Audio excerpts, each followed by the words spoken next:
Alo snacks, and welcome to my weekly torment. I'm Jodi. This is the Jodi Jar. Today we're going to play Dark Souls 1. How's everyone doing?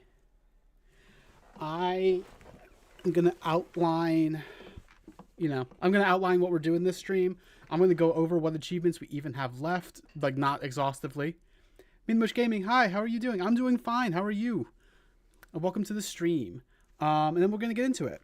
So, the stream today, we have some grinding to do at the beginning. Hey, Zach, welcome to the stream. I don't think the grinding is going to actually take that long. If any of it takes like a super, super long time, I might push it to New Game Plus. Just because like some of these areas where we have to grind, we're going to have to go through there again on New Game Plus anyway. So like, maybe we'll get lucky. And like, let me read through the weapons that we still need. Like the hard part of the, like the part of the run that needs planning, really. Let me pull this up. We need still a bunch of boss weapons, which is fine. We need the Channeler's Trident, which is what we're going to grind for today, partially. We get that from the Duke's Archives. There's 3 Channelers there who respawn.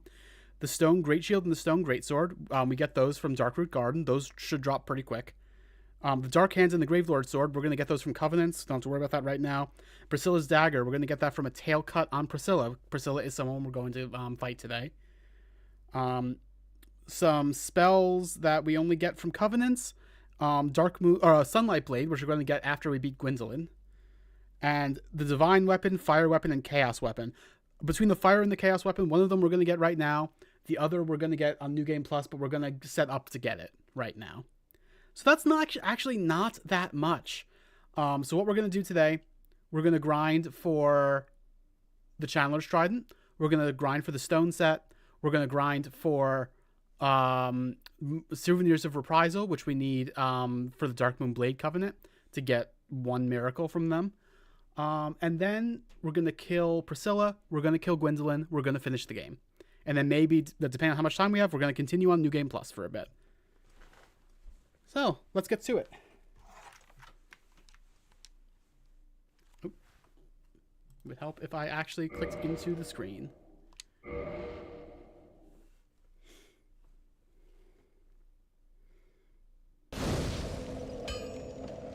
Oh, and also, I didn't even say, we're also going to grind for enough materials to do all the other things I said. I forgot I was even using Velka's Rapier right now. Huh. Thanks, Pepper Paysan. So let's check out how exactly we're doing in terms of weapons to bring up. Reinforced weapon. We need to get... Yeah, okay, we can get that up to plus 10 to turn it into Artorias' Great Sword in New Game Plus. We need to get the Uchi up to 10 to turn that into the Chaos Blade. I'm not going to use that right now. We're going to need to get the Divine Morningstar up to plus 10 so that we can max out a Divine Weapon. Great Scythe up to 10 for the Life Hunt Scythe, which is Priscilla's boss weapon.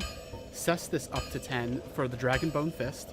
Short Bow up to 10 for, I forget what it's called, the bow that is Gwendolyn's boss weapon. The Wooden Shield up to 10. First for the Moonlight Butterfly's boss weapon, and then for Gwendolyn's other boss. No, not Gwendolyn's, Artorias' other one. So yeah, we have a lot more. We have a lot more grinding to do. Also in terms of materials, but that one won't take very long because we have a guaranteed source of materials. Zach, I do not have it turned on. It just wouldn't say. Oh, it's. Oh, actually, let me double check. I'm pretty sure I just turned it off like literally a second ago.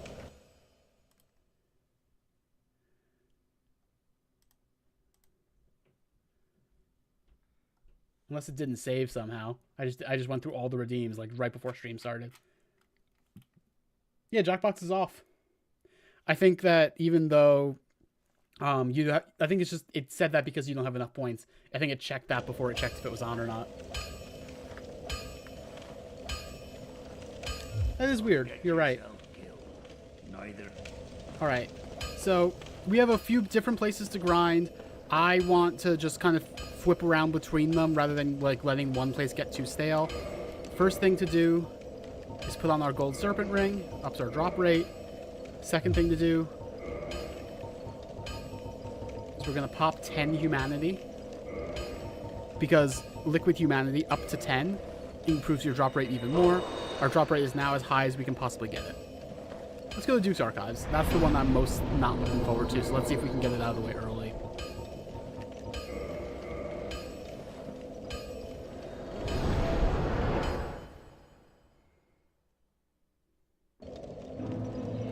How am I and Pepper? We're doing pretty good. Doing pretty good. Where's my Moonlight Greatsword? There it is. Okay.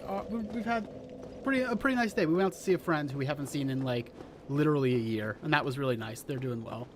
This was actually like the friend who's kind of the first person I came out to. Like they were a friend from college who came out as trans like well before me, and they kind of like I messaged them the day that like I was pretty sure I was like gonna have to come out, and I was like, hey, so, does this sound to you like I'm trans? And they were like, yeah, it does.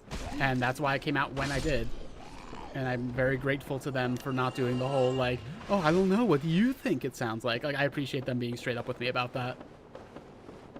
Hi J Hill, welcome to the stream.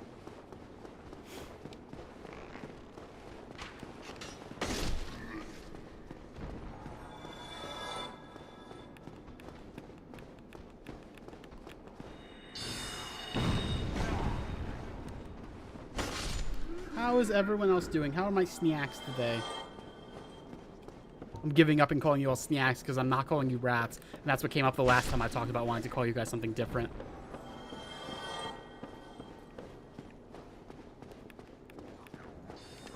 Someone keep account of how many goes around I do of the Duke's Archives trying to get this trident. Maybe I'll even put it up on stream.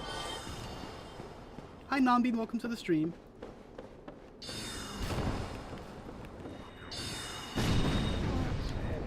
Two. Actually, no, it's not two goes around. That's just one go around. I forgot to put up the achievement counter. Hang on. Achievements. There we go. You're having a fine day? That's good.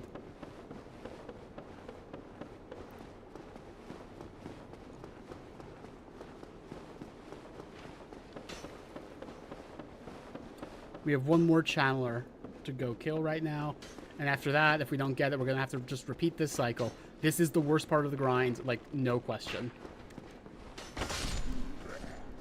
But like I said, I might bounce back and forth. If I don't get the channeler trident for a while, I might go do a different grind and then come back to this one later. And if I'm going to leave any grind for New Game Plus, if you know, this is probably going to be it if it's any of them. Like, the Channeler's Trident doesn't have that low of a drop rate, but it feels very low. Outside of runs where I'm actively trying to get it, I think I've seen it like one time. Oh my god. Never mind. That was one go around and we got it. I'm gonna go back to a bonfire and mark that off. Wow. We're gonna get a lot more done this stream than I thought, because like that was the thing I was so sure was gonna take forever.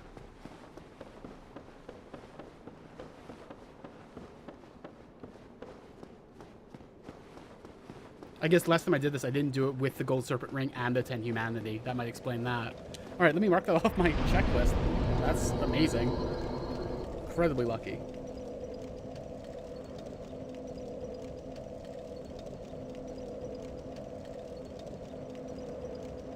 Alright. Let's go to the Painted World. This is the other big grind for today. So might as well get it out of the way early. We need to get 10 souvenirs of reprisal. We actually only need to get 9 because I know where to get a 10th one. That's guaranteed.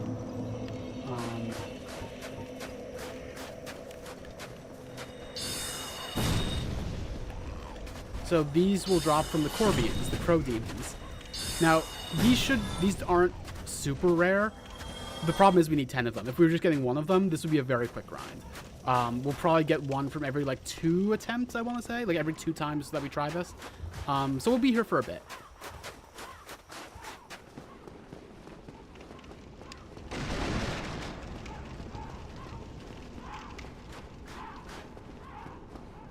Also, there's 2 places in this map where I could be fighting the crow demons. I'm going to try this one. Because there's more of them, but it might be that the other one is a little bit safer and less annoying. We'll see. Was not expecting that to kill him in 1 hit.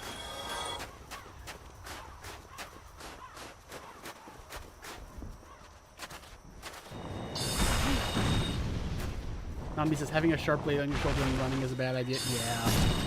It's so much. This is stupid, but it's something that's so much like just something I think about with this game. I think about like the big blade on the shoulder, like resting on the shoulder. That always made such a strong impression on me. But it is not a good idea by any means. This should make one of the crow demons, or 2 of the crow demons, come down to us. I don't know exactly where I have to go to make them spawn. Oh, there they go. Oh shit. I did survive that, okay. Somewhat unknown thing about, not unknown, but like lesser known thing about this game.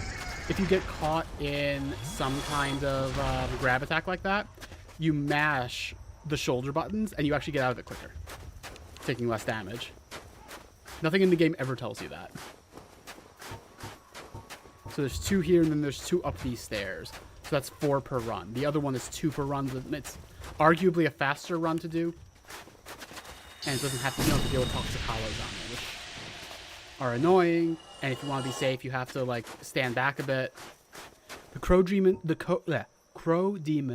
drop souvenirs of reprisal, which is the covenant weapon for the Dark Moon blades, and we need 10 of them. Okay, there they go.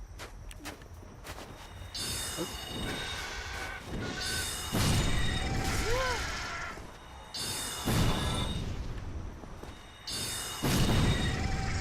Dropping it. Are you? Nope. Okay. Like I said, every 2 or so attempts, we should get 1. Like, it should average out that way. That's my favorite hub area from a FromSoft game. I like the Hunter's Dream a lot. Majula's also pretty good, I think.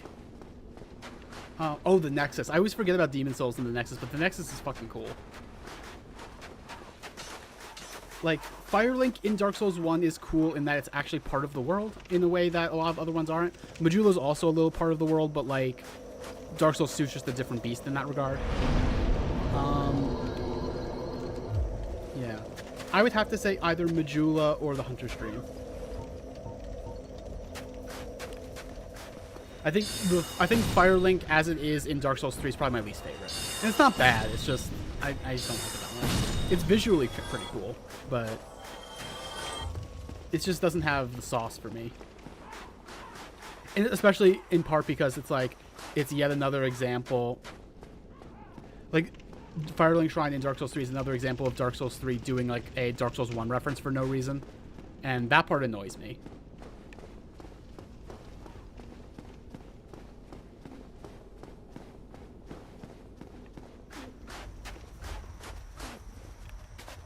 Just want to get this guy out of the way.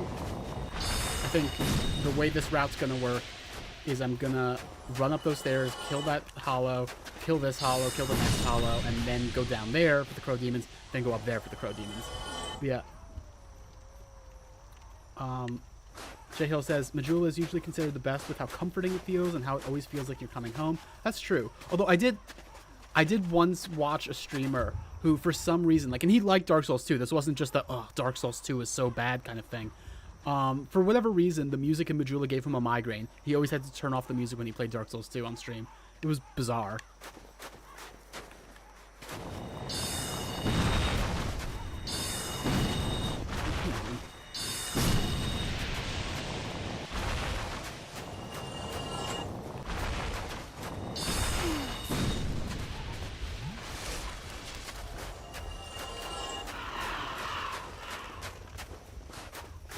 Are you coming down?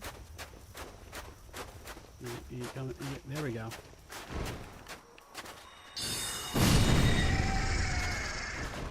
Give me a souvenir of reprisal. Oh, come on, you suck.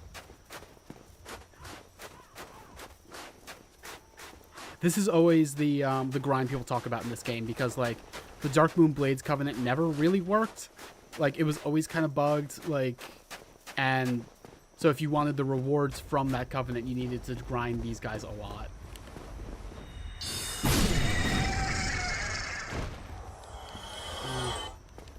Not a single drop yet. That's dismaying. See how long this takes. Again, this might be one I come back for later. I might do like 5 now, 4 at the end of stream or something. Although I want to get these before I fight Gwendolyn. Because like then I can knock out all the Dark Moon Blade stuff like in one go. I can talk to him, or why am I gendering her the way the game does? I can talk to her. I can like become a Dark Moon Blade. I can give her the souvenirs of reprisal and get the miracles from that, and then I can just go and kill her. Tried and became the Crow Demon run? Yeah.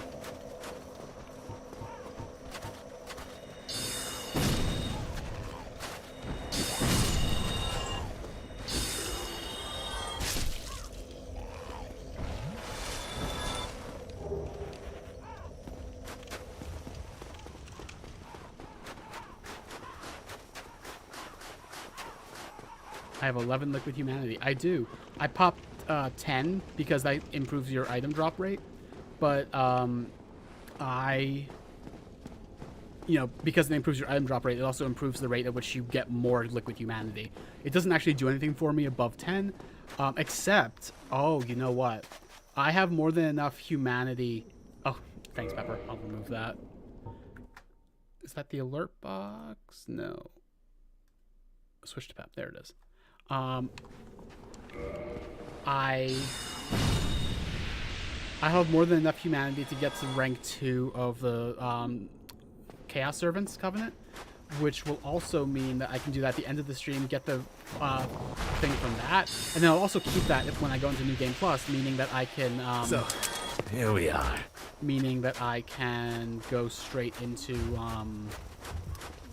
the Saving Solaire thing. I don't have to give her the humanity then. I can do it now.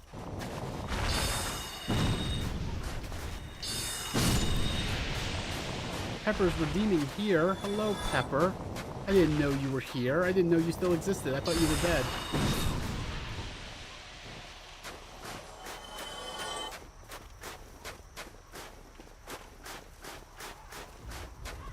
I don't know where exactly I need to go to make them spawn. Thanks. Or is it just being down here for enough time? Thank you for liking the stream, Pepper. No drop yet. Oh, God. You know what? The other one is only 2 Crow Demons, but it's faster. I might do that. I'll do that after this one and see like how that works.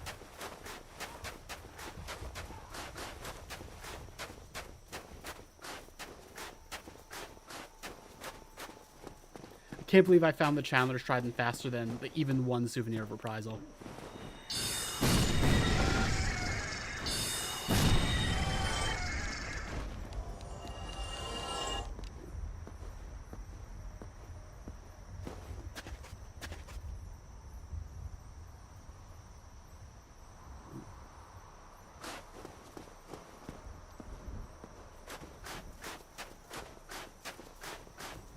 What do you mean by doppelganger, Shayhill? I feel like I'm not fully understanding. But that is interesting.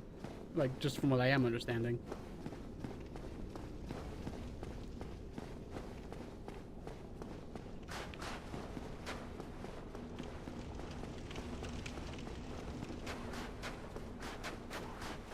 You know what? Another place I can go where there's more Crow Demons to fight and I don't have to fight anything else.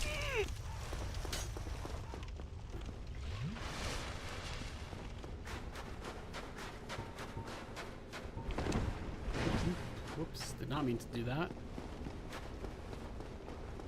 Probably gonna use Pursuers. That should kill them in 1 hit.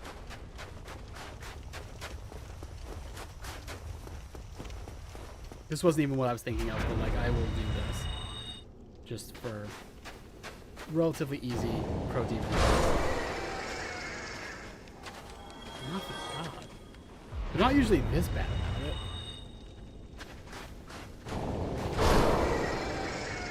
Drop. Nope. Okay. Well, I don't think I ever actually got the drops up here. Might as well get them now. Oh, there's one more. I forgot there's one more. This is actually a good place to do the run, I think. Three crow demons that I fight individually. Just 2 pursuers, that's pretty good. I don't think that one had a drop.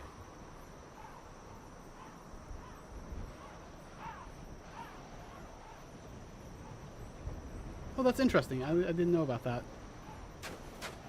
J Hill, just to be clear about who I was talking to. I did not know about that. That is really interesting. The red sign soapstone is not something that I'm really planning to use in this run. It's basically just like you leave a mark on the ground and someone like activates it if they want to duel you. It's cool. I used it a lot in Dark Souls 3, but obviously not using it in this run because it's not really a PvP run.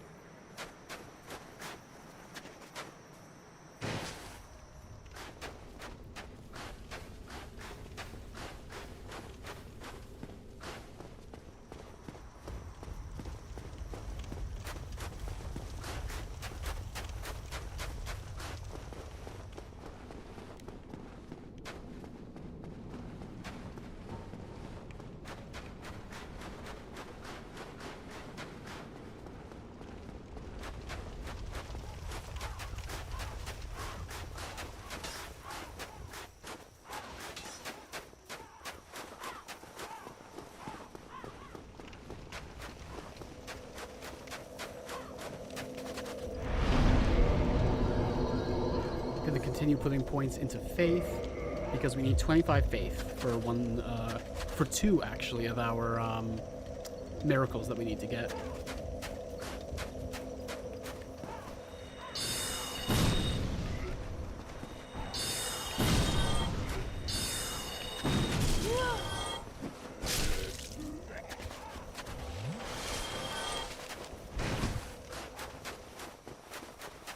Skipping that Hollow's drop because it's almost certainly just a broken sword.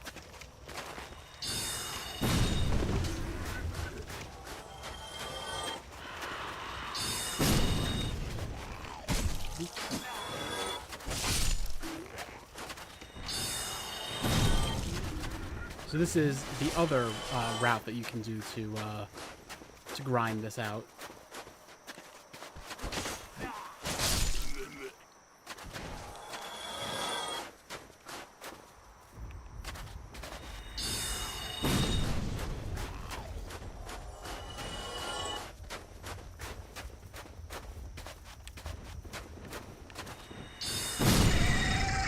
See, that's 2 crow demons really quick.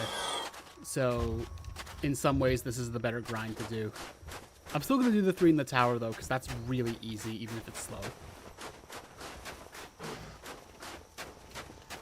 Pepper says, so is all the enemies respawning canon as well? Like how you respawn? Yes, kind of. It's a little...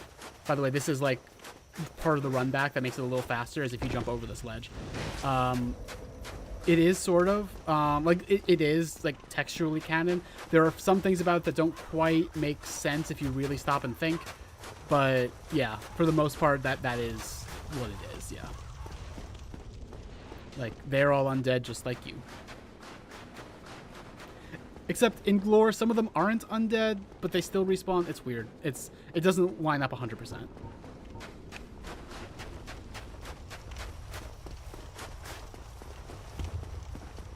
So I think I might do the run to get all 9 of the crow demons that spawn, just because it's actually not that hard, and I should have enough spells to do it.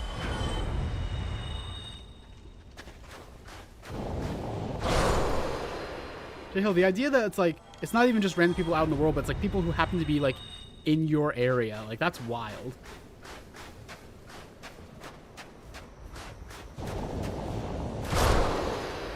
Give me a drop.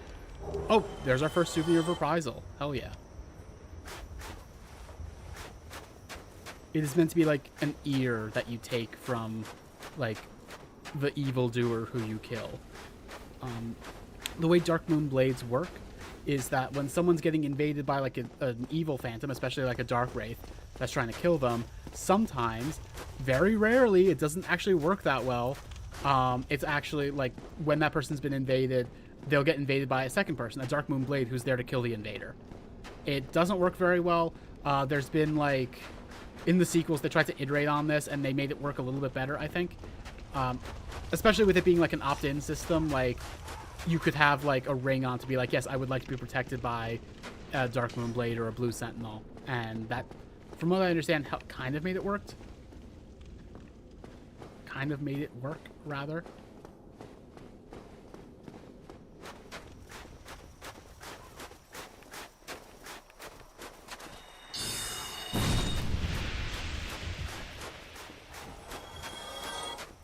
Are we going to get 2 souvenirs of reprisal this run? Let's find out.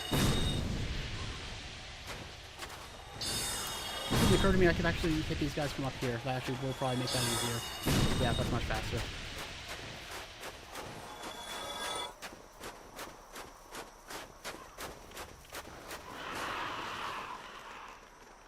There they are. I see them moving. There we go.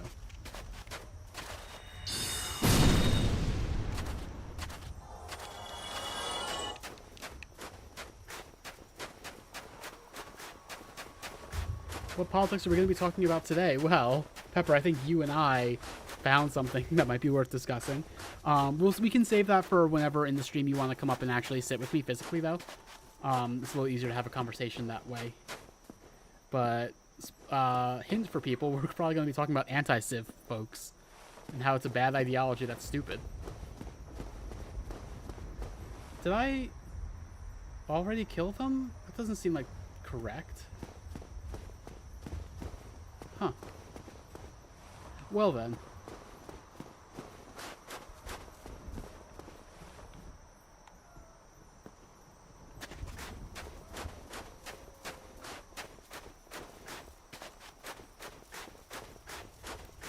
Yeah, I have no idea who my doppelgangers are. I've never seen them.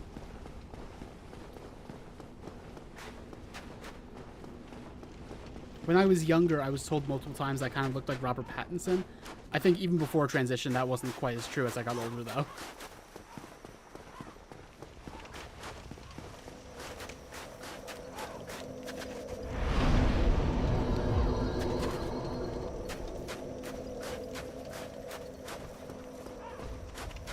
Oh, wasn't even watching. I was getting so absorbed in like, okay, where am I going to run to next?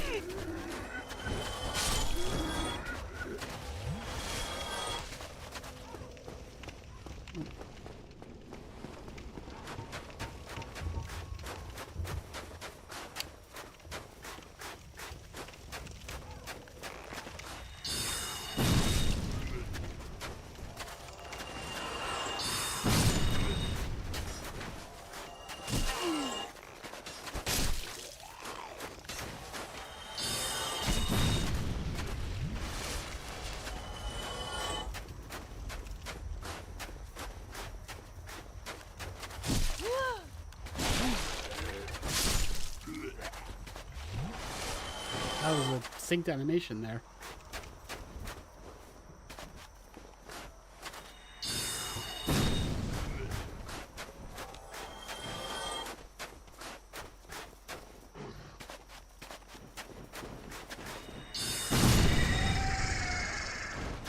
I've gotten pretty good at hitting those two, like, with one soul speeder, as you can tell. I've done this part of the grind before. I just haven't done it in the other parts of the level.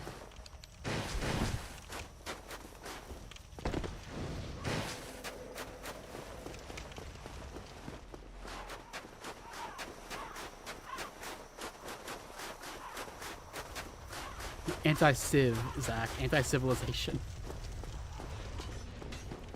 We'll talk more about it, like, when we get to that part of the stream. They don't like the video game Civilization, you see. Big anti-fans of Sid Meier.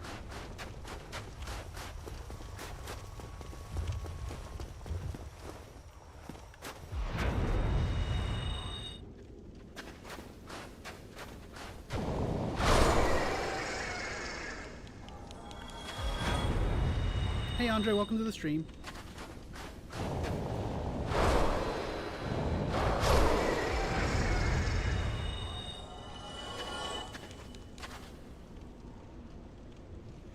J Hill, you are correct about that.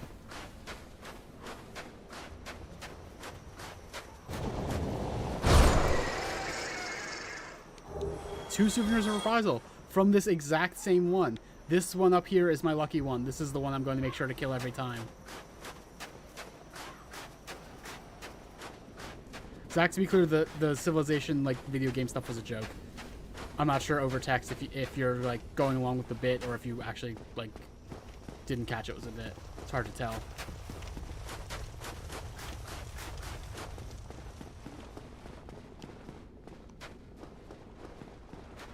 Okay, cool. Sorry, I wasn't sure about, like, just tone over text and all that.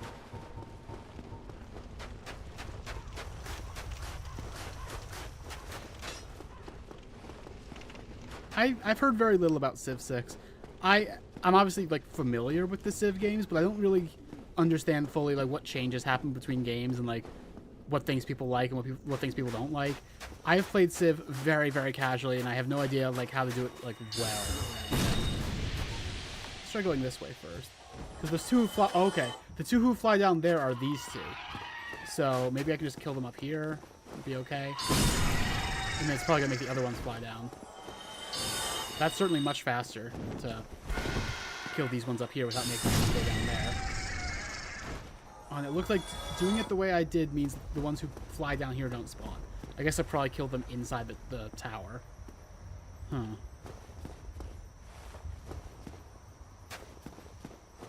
Alright, so that's...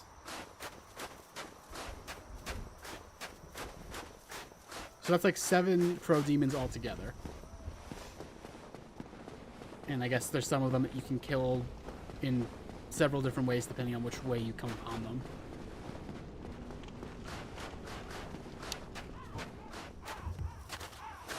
Just because. I just like seeing the spear go through and kill a bunch of the phalanxes at once. I'm also going to quickly open up a bottle of soda, like a small, like, root beer kind of bottle of soda. So, bottle opening ASMR. It wasn't a good sound, actually. That's unfortunate.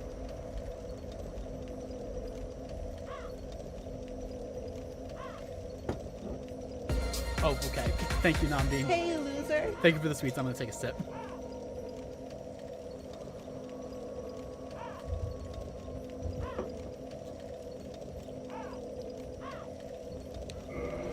Right. Let's actually take a look at this right now.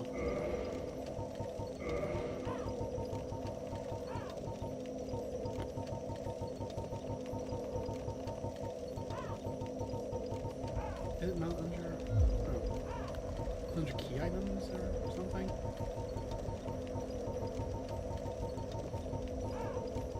No? Where is it? Oh, there it is. Souvenir of reprisal. Souvenir taken for subduing the guilty. Blood-drained, shrunken ear. Souvenir taken for subduing the guilty.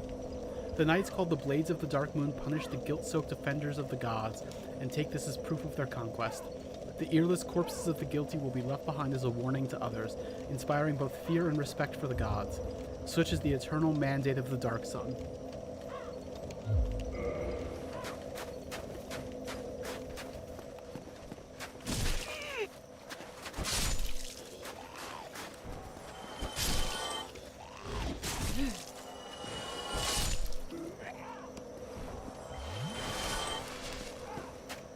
Hey, what do you mean, it feels like every company also does weapons?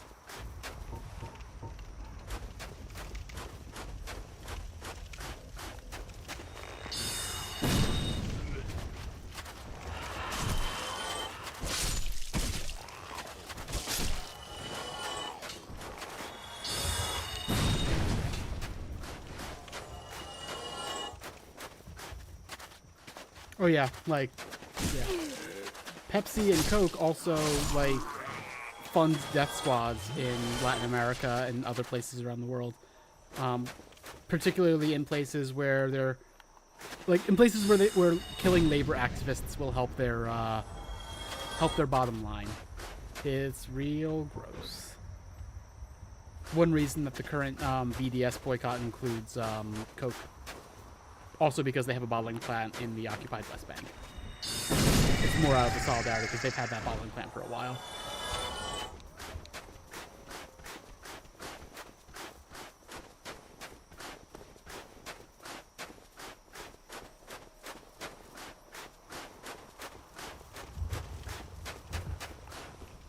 Yeah, like, this is a pretty on-the-nose example, and it's not always 100% what we mean.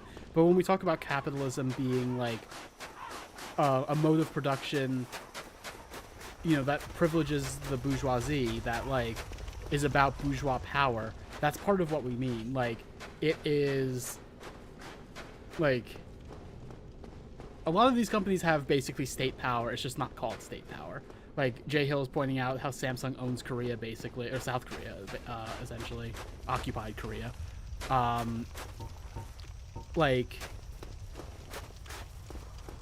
make sure you bring more maca next oh, time. See in the burb, non-bean. That's also why it makes any kind of sense, like, for the sake of Pepsi and Coke's, like, power, to have a fucking warship fleet, or to train death squads or whatever, or fund death squads. Like, they don't do these things because they're fun. They do them because it serves their needs and because they're able to under this system.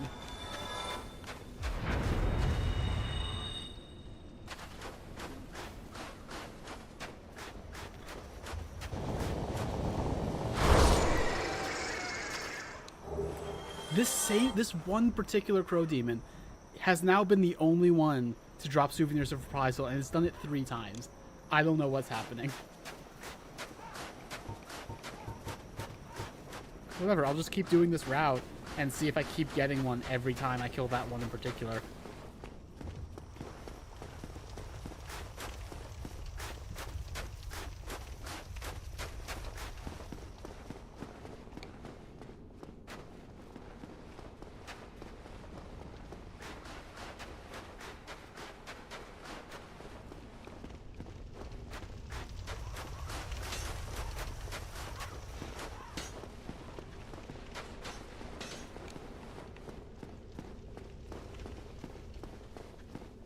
So with Souvenirs of Reprisal, we are 1/3 of the way there.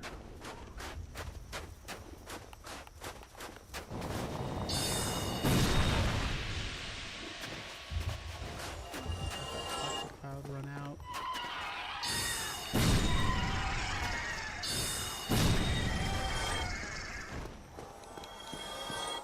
Okay.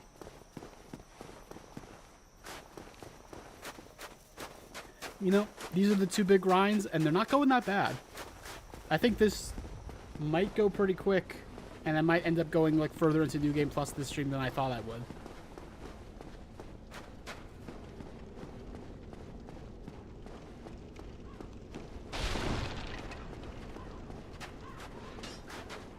Yeah, J-Hill, you're talking about Raytheon. Yeah, they invented the microwave, but, like... they invented the microwave, but, like... The big thing these days is missiles and missile systems and other weapon systems. And, like, God, the way that the military-industrial complex functions is... Yeah. The U.S. military functions the way it does for several reasons. One of them is obviously, like, you know, bombing the people that they do benefits the U.S. in you know, in particular ways. I'm not going to, you know, try to generalize that because it is, like... Okay, I'll generalize it a little bit in that it tends to be a resource acquisition for the U.S. and resource acquisition for companies based in the U.S. But also, like, the other one is just when the U.S. gets into wars, it is more money for Raytheon and Lockheed Martin and Northrop Grumman. Like, oh, turn the game volume down slightly. Thank you, I'll do that. Am I getting hit? Yes, I was almost getting hit. Like, people talk about the cost of wars, the monetary cost, but what they don't realize is that that monetary cost is being pumped into American companies. Like, that's kind of the point.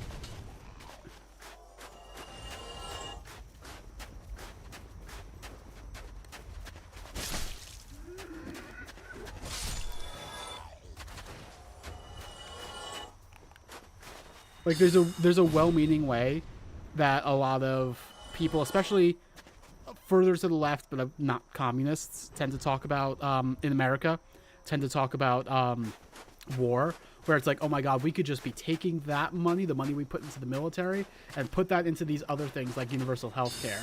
And it's, I mean, like, that would be better, but there is kind of this lack of understanding that, like, it is the military that makes the U.S. rich in that way in the first place. That is where the universal healthcare money would be coming from. And like, it's not understanding what the actual function of this spending of money is. There's a very simplistic understanding people have that is not always accurate.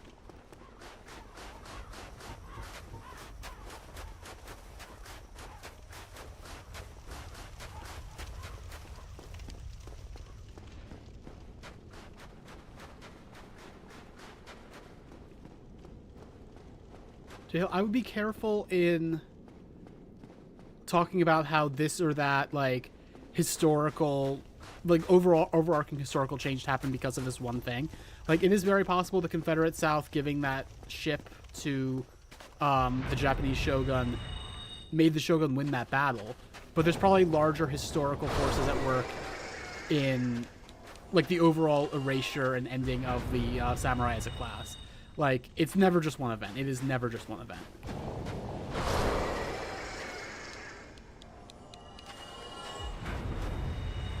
Let's see if this one's going to give me another souvenir of reprisal. This is the one that keeps dropping it. Oop, not this time.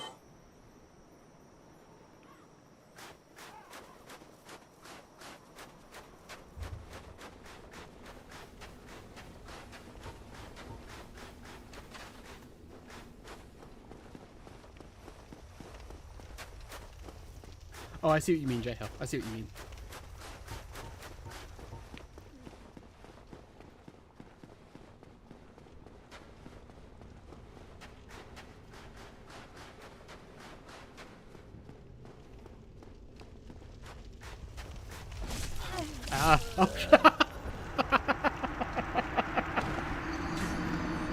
You get overconfident, you just think about grinding, and then the failings fucks you up.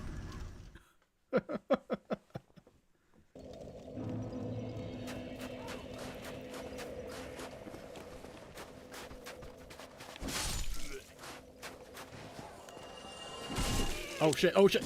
Oh. I almost lost 14 humanity because I got overconfident and got killed by hollows. That would have sucked. And enough souls for a level, I should say, but that's a little bit less, certain. A little bit less important.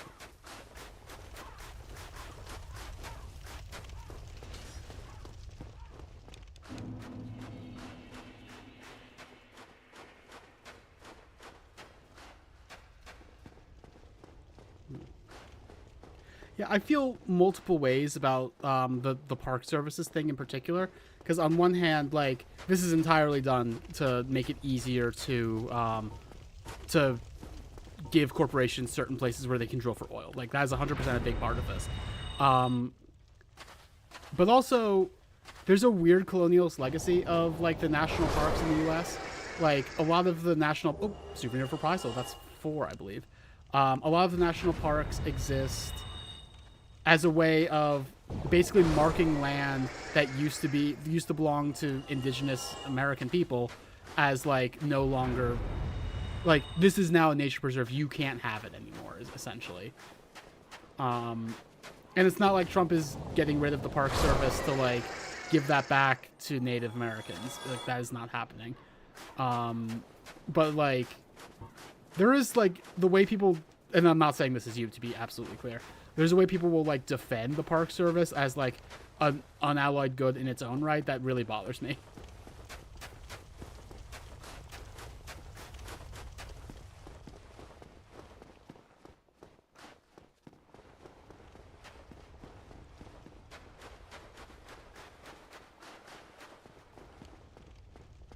Alright, don't kill me this time, guys.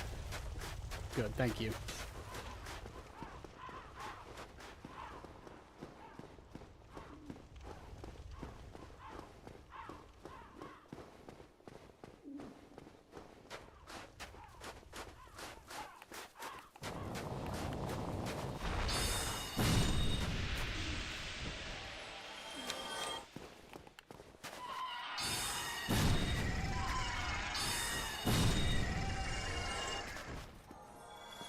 I mean, oh, what? I thought you guys weren't spawning anymore. What is happening? Hero says, right, but if the alternative is losing all that beauty in nature. I mean, yeah, in this short term, that is what it is. But I feel like Trump has this tendency, or like this characteristic of him, where people will just kind of suddenly forget that context exists when Trump starts attacking a thing, and it's like people will just say weird, I don't know, like people will say shit that is just straight up colonialist to defend a colonialist thing that Trump is, getting rid of for bad reasons, like not for anti-colonialist reasons. And it's just, it rubs me super the wrong way. And again, that's not what I'm saying you're doing. It's just a thing I've been noticing a lot recently.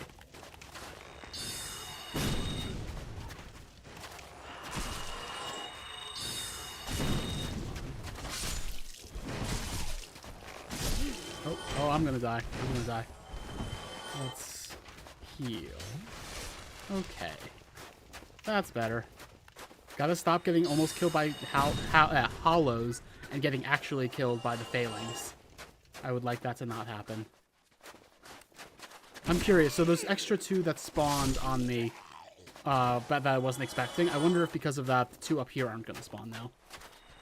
Oh yeah, the one that would be up there is not up there now. I guess that's... I don't understand how Crow Demon spawns work.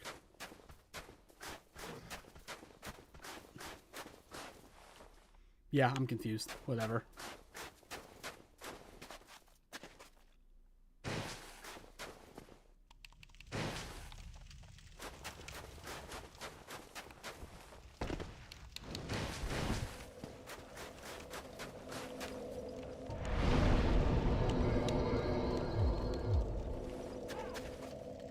Probably range determines where they'll fly to. I guess that's true. I always assumed that for all of them, it was just basically like they have one place that they spawn, and we use the flying animation to disguise that. But if they can actually choose different places to fly, then that's weird. I never knew that was how that worked with them. Anyway, 4 souvenirs of reprisal. We need 5 more, and then I'll get another one from trading with Snuggly.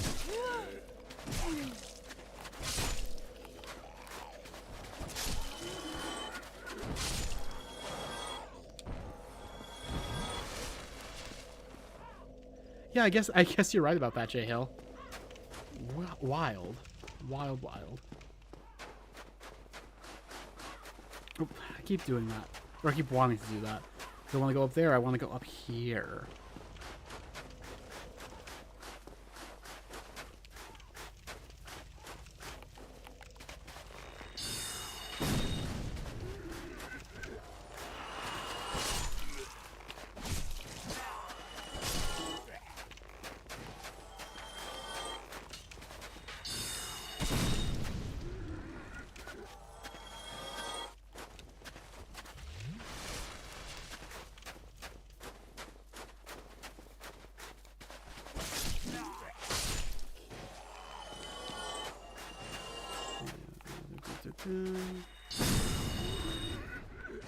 Okay.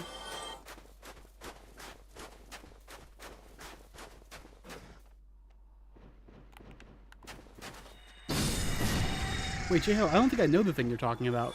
In DS2, you can kill the pursuer by hitting a certain spot, then going to a bonfire, and that'll kill him? I've never heard of that. That's so interesting.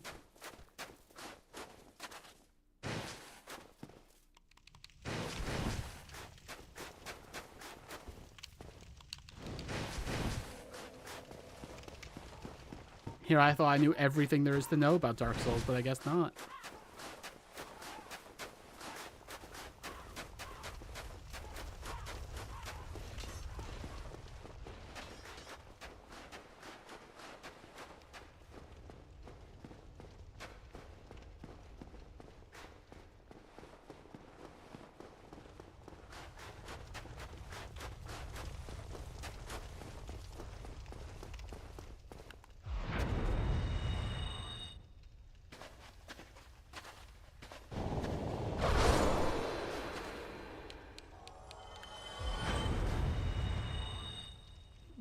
I would have loved that in my first playthrough of Dark Souls 2.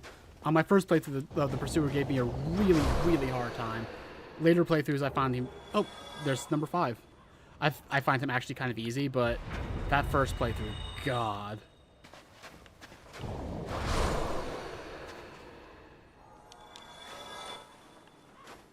Oh, Ragdoll was stuck to me for a bit there.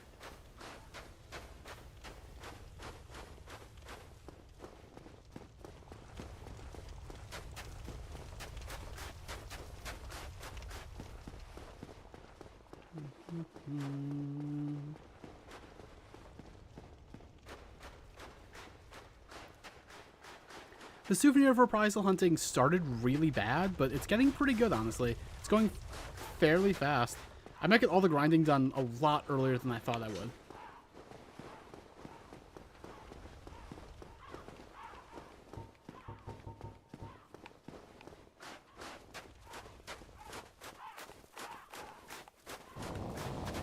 Now let's test that theory again. These two should be alone now. There shouldn't be 2 more that spawn in. Oh, holy shit. That disappeared really quickly. Very briefly over here. Oh, that's another souvenir of reprisal drop. Hell yeah. Briefly over here, there was like an orange circle. That was a resonance ring. You never see those. Basically, if someone in their world casts a miracle, I thought this only happens if you're in the way of white, but like sometimes you'll see that they casted that miracle because there'll be that circle.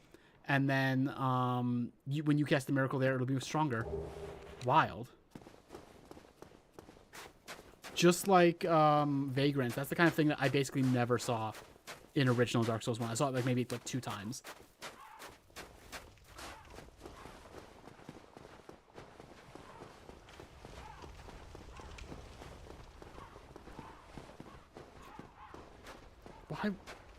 Why were the videos like...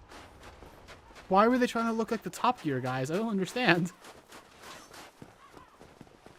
So, here we are.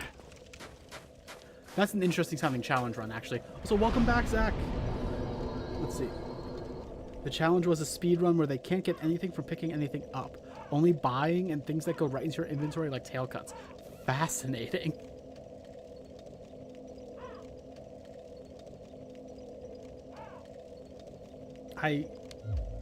I might want to try that run at some point. That sounds interesting. Like, Dark Souls 2 already has the, like... has a few different types of challenge runs built in that give you, like, special rewards. Like, you get 1 ring for completing a run without dying, and another ring for completing a run without ever resting in a bonfire. And those runs sound like super... They have to be super meticulously planned out. You have to be super careful. And, like, I know people who've done them. Like, they're doable, but they're hard. I've never heard of those other ones, though. That's really, really interesting.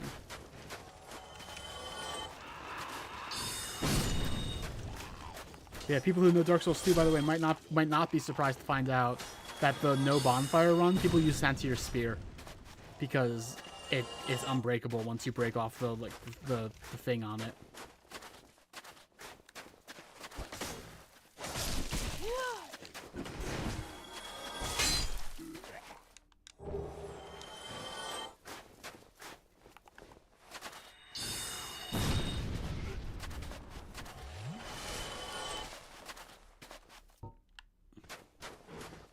Also, to my knowledge, the no resting at bonfires one is only doable if you have to homeward bone out of like you have to be really careful because you can whenever you homeward bone, you'll go back to the last bonfire you kindled, not the last bonfire you rested at. So people will have to be really careful not to kindle any bonfires on their way down to the depths, or not the depths. Sorry, the gutter. Or Black Gulch, because if they do, they're stuck down there forever. They can't climb their way back out because you need to be able to homeward bone your way out. How's grinding? Pretty good, actually, Zach. Thank you for asking. An hour in, I've got my Chandler's Trident. I've got 5 out of 9 souvenirs of reprisal. Wait, am I on 5 or 6, actually? I think I got another drop, didn't I? 6. I'm 6 out of 9 souvenirs of reprisal. I'm doing really well, actually.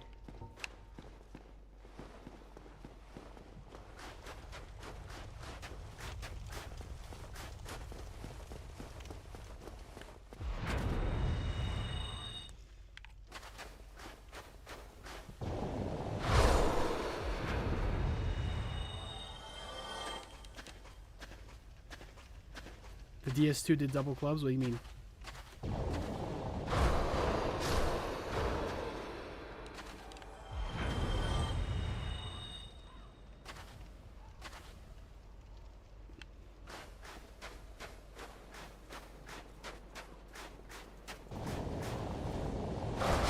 They're all running around as a Jester. Like, oh, in the Jester Thomas set? That's fun. I want to do a Jester Thomas build at some point. Jester Thomas was an NPC invasion in Dark Souls 2. And I think also an NPC that you could actually summon to help you with a few fights. That was just double Pyromancy Fist, and that's it. No weapons. That sounds like fun. It also sounds really fucking hard.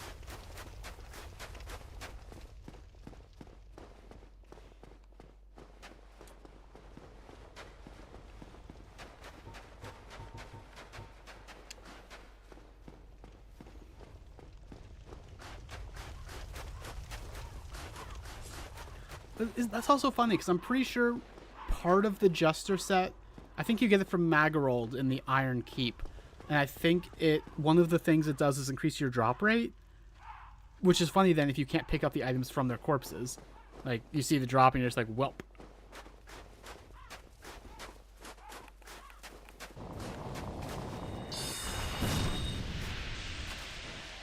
I could be wrong. I could be thinking about the, like, merchant hat. I think that's also from Magarold. Okay, no drops on this run. That's fine. Just need 3 more. Started as deprived, so he was running around naked for a while. I bet. I think Malentia might sell some basic armor. Or no, but not even that, actually. There's, like, Mouflin in Majula will sell armor. But I guess that's not a thing you want to, like, dump souls into. Forget what the bonus is for deprived. I don't think there is a bonus for deprived. Like, isn't that like the whole point? The whole point of deprived is that it's just harder to play as a deprived. Except in Dark Souls 1 where it actually gives you like a really even, like, it makes it easy to have an optimal build because you start with low stats and everything, so you don't have to put stats into stats you don't want.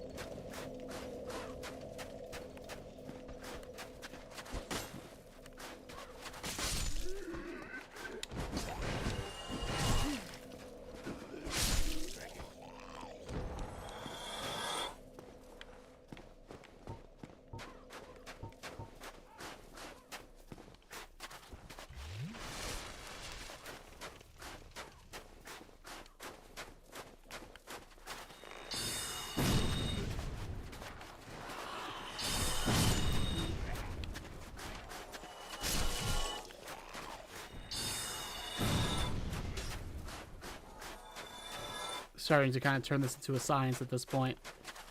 Now that I have the run, I'm just doing it.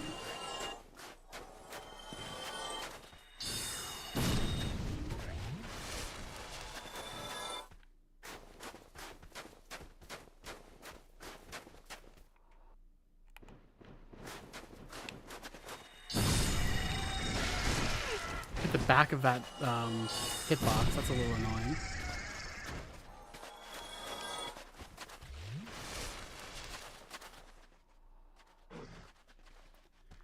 So who is the lady whose memory you honor in DS2? You can find her armor preserved in DS3, proving you honored her memory as she asked you to. Lucatiel. You're talking about Lucatiel, right? Lucatiel is kind of the best NPC in Dark Souls 2, or one of them. Her whole thing is like she's slowly going hollow, she's losing her memory, and she's just like, I just, like, at the end of her arc, she's just like, I beg you, please remember who I am, because I might not. Hi, dude. Welcome to the stream.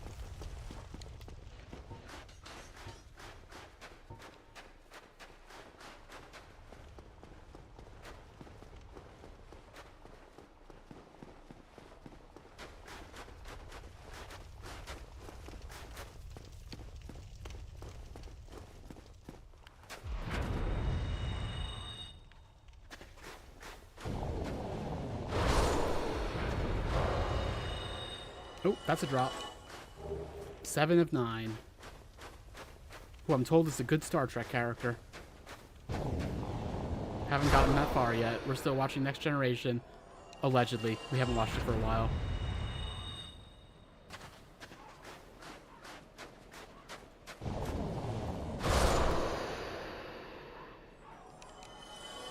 Dude says, I feel like I'm going to end up playing Dark Souls one day. I don't know when, though, because I can never be bothered. It's a good game. I highly recommend it. Like, all of the, like, the marketing around, like, oh, it's so fucking hard. Oh, get ready to suffer. Just don't listen to that. It's just, it's not that hard. It is a little bit punishing at times, but it's not, like, actually hard. I don't know. It's like, it gives you a rule set, and it sticks to that rule set. And it's like, if you master the rule set, you are fine. It's just like, hey, you just roll at the right time. Just roll at the right time, hit them with the stick. That's it.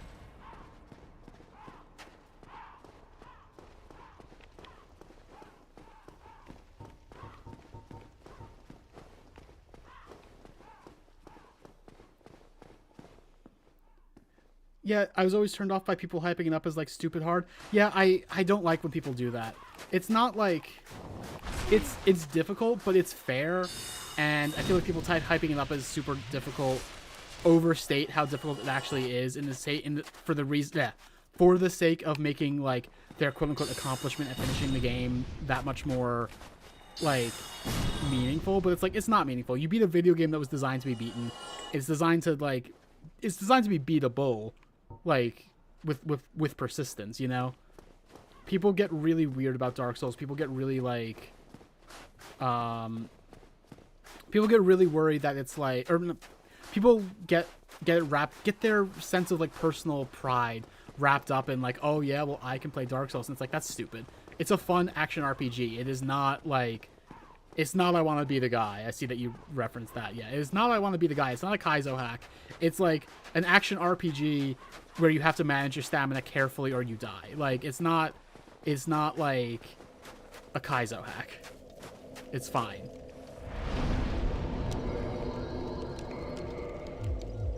And, like, you have to, like, manage your stamina carefully, and you have to look out for environmental clues that show you, like, oh, there might be a thing here that's going to kill me if I'm not super careful. Sometimes you have to do that. Not even that often. Just, like, when you get to the area that's called, like, the trap house, watch out for traps, you know? Like, that's kind of it.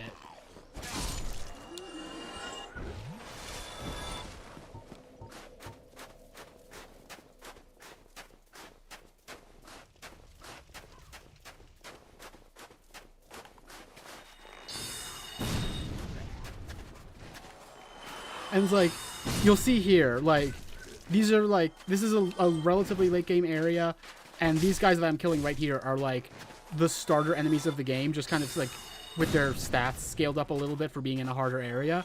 And, like, I'm kind of just going past them to do some grinding. And it is still possible, if I get overconfident, if I'm not paying attention, they can still kill me. I'd have to get, like, pretty...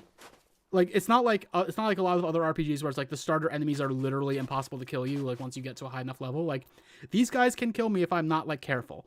But it's still not, like that's what I talk about with the difficulty about this game, where it's like, there's never anything that is a sure bet in this game. Even the super, super easy boss everyone jokes about can kill you if you're not careful. But it is still a matter of carefulness and not, like, just like, oh, I turned to this corner and I didn't know I had to jump over it because there's, like, an invisible hole there and I died. It's not like that kind of thing. This is remastered.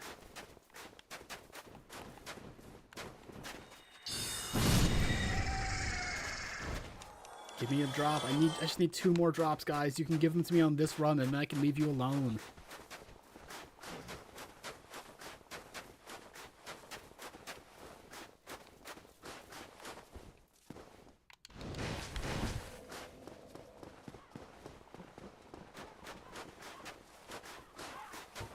I would honestly be playing the original Dark Souls 1, but Prepare to Die Edition was such a shitty PC port that I don't want to have to deal with downloading the shit I need to do. And also, there's, like, one little quality of life improvement in this game. They added, like, 1 extra bonfire to the catacombs, and it honestly makes the game so much, like, less annoying at times, especially when there's a blacksmith down there, and I'm gonna have to go see him soon. And if he doesn't have that bonfire next to him, it's such a fucking pain to get to him. But it's pretty easy to get to him now, so that's nice.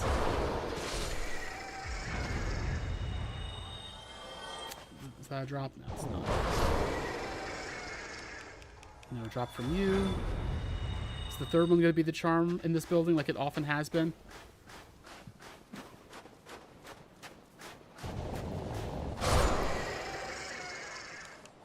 Oh, it is. Oh, but it dropped down to the floor. Perfect. That's 8 out of 9. Are you on the floor? Yes, you're on the floor. Perfect. It would be so nice if I was able to finish the run on this one. It's like Prepare to Die edition is mostly bad because there's a lot of visual stuff that you have to like there's like a fan-made patch called DS Fix that you basically need to download, or it's like it's just fucking weird. It's a weird fucking port. It's still playable, but yeah, this is just Remastered is nice just so that I don't have to deal with that, you know. It's not a thing I have to be thinking about.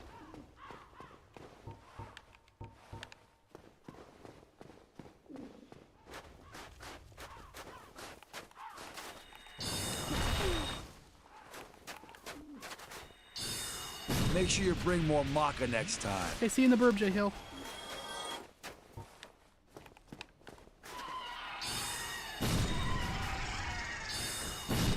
Come on, be my friend. No, okay. Next time one of you guys is gonna be my friend. The guy who did DS Fix opened up his own porting house? I didn't know that. That does make sense to me, but I didn't know that. One thing I don't know about though is like, I know that Dark Souls 1 initially was like really, really shitty to play on mouse and keyboard. I know that later games in the series became less shitty to play with mouse and keyboard. I don't know if Dark Souls 1 Remastered is still like that. I don't know if Dark Souls 1 Remastered is still the kind of thing where it's like controller mandatory. But it definitely was that way for a while with just Dark Souls 1 in general.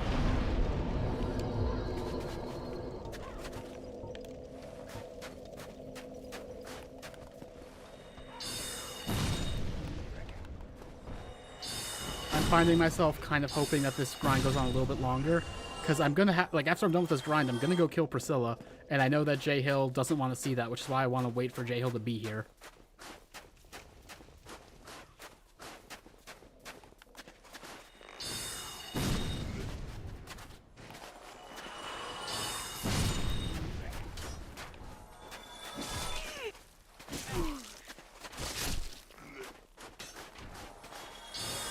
Before that, he was also allegedly specifically called upon to fix the PC port of Little King's Story. I know nothing about Little King's Story, but J Hill, I was like, after I'm done with this grind, when I get one more souvenir of reprisal, I'm gonna go kill Priscilla. And I know you don't want to see me kill Priscilla, which is why I want to wait for you to be here for me to do it. I know you love Priscilla. I know you don't want to see her harmed.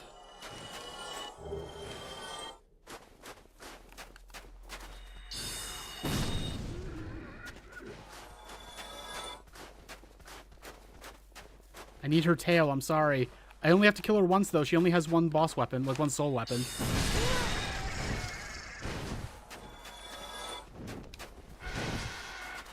I gotta hurt the fluffy dragon, J Hill. But not... Oh, I saw the glowy item, and I thought that was on the crow demon, but it was actually on the hollow. So I didn't get my souvenir of reprisal this time. Priscilla gets to live a little bit longer, I guess. A little bit longer. Just a little bit longer.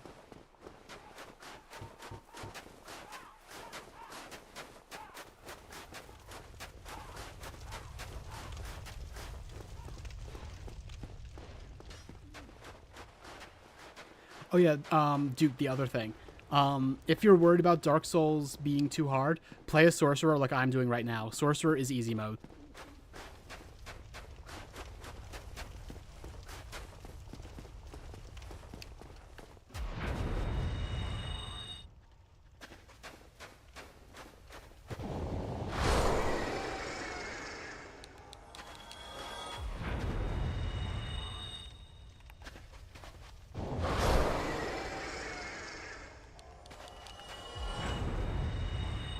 Drop yet. Also, J Hill, sorry, are you back, or Was I, like, interrupting you, like, doing whatever you need to do to taunt you about Priscilla? Okay, not yet.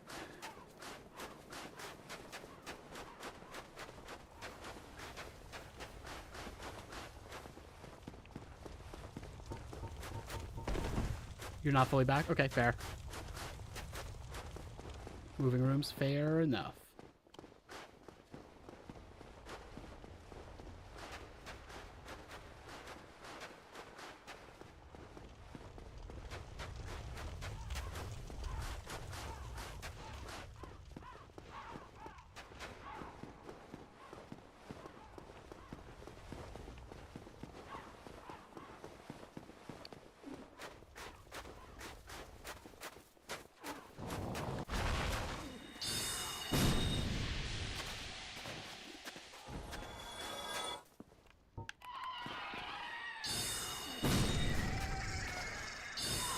Oh, that's a drop. That's 9 souvenirs of reprisal.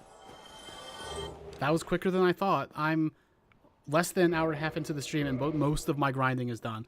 Still need to grind a little bit for upgrade materials, but yeah. 9 souvenirs of reprisal. I'm gonna get the 10th one from trading the what do you call it? The pendant to Snuggly. So let's go kill Priscilla, I guess. I'm going to go back to the bonfire to get my spell uses back.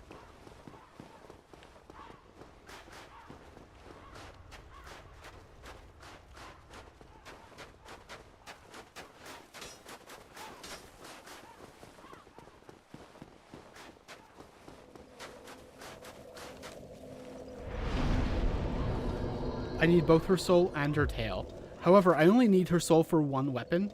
Unlike most bosses, she only has the one, not two. So, or 3 in the case of Sif, which is really annoying. Oh, is that guy not aggroing? Alright, cool. I don't want to kill you if I don't... Oh, he's coming. So basically, I only have to even come to the Painted World one time. So, so I want to make sure that I get her tail cut on the first attempt, or else, like, I might have to come back on New Game Plus to get it. Which I don't want to do. I don't want to deal with the Painted World at all on New Game Plus if I can avoid it. But Dark Bead, point blank at her tail before the fight starts should be enough. It should be enough, I hope.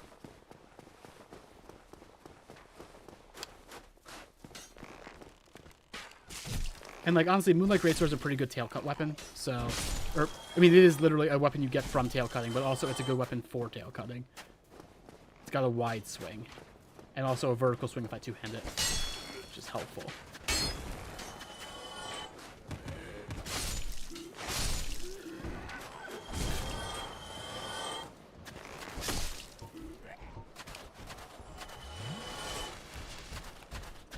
Come on, Baron Nike Knight.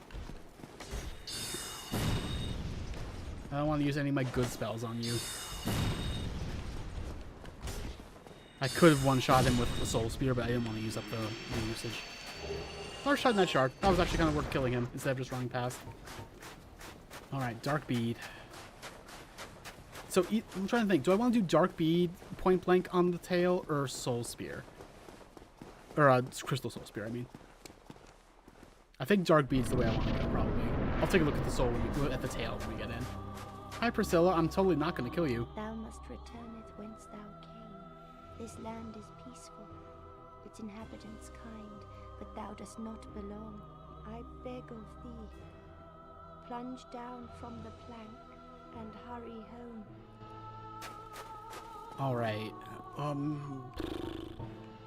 So, she is very difficult to get the tail cut in if you don't get it initially in this first stage where you're first aggroing her, so I gotta be really careful. Doesn't Elden Ring have a Welsh woman in it? It has an entire faction of people who are Welsh, who are voiced by Welsh people at least. They're not, like, the characters are not literally Welsh, but they have Welsh accents. But yeah, like, kind of the fan favorite character, Ronnie the Witch, is voiced by, like, a Welsh actress. And her, her companion Blythe the Wolf is also Welsh. And E.G. the Smith, yeah. Celavis, but we don't talk about Celavis.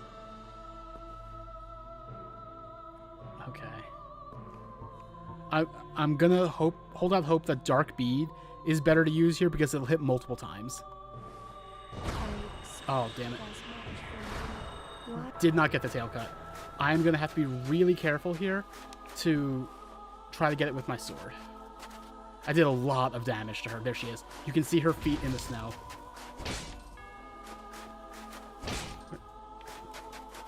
Where? Oh shit. I was gonna say I wonder if I should let her kill me, but I wouldn't get that easy shot again, except on New Game Plus. But then again, the easy shot didn't work out for me, so I could die and try again.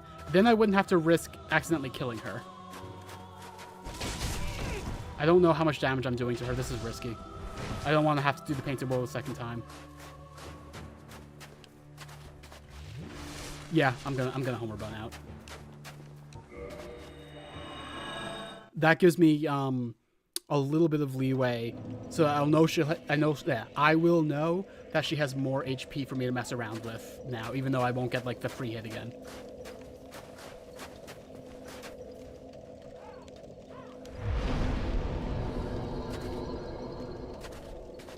Hi Spider, welcome to the stream.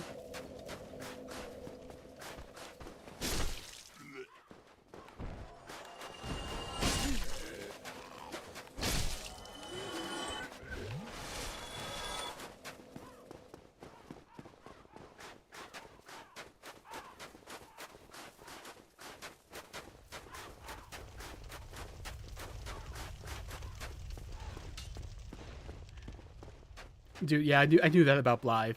I'm not sure if I don't remember if he's literally called Blythe the Wolf or not, but he has a wolf head, so people call him that. But it is redundant.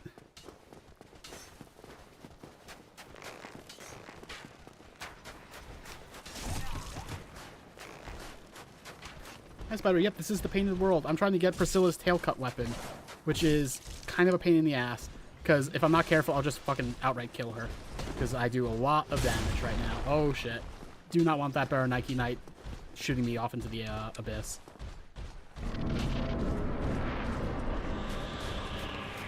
Alright. Dark Bead, if I'm not having to worry about, like, insta-killing her from point blank, is really good for this fight. Because when you see her footsteps in the snow, you can really easily tell... Like, you can just kind of...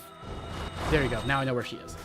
Like, it's really a good way to... She's gonna knock me off. What I'm trying to say is, because it casts a very wide net, it's easy to hit her while she's invisible. Right there. Okay. At a certain point, she will turn visible again.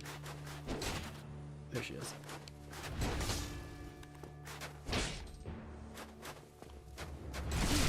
Wow, that's it. Her blood loss is actually hitting me really hard. That's actually the thing. That's like the lore with this character. I'll go into that later after we get her soul and her weapon. There she is. Running out of casts.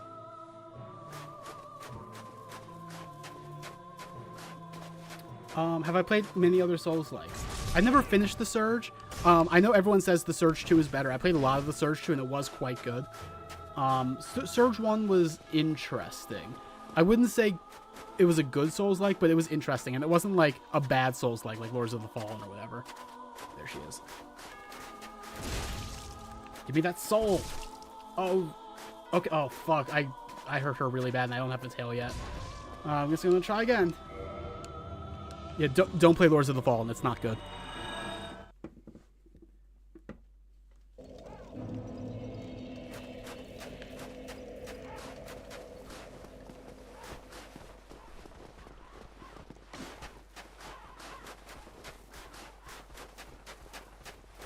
Is there a reboot of Lords of the Fallen? I don't know anything about Lords of the Fallen except that I played a little bit of the first one and it wasn't good.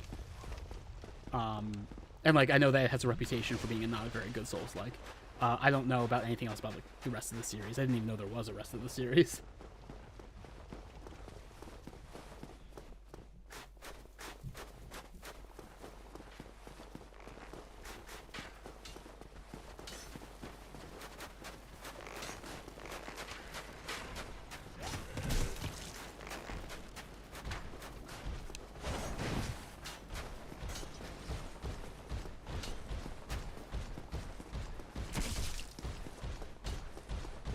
Alright, let's try again without me getting really close to killing her this time. Because that was terrifying. I might have fucked this up and I might need to come back on New Game Plus to do this. As much as I don't want to do that. Oh, there she is.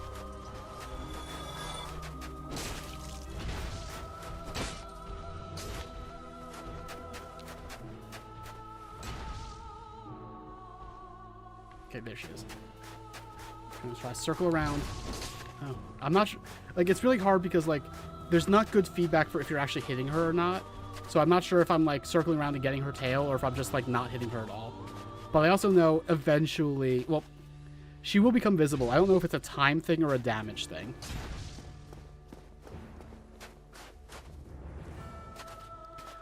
If this attempt doesn't work, I'm going to look up exactly how her invisibility works. Because it might just be I have to wait her out. That seemed like probably a tail cut based on the position of her feet.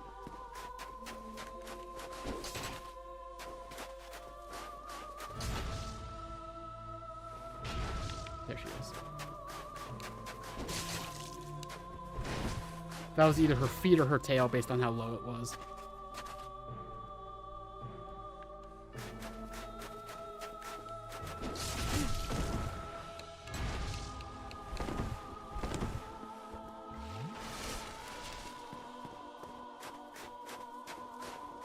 I didn't think Lords of the Fallen sold well enough for that. But I mean, I don't really pay attention to those kinds of things. What do I know? All I know is us hardcore, pretentious, like, Soulsborne fans were like, oh, this is not good, but that doesn't mean it didn't do well. There's a lot of people who play these games who aren't us.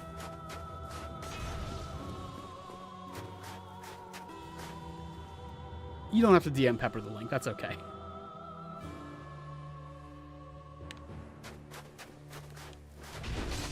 Come on. It's frustrating because, like, this is a fight that would be really, really easy, especially with when I'm doing it. But if you want that tail cut, it's a little bit of a nightmare. Shit. Can I still... No, I can't hold her bone. I'm gonna have to come back and kill Priscilla a second time. That sucks. I guess it is a time thing for her to stop being invisible. That sucks. Oh well, gonna have to come back on New Game Plus. Maybe I'll tail cut her with her own boss weapon. Oh, that's a bad idea because it has bleed. I shouldn't do that. That would be really risky. I'm not sorry, J-Hill. Also, you can't warp out of the Painted World. You have to, like, you have to come back here and, like, go back through Enerlanda, which is annoying.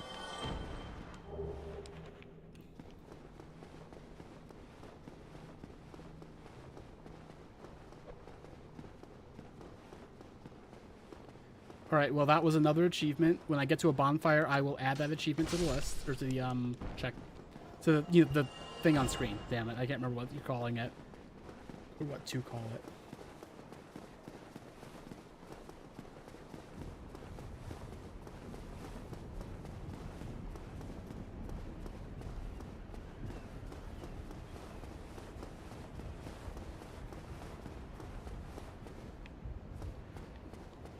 I think it's to the left to go down. I could be misremembering. I guess we'll find out. Yep.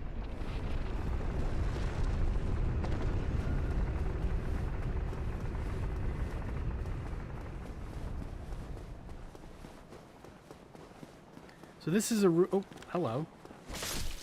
This is a room that we haven't been in yet. This is the Dark Moon Tomb.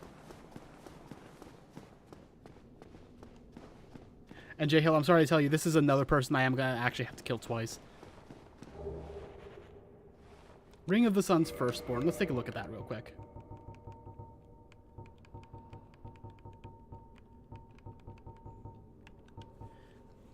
Lord Gwyn's firstborn, who inherited the sunlight, once wore this ancient ring. Lord Gwyn's firstborn was a god of war, but his foolishness led to a loss of the annals and rescinding of his deific status. Today, even his name is not known. So, when this game came out, to say that this ring led to mass speculation is an understatement. There were so many theories about who the firstborn was. one of the leading theories was that it was Solaire, which, like, there's some stuff there where I can see how people would say that. But then we end up fighting the Firstborn in Dark Souls 3, and it's just some other guy. Yeah, it's the Nameless King from Dark Souls 3, Spider. Yeah. So I'm not actually going in here yet. I need to go back and get that one other souvenir of reprisal. So let me first quickly level up, and then we're going to go get that souvenir of reprisal, then we're going to come back. If I remember right, this is a warpable bonfire. This is the Dark Moon Tomb. Firelink Shrine.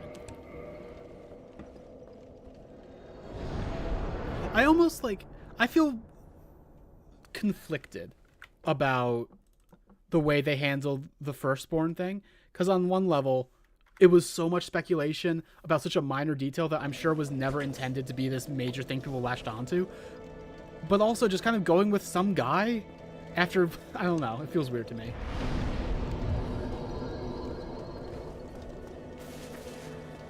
J Hill, I know what you're talking about shooting an illusion. I'm not doing that here. I'm going to do that in New Game Plus.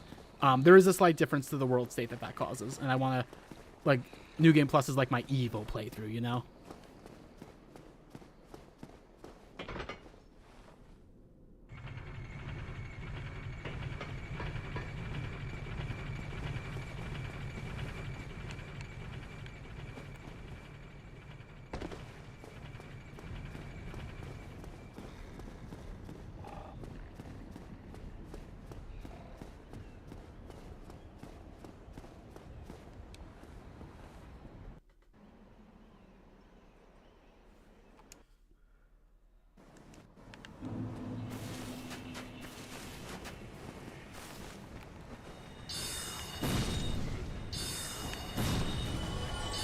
Hi, Anthem. Welcome to the stream.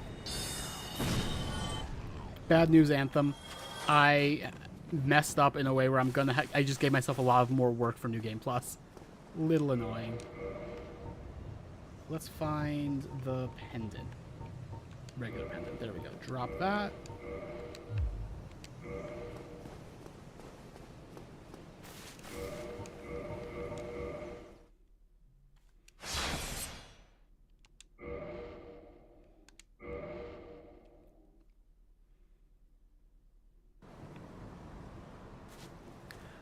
Basically, I killed Priscilla before I was able to get her tail cut. It was annoying. Souvenir of Reprisal. There we go. That's 10 souvenirs of Reprisal.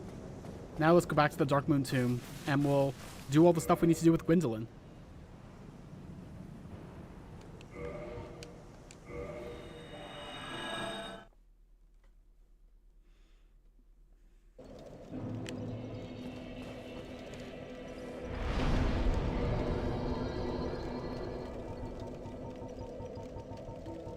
Dark Moon Tomb, there we go. It was at the top. Welcome back, Nambi.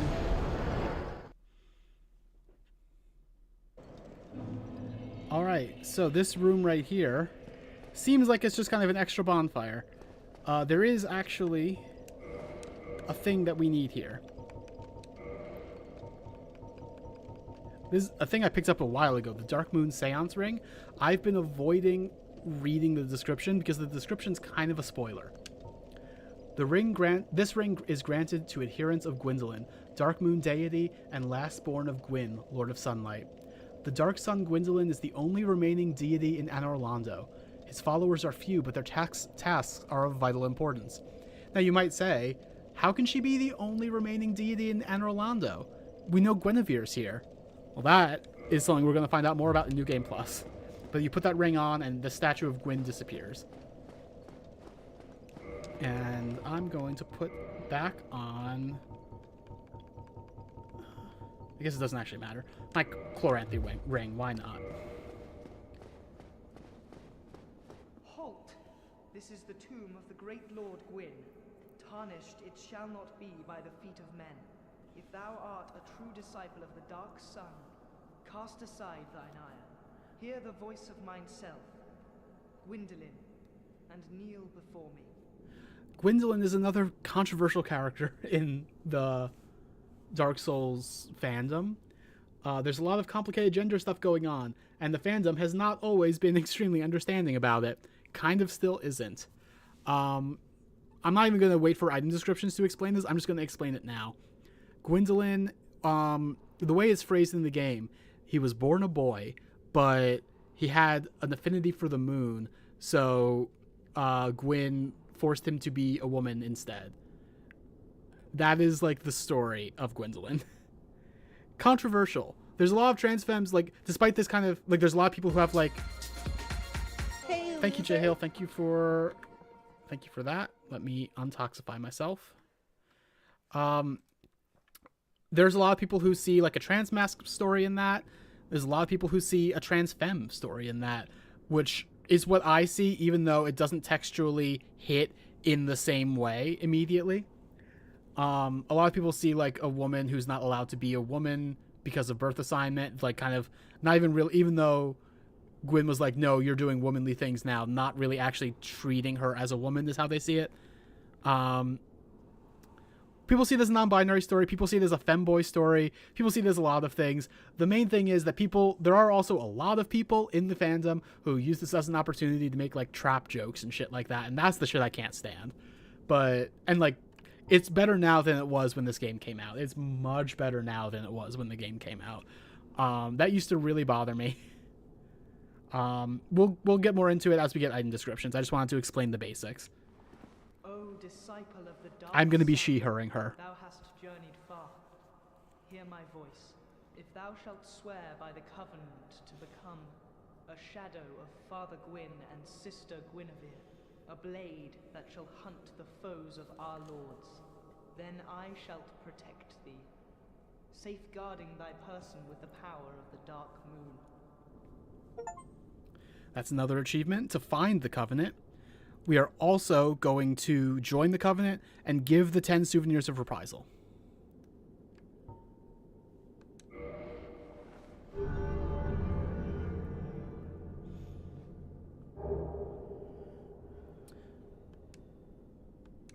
Very well. Now thou art a blade of the dark moon, hunteth the enemies of the lords by the power of the dark sun. And, like, there's that thing also, like, oh no, you have, like, you're associated with the moon, that's feminine, and Gwendolyn being like, well, actually, this is just the dark sun. Like, it's the sun, but it's, like, the reflection of the sun. There's multiple ways to read that. A lot of trans masks, very understandably, read that as, like, no, I am a man, actually. Like, this isn't, like, you are wrong in how you are, what you're associating with me. For me, it kind of rings really similar to a lot of my pre-transition, like, baggage stuff around, like, I'm one of the trans femmes who pre-transition kind of leaned into being masculine as, like, denial. And that's kind of how it reads to me. I don't know. None of this is intended. A lot of this is just kind of shitty on the parts of the writers, and we're all just kind of grabbing for whatever scraps we can get, you know? I think people who have a trans mask headcanon for Gwendolyn make a lot of sense, and I'm not being like, oh, they're wrong to do that. I want to be really clear about that just because I have a trans femme one. But they're not the ones I have a problem with when it comes to this. I have a problem with how this is written in the first place, and I have a problem with how a lot of the fandom dealt with it. Well, dude, I'm not going to get into Danganronpa shit, especially when it comes to that character. Not right now. Anyway, so we're going to offer the souvenirs of reprisal. This is actually an improvement over how it worked in Dark Souls 1 originally. In Dark Souls 1, you didn't get this counter where you get to choose how many you add. You just got, like, you offered them one by one, and it was so annoying. So now we can just do the counter. We can just give the 10 straight up.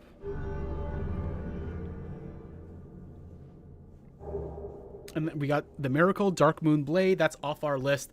That's one of the most annoying things on our list because that's what we needed those souvenirs of reprisal for. Let me mark that off. Also, Pepper's here. Hello. Hi, Pepper. Hello. I'm gonna come. Okay. Cool. Happy for you. Hi. Hi. How you doing? I'm good. Are we doing politics talk? I heard gender talk. I mean, I was watching. I saw gender talks, and I was thinking about including myself. Yeah. So what's my views on Bridget J. Hill? I think that she used to be a shitty trans-misogynistic stereotype, and I'm glad that they actually just kind of went with, no, actually, like, we're just going to make her actually a trans femme and, like, not do that shit anymore. That's my view on Bridget. It's frustrating to me, though, how many characters seem to be, like... And it's because of them starting off as trans-misogynistic stereotypes or just having that in their character. How often characters are trans femme because it was forced upon them somehow, and then they just accept it. Yeah. Like, I am frustrated with that. But that plays into a lot of the same narratives that we see in real life around like trans social contagion, trans women especially social contagion. Like there's no one out there forcing people to be trans women. I promise you there's not. And it's such a weird trans-misogynistic trope. And like, I have never played Danganronpa, but I'm told that this is similar to Chihiro from that game, where it's like, oh, this person's a trans femme, except not really, actually. Like, he's actually still a guy, because we're going to be shitty about it, but like, oh my god. Yeah. I mean, I played that game. I know you played that game. The first one I played with, I like to call her Cheerio. Played it before I transitioned, and unfortunately I did use he and pronouns. I found that out and wasn't really completely aware of like the situations that or it was all about. Like it's basically just more transphobic writing. And also, do you fucking know what happens to Cheerio? Yeah, I do. Danganronpa spoilers for anyone. Cheerio dies, and then not only just dies a death by being killed in the game, dies a death by being killed. Yeah, but then has another character just go in and splay her body out in a completely different way just because he feels like it. Of course. Specifically based around the whole gender thing. Yeah. Like, doing it in that sort of way. And like, this context is why I feel the way about Gwendolyn that I do, because it's so common to write basically a trans femme and then be like, oh, at the last second, actually still a guy though. And it drives me up a fucking wall. And honestly, Gwendolyn's not a character where that super applies. Like, Gwendolyn is one where I think you really could make actual cases in the other direction. But like, just let me have this thing, just I want to have this character for me, and not in a way where I'm taking her away from anyone else, But and like, I think that's why you're going in the penis box. It's also like complete. Oh, lurk. Yeah. I heard it twice. You heard it twice? Yeah, I heard it from the headphones way over there. That's funny. It's a sheer enough sound. That's why, like, it's also, like, I think makes sense for so many people to be attached to Bridget, even if she came from, like, trans-misogynistic stereotypes and stuff. Because it's like, now we get to actually claim her the way we always did, and people told us we were crazy for it. Yeah. And it's not... I don't know. There's some weirdness how you might be able to compare it to, like, the Shrek ugly stepsister thing. Yeah. Stuff like that. But also there's, like... I don't know. I don't know much about the character. It's one of those things where also I think part of the reason that I am very much... I get frustrated with characters like the ugly stepsister from Shrek, but also positive over the character of Bridget, is because of how often people will be like, no, Bridget's still a guy, Bridget's still a femboy, come on, fuck you, I'm transphobic. And that makes me more like possessive. That makes me go like, okay, well, no, actually, now she's even more of a woman than she was a second ago, actually. Yeah. Doot says the character that did the splaying is also portrayed as like a huge asshole, and like that's the kind of thing with these sorts of things in my experience, where it's like they'll have the person being transphobic be an asshole, but they're still using them as a vehicle to have the transphobic thing happen in the story. And that's why, like, oh, well, you're not supposed to like them. And I know that's not quite what you were saying, but that's kind of where my mind went. Like, that's why, oh, you're not supposed to like the person who did this thing always kind of falls flat for me. It's not the right excuse when it's more so just so the story can perform a transphobic act. Yeah, exactly. With no actual, like, meaning or actual story behind the transphobia of it. Yeah. Also, just, I don't know if you knew, the character that does it is Byakuya, of course. Of course. And I fucking love Byakuya, because he's just so, like, what the fuck is wrong with you, Byakuya? Why? Like, in context, like, there's absolutely no reason for him to do that other than to just kind of fuck with the crime scene and confuse everybody. Like, that is his reasoning for doing it, is because he was bored. Okay. he just does the most nonsensical, stupid shit to try to seem like he's like a yes, pompous asshole. Yes. Like, and it's really funny. Yeah. I hated him so much in the first game, and then just over time, that hate became so strong it just had to turn around into ridiculousness. Yeah. And that's why Adams and I ended up liking Byakuya in the end. Also, part of the reason I'm a little possessive over Gwendolyn also is I feel like she gets a really awful fate that a lot of other characters don't get. And like when I walk into that room and you see her, you might recognize her from Dark Souls 3. A really bad thing happened to her in Dark Souls 3. Of course. Yeah. Let's go in there. Let's do this fight. It's going to be pretty quick. After that, do you want to talk about the thing we were Sure. mentioning? Sure. Our politics of today. What foolishness! Why would a blade of the dark moon trespasseth upon the great lord's tomb? That line of dialogue's a little different if you don't choose to join the Blades of the Mark Dark the Moon. words of myself. Gwendolyn. Thou shalt not Oh, I think go you showed me the unpunished. scene. Yeah. So that hallway wasn't... So Gwendolyn used illusions to make the hallway unlimited. The hallway's actually not unlimited. This does have an end. You can run Gwendolyn all the way down the hallway and get to the end of this hallway. It takes forever, but you can do it.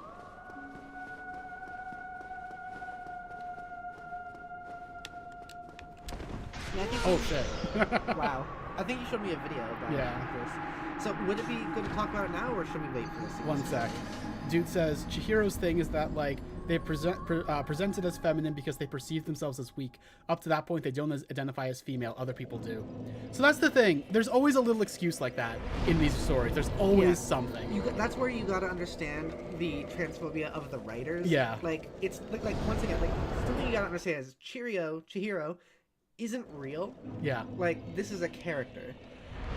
Why is it, and you have to recognize these patterns, like, why is it that every character that is written to be basically trans beat for beat is then in the context, in the text, written as like, oh, but not actually trans. All the trans stuff. Every but time. not Every actually fucking time. Not actually It was trans. the same thing with Bridget before, like, it was made official that she was trans femme. Like, same exact thing. So, like, you need to be able to, like, notice that this character has all these all these trans aspects and things that categorize them as trans, and then that those small things like that are genuinely just written there to be like a small excuse. Half of her health with one crystal soul spear. I just want to point that out. Anyway, do you recognize her, by the way? No, I don't remember much of Dark Souls 3. She's the one who's getting eaten by Aldrich, and her corpse is sticking out of Aldrich's body. Oh. It's bad. Oh, okay. Yeah. Oh, Wow. yeah.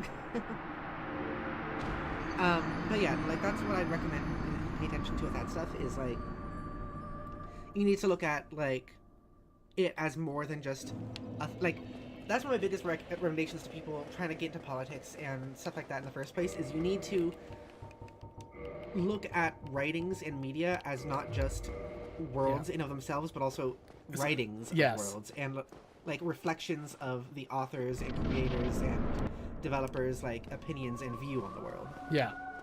Like, characters are not the way they are just naturally. They are that way because they are written that way. So, like, a character like Cheerio existing and being everything that applies to trans women, except for using the label trans woman, is very often just another excuse for people to write characters, to write trans women, but still calling them boys. Yeah, it's a way to, like, write a character who gets denied femininity in the story and continuing to deny her femininity outside the story. And, like, not just femininity, but womanhood. And then so many people will go ahead with this, being like, oh no, but my sexy femboy. Yeah. If she's not a sexy femboy, then she is gross and disgusting and trans woman and ew. Yeah. That happens a lot. And it's part of the reason that you see, like, this weird shit of ostensibly straight men having a lot of, like, investment in, like, Bridget being still a femboy so they can jack off to her with absolutely no thought about how, like, if you actually think she's a man, wouldn't that not be a straight thing to do? you know? Yeah, have you... I don't know if anyone here has noticed. Have you noticed how often, like, there'll be specifically guys who are like, oh, I'm a straight man, and I... Oh, what's happened? Yeah. Swathed in dark, an eternal curse upon thee. I died right as I got her. Oh, really? Yeah.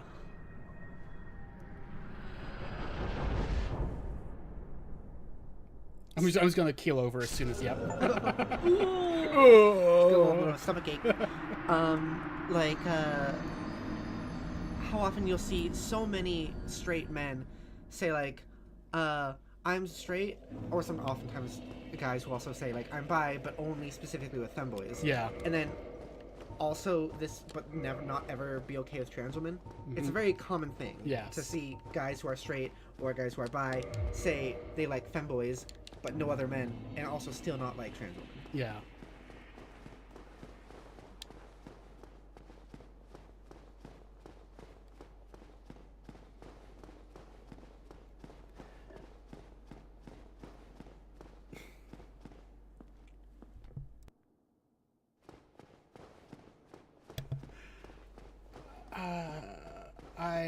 Dude, come on, man. I forget. Oh, by the way, this chest is always empty. It trips me up every single time. Are you like agreeing with us, or are you trying to like give excuses for it? I'm confused. Okay, devil's advocate. Okay, please don't play devil's advocate about this shit. You don't need to play devil's advocate for the transphobes. Yeah, thank you. Like, if they're transphobic, you don't need to be like, well, maybe they're not transphobic. No, if they're being transphobic, you don't... Yeah. If someone stabbed you in the arm and then someone else was like, well, they weren't really trying to hurt you. Like, maybe there was some other good reason. Like, I think the person stabbed in the arm would feel kind of bothered by that. Yeah. They'd be like, okay, what the fuck? Can you please stand up for me? I've been stabbed in the arm. And then you're like, oh, but what if maybe they didn't mean to stab you in the arm? Yeah. Or like, what if it's part of their culture to stab you in the arm? Like, yeah. Dude, I know, and I don't need to hear it. Okay. And also, there's a weird way of talking about like transphobia in other countries that kind of is then used to paper over the transphobia of like the US and the UK. And like 2010's UK was not great either for trans people. Let me just say that. Neither was the US. Yeah, like all I gotta say is the F slur was everywhere in 2010. Yes, it was.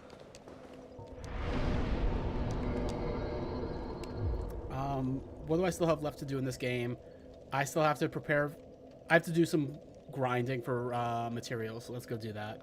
Dude says I ain't trying to excuse it, just trying to explain it. Well, you said you're specifically trying to play devil's advocate, which means you're trying to excuse it. Like, that's what that means. Like, you're trying to look for good in it, which is, yeah. Dude, you gotta stop running away from these conversations if you're gonna start these conversations about politics. You can't, dude, I'm sorry, you can't keep having bad opinions and saying bad things and then running away when people confront you on it. Yeah. Otherwise, you're gonna keep having bad opinions. And like, this isn't us like being like, dude, you're awful. This is us saying like, this is frustrating to have this kind of thing come up and then we can't even follow through on the conversation with you about it. Like, you can't excuse transphobia and then when someone says, hey, that's kind of, you're excusing transphobia, and then that person goes like, oh, bye, and then it means you're just gonna keep doing it to people. I'm just saying this because, dude, I've known you for 5+ years now, and this has happened before, and I want it to be brought up. Like, I'm sorry to kind of like stop the discussion of the stream to do this, but I do feel this is important. Like, dude, I appreciate you, but you know, No, I'm fine. like kind of what I said. If you keep not, if you're, I know it hurts to have these conversations and it's stressful and it makes you do bad things, like you said. But sometimes that needs to happen for you to learn things. Yeah. Oh no, is it happening again? It's happening again. Oh no. I thought you liked horror, Pepper. No, this guy. Make him a woman and maybe. Okay, fair. Like, look, he can look more or less the same, but be a woman, you know?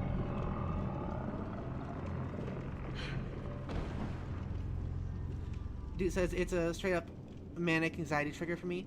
I get that, and maybe that's something you need to talk to, like, a therapist or something about, but, like, still, that's not an excuse for, like, allowing transphobia. Yeah. Like, you can't use a disorder of any sort to allow transphobia to happen. It's not a reasonable excuse. And like, look, if you gotta head out for your mental health, that's fine. But like, you need to look into this fact that this has happened before. Yeah. And like, I'm gonna be honest, dude. A lot of the time, it makes me not really want to interact with you because this has happened several times.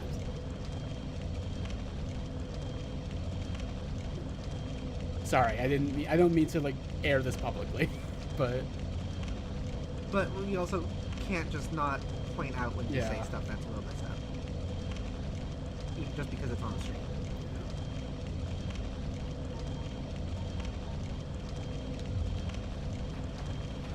Do you want to talk about the politics we were talking about with Tumblr? sure. Let's pivot. Let's do a little bit of a pivot. Let's pivot. So, Jodi mentioned earlier the anti-civ stuff. Yeah. God. Does anyone know what anti-civ is?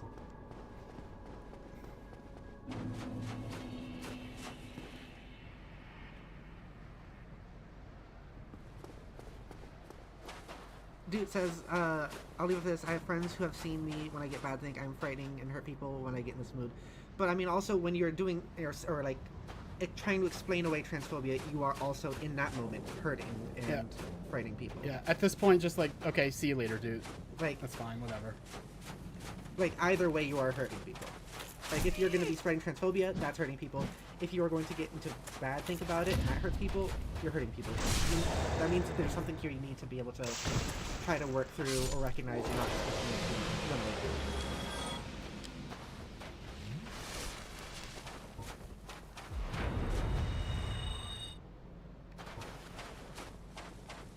But in any case, like I said, does anyone know what anti-civ is? Anti-civilization. Yeah. It's something that's been coming up on Tumblr recently, and oh goodness gracious. It's it did look like I stabbed under the knight's kilt. It was weird. Like between his legs. You're doing a lot of dick stabbing. No, it wasn't even a dick stab. It was between his knees, basically. Like the Oh, it was just like there was no air. There was just air there. Yeah, it was like because he was up on a higher level on the slope than me. It was just the hitboxes lined up weirdly.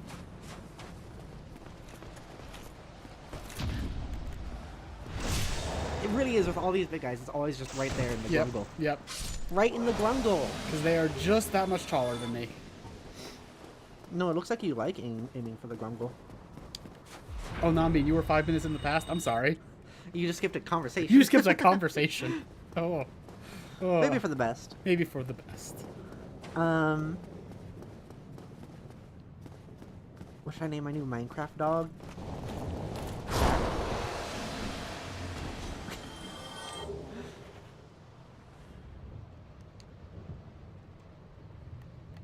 All right, bye, dude.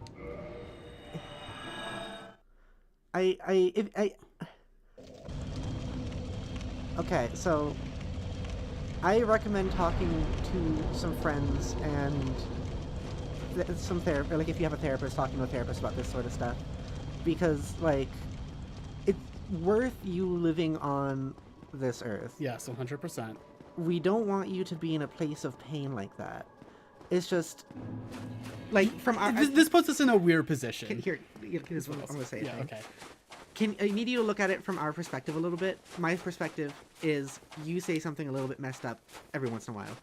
And me or Jodi go like, hey, you said something kind of messed up. And then you go like, well, I have anxiety, so I need to leave now. And then you don't acknowledge it. And then we say like, you need to acknowledge it. And then you say, well, if I acknowledge it, then I hurt people. And I say, you already hurt people. And then you say, well, then maybe I should kill myself. Yeah. And then that comes off at that point as just you trying to kind of threaten us for calling you out with self-harm. Mm-hmm. and that is still performing the action of not acknowledging the things you are saying or doing or wanting to learn from them. It's okay to not be perfect. It's okay to have to like have transfer. Oh, it's not okay, but like it's expected to have slip-ups or mess-ups or things or not be perfect. And like that's okay. The part of the conversation where we were talking about like, oh, dude, that thing that you said, let's talk about that. That was not us being like, we hate you. Yeah. Like that happens on the streams a lot. Like people will very often say like, try to give a benefit of the doubt or play a devil's advocate, and then we'll just talk about it, and that's fine and cool. That's what we do on the channel a lot. Like we talk a lot about politics in that way, and so we're not going like, hey, you need to leave or die or be in pain or we hate you or you're a bad person. We're not saying any of that. I don't inherently believe you are a bad person. I think like we don't want you to spiral over this. Yeah, like it's just we want to be able to interact with you without being afraid this kind of thing is going to happen and you're going to have to leave. Because I know it's scary to have conversations, but having conversations about this stuff is good, and not having conversations is avoiding learning about other people. And if the conversations can never happen, then you can't ever learn how to better like acknowledge other groups of people and other types of people, like trans people, for example. Like, if these conversations never happen, then there'll never be any progress. And if they never happen for anybody, then there would never, ever be any progress for anybody.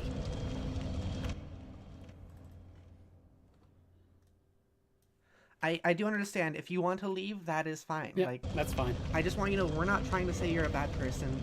I want you to be okay mentally and health-wise and all that. And I think you should talk to people and talk to a therapist already. You care about, trust, love, or even come back to us if you ever want to talk about this. Because like I'm open to talk about this. I talk about trans stuff like this. I talk about queer stuff. I talk about just in general political stuff like this all the time, and I want to be able to like help educate people on things when they say things that can be kind of weird. And most of the time it goes fine because they'll be like, oh, heck, okay, that makes sense. I didn't know that. And I'm not even saying you should like immediately agree with me. But I'm saying that there needs to be some sort of conversation and not just you either doubling down or leaving. That's when things get difficult. That's when people go from being somewhat ignorant, which can be okay, to being blatantly transphobic, is when they either double down or avoid all conversation on the topic. In the grungle. In the grungle. Want to take the estrogen? Yeah, let's take the estrogen. It's to your left. Oh, is it? No, it's not. Oh, Yeah, right this- there. Oh, it was behind my bottle. Behind your bottle. I got. Your bottle. I also gotta take my sweatshirt off. Can you bottle. actually? Actually, never mind. It got warm in here. It did. That's what happens when you stream. Every time Jodi streams. Every time I stream. Is that my water? What the fuck? Joseph's in the cloaca? I don't think that's their cloaca. How do you know? I guess I haven't looked under. Have you opened them up? I haven't looked under the armor. I don't know. Is this my water? I think it is. I don't think it's mine.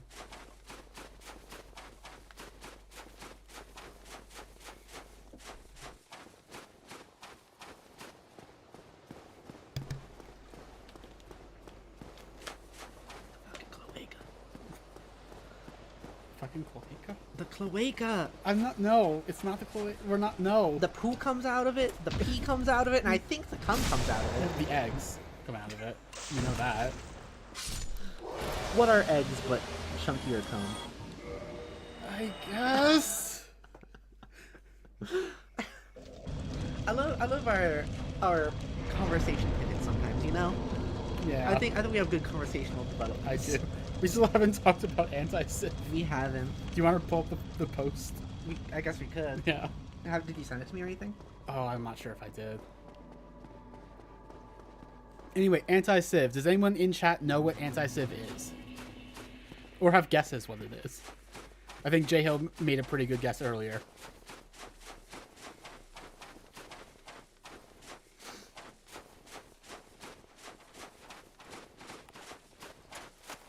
It's not the one where you were on this one. It was a different No, one. it was the one before that. See, look. Right between Oh, the knees. the cloaca. No, that was between the knees. It wasn't even hitting him. Chaos is extreme anarchy. anarchism. Yeah, Yeah. it is basically very often from anarchists who have this Yeah. opinion. Calling it extreme anarchism is you're kind of there, but there's a little bit of other stuff about it. Like it's a particular kind of anarchism. Let's say I wouldn't like saying extreme anarchism is kind of positing that everything is along like a two-dimensional axis, if that makes sense.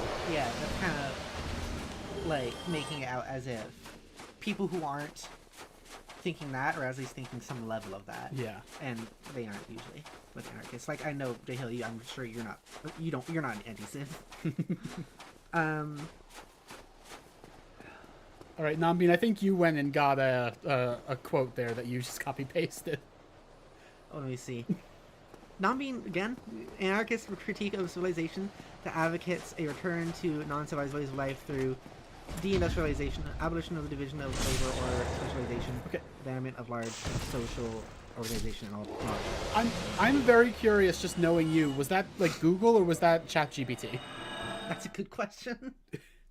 Because like that's not an inaccurate summary. So are we gonna read both sides of this? Oh, we don't have to read the whole thing. It's I gonna think be it was just like if we wanted to huge. pull out quotes from it. It's gonna be Like in fact, you know, it's probably fine. Like we just there was just a long running argument that's still kind of going on Wikipedia. Okay, fair. That does sound like a Wikipedia description. It's like in their like neutral like register. Well, so what I'm thinking is when we did the Praxis Babes Oh, conversation, we did that read a was- lot. That Yeah. was about 2 hours. We could bring this out for like a full length conversation. We could. I don't think I need to do that quite that much grinding. Oh well, you know. So like, if it's, do you want to have a full length, deep conversation about that, or do you want to kind of like skim over it? Let's skim over it a little. Okay. And like to be clear, this is like the most recent part of a very long ongoing conversation on Tumblr. There's lots of anti-Civ people who pop up every now and then, and it's always like, come on. Oh, there's a Homestuck in this conversation. Is there a Homestuck? That person. Oh, I didn't realize. That's a different conversation. Oh, this is a though. different conversation. This is the one I was involved in. Oh. The one where they pull out the country ball flowchart. I forgot about that. It was so funny. I haven't read that one. That's a different conversation. I've been part of. Okay. So we're not gonna do the whole thing. I think I kind of want to do the whole thing. Okay, let's do the whole thing. Do you want to? We'll do the whole thing. It's fine. And then like I'll interrupt as I need to for when we're gonna like fight bosses or whatever. Because Okay. this is not gonna go for that long. But And also, yeah. if we're gonna do the whole thing, I don't think we're really gonna have to add much because Yeah. we are reading a Tumblr conversation between this anti-Civ and someone else. You can say their Tumblr handle, right? Yeah, Read Marx and Lenin is That's what Yeah. they're using. yeah, Um, with hyphens in between each one. They're one of the people I follow. They're very good. Yeah. So Anti-Honda Civic. Well, I am also anti-Honda Civic, but that's for other reasons. It's because I don't like cars. you don't like car-centric infrastructure. I love mulch. I think cars are. Where did that meme go? I like that meme. It was like that was a very niche meme. It was I feel a like very no niche one meme. really. It was just there for like a few months. It And was even, good, It wasn't though. even huge. It wasn't even huge. It wasn't like. I don't know that I could explain why I find it so funny to people, but it was- just gets me. It was like a picture of like a very small kitten.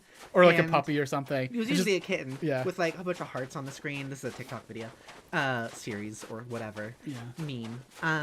Where small kitten on the screen, a bunch of hearts, and then just like an AI generated voice of a kid going like, "I like mulch.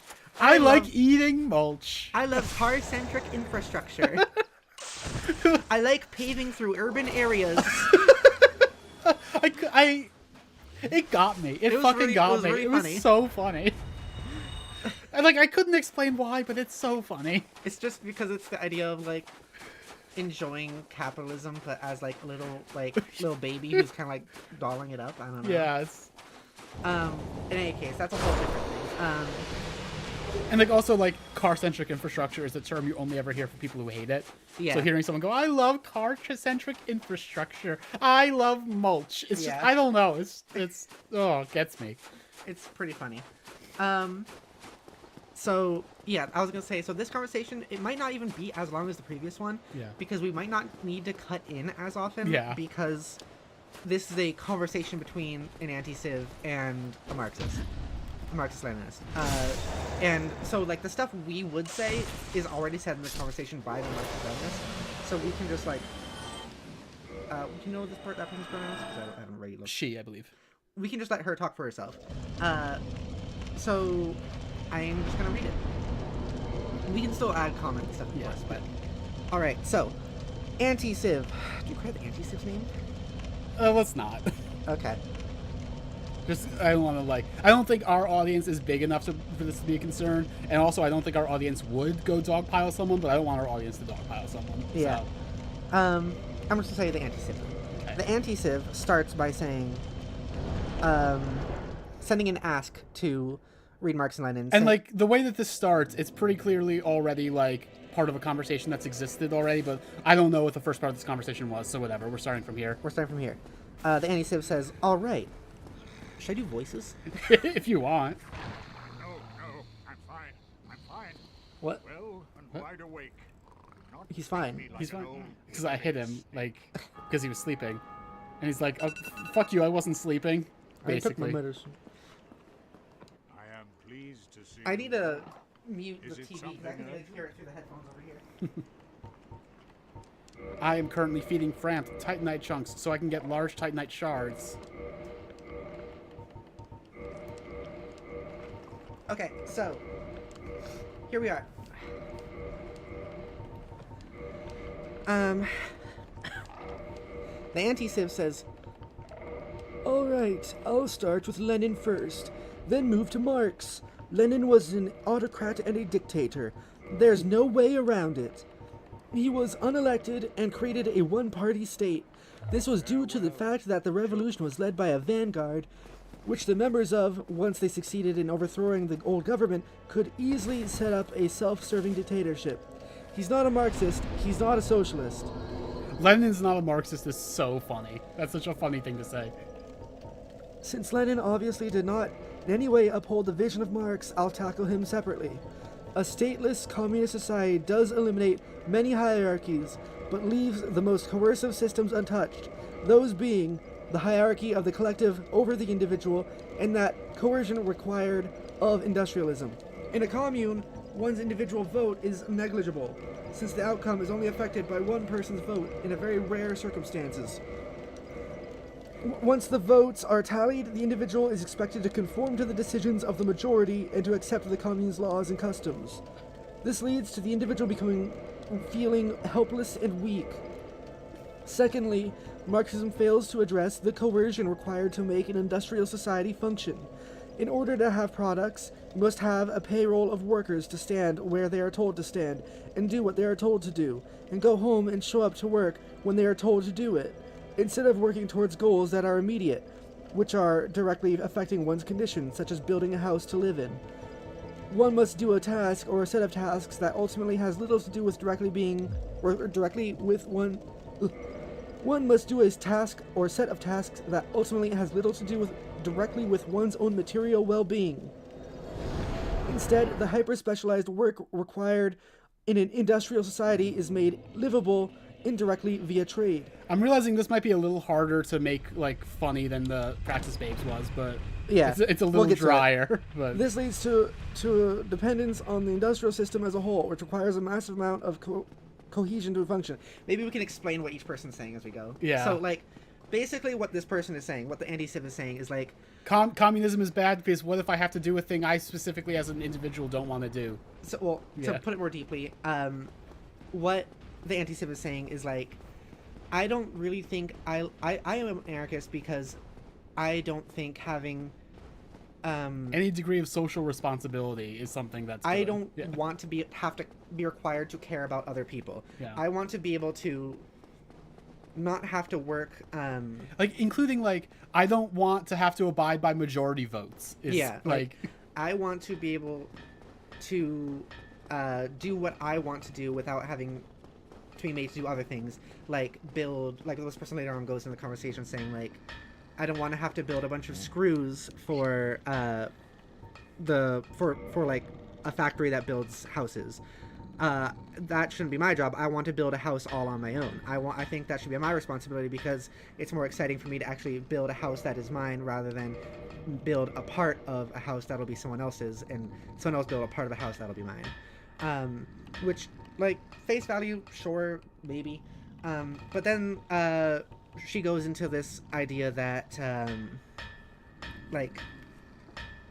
Yeah, J Hill is saying that it's not as punchy to make fun of this as it is compared to Praxis Babe. So it might be a good idea to kind of just, like, sum it up the way you're kind of doing now. Okay. So, like, she goes on to say that she does... Well, kind of like what she was saying here is she doesn't like the idea of... Also, J Hill, I'm sorry. I'm making the Life Hunt scythe. I'm making Priscilla's weapon. She doesn't like... She feels that having a vote that doesn't go in favor of what she wants is coercion. And that's just not... Fundamentally not understanding what coercion means. Also, you sound like a conservative right now. Like come on. Saying, like, oh, I don't want to do this thing, therefore I was coerced into doing it is not what that means. Yeah. Also, just a misunderstanding of how... because later on, she goes on to say that she thinks... she doesn't want to... Oh, I see what you mean, J Hill. My bad. J Hill says, oh, no, that's not what I meant. I meant, as you said, this was harder to make fun of, so I was explaining why that might be. Yeah. I'm going to still... I kind of want to do it the way I was doing it, where I read a paragraph and I explain the paragraph. Okay, sounds good. And honestly, I might just reply to them and skip the remarks later in those parts. Okay, that's fair. So she goes on to say, Humans are no longer permitted to act autonomously, since doing so would be a hindrance to the system. Behaviors which are not conducive to the system are disallowed, but all unimportant facets of our life which do not interfere with the functioning of the system are permitted to grow within said limits. So another thing that she does is she kind of starts doing this thing we've talked about before on some of our streams, is believing the stereotypes and propaganda of communism and as to why she doesn't like communism. Also, just like that bit at the very beginning about like Lenin wasn't really a Marxist because he was like an autocratic dictator. It's like, what the fuck are you talking about? Yeah. And, like, he was like, just as a point of like history, he was elected. He was elected by like the Supreme Soviet, which was itself elected by like all the other Soviets, which were like the workers' councils, which were themselves like elected locally. Like, it's a democratic system. And one of the parts in this that made me feel really fucking... I don't know. what's a good word for this? Maybe... One part that really, like, drove me up the wall was when, later on in this conversation, what she says is, like... Well, she already had pointed out, like, one-party system, not democracy. And later on, someone says, like, why is that not democracy? And she's like, well, if I go to the fucking... voting ballot, whatever, and there's only one name on there, that's not a fucking democracy. And that's just taking what America's voting system is and applying it to everything. Yeah. Like, one party does not mean one person. One party means one political party. Yeah. There still will be a lot of different people there doing different things within the boundaries of that political party. Like, notably, in a lot of quote-unquote one-party states, the way that it works is people are nominated in the first place by their constituents, and then even if it ends up with only one person on the ballot, which doesn't always happen, you can have multiple people on the same party running against each other. But even if it is one person on the ballot, you can vote for them, or you can vote to reject all candidates. Yeah, in which case it just starts over. So you don't even have to worry like about someone that you don't like. Like, you can still vote to not have them. And the thing with this is, like, the reason people see as like one party as like, oh, that must mean like that they're thinking that like, oh, it's like conservative only, or like Republican only or Democrat only.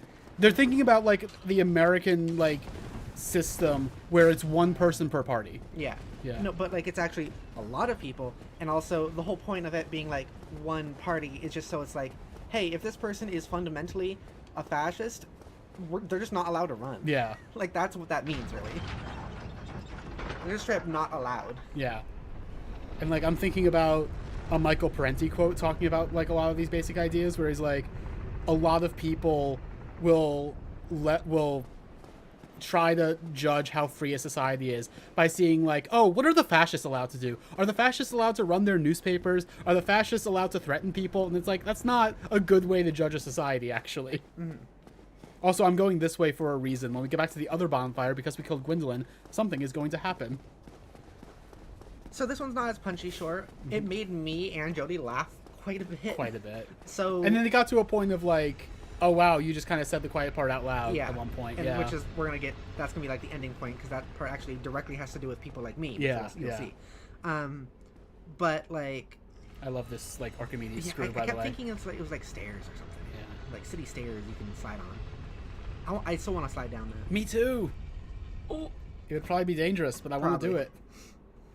So like, it's not as punchy, but I feel like it can still be pretty educational here. And like that, and I misunderstood what J Hill was saying, by the way. That wasn't even like Yeah. actually what J Hill was trying to say. Yeah, like, but still, like, it isn't as punchy, but it still is interesting. Anyway, by the way, we're about to get down into where the bonfire was, like, and because we killed Gwendolyn, the Dark Moon Nidus is going to be very upset with us. Okay. So it was you, was it? How dare you produce a blade upon a deity? How did you ever get this far? I shall end your suffering here and now. It is the least that I can do. I shall end your suffering here and now. Anyway, Crystal Soul Spear. Crystal Soul Spear. Dark Bead. one Dark Bead hit. This woman is a threat. Anyway, Master Gwendolyn. this happens when you kill Gwendolyn or make Anor Londo dark, and I'll show what I mean by Anor Londo getting dark next on New Game Plus.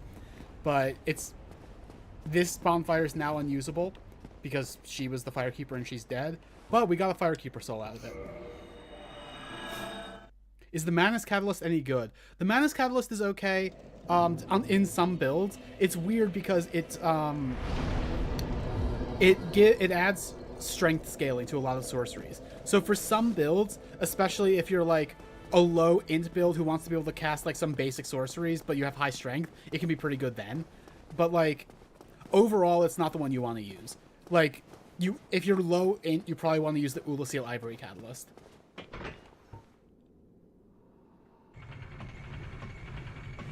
Pepper, what are you doing? Okay, I'll get back to it. Okay. Okay, so we're gonna continue just kind of like reading paragraph by paragraph and explain what they're saying and why they're wrong. Yeah.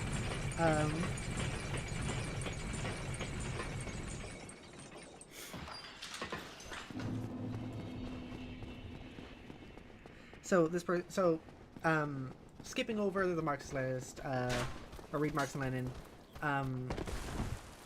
replies, because that also goes as, that would make it take a while if I'm going to explain those as well. The anti-civ goes on to say, the only candidates permitted to run in the Soviet Union were those approved by the existing Communist Party, so only pro-Lenin members could be elected. All of the democracy in the Soviet Union is just a front to conceal its actual autocratic tendencies. That's once again just kind of like going like... That's just looking right at us and saying, I don't understand how the system works. Yeah.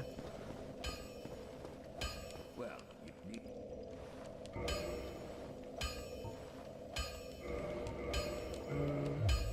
Don't get yourself nothing. So I'm going to go do a little bit of grinding in the Darkroot Forest, because I actually forgot we need to get the stone set, and we're going to get that here. It shouldn't take long. It's not a rare set. So, how this person, like, formatted her reply is she would put read Marx Lenin as like sentence above and then reply below it. So what read Marx and Lenin said was, you seem to be arguing that Lenin was neither Marxist nor socialist because the nascent Soviet Union was not yet classless or stateless. Anti-Civ goes on to reply, I never argued this. You're strawmanning me. It's funny because if you scroll back up, that is literally Like, word for word what she said. It was the very first thing she said. Actually, I can scroll up because I can scroll up. It's easy. In her, let's see, first paragraph, she said,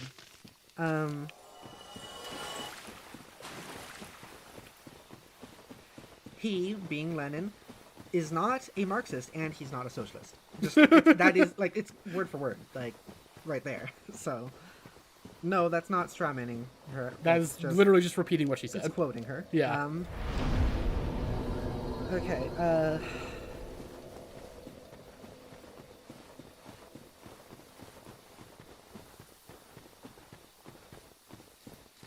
So, Remarks Lennon said, I fail to see what the alternative to communism would be in your world, or like,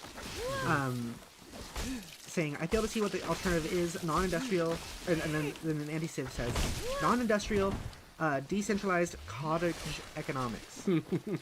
Individual artisans and craftsmen creating products independently.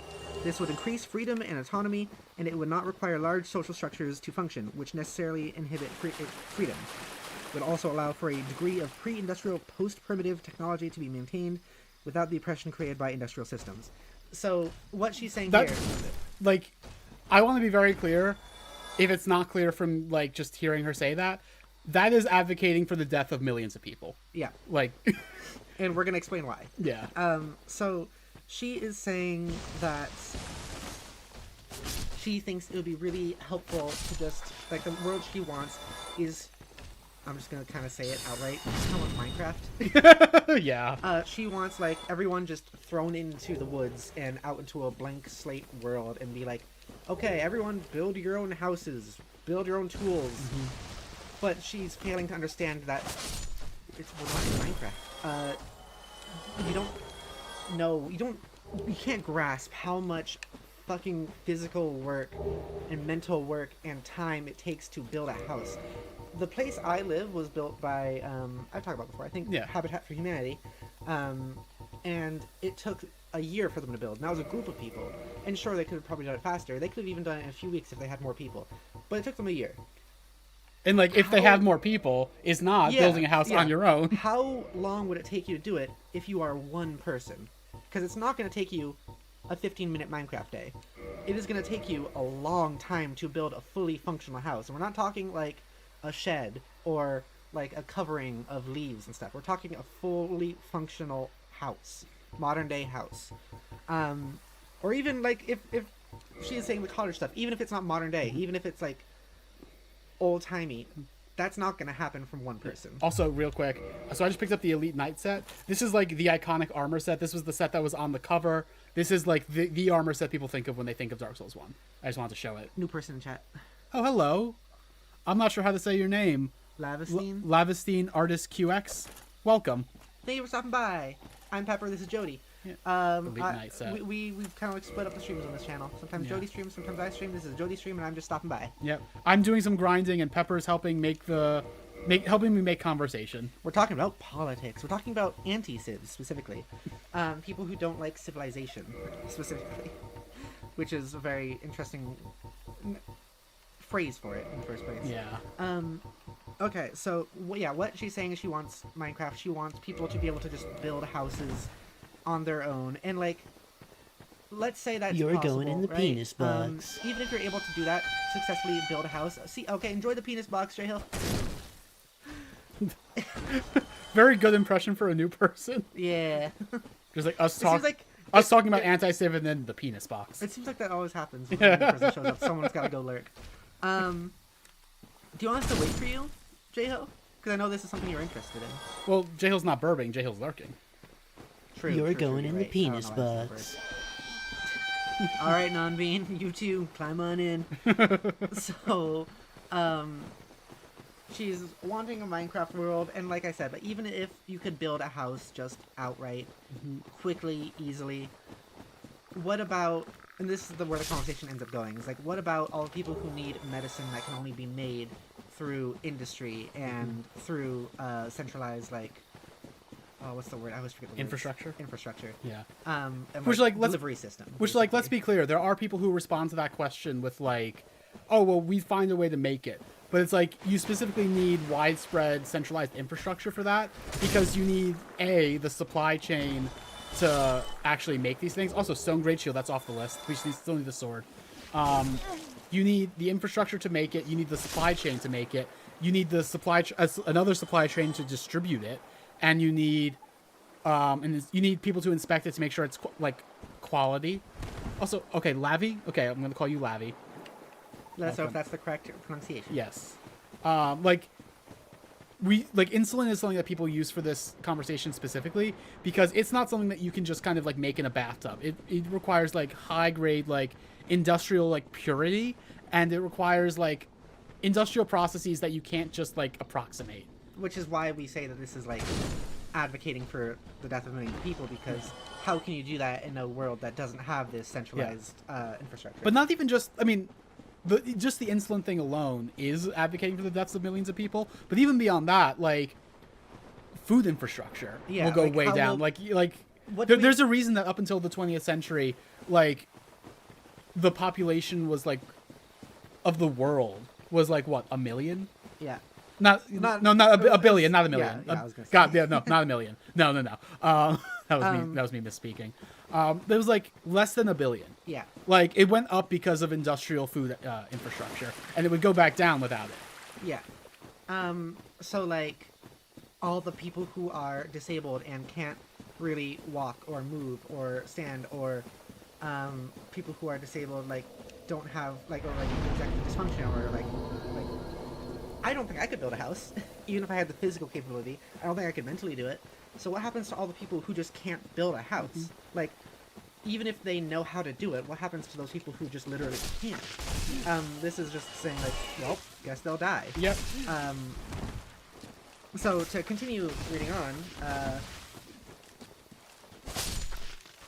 and also the thing that she's saying about the oppression created by industrial systems, she's confusing industrial with capitalism. Yeah. As in like this is a thing that in my experience a lot of anarchists do, where it's like, oh, the things that are associated. Oh my god, the Kim Jong-un? The Kim Jong-un. Oh my god. I'm a big believer in Juche. I'm so glad you're here. Holy shit. We're talking about communism right now. There are a lot of anarchists who look at like alienation as it exists under like capitalism, and they assume that's just a product of work in any context ever. Kim Jong-un says, no, I was never here. All right. See ya. See ya. It was nice seeing you for a minute. Can I have your autograph? Please. Oh my god, is that the Kim Jong-un? That's the Kim Jong-un. Holy shit. Thank you for being here, Mr. Kim.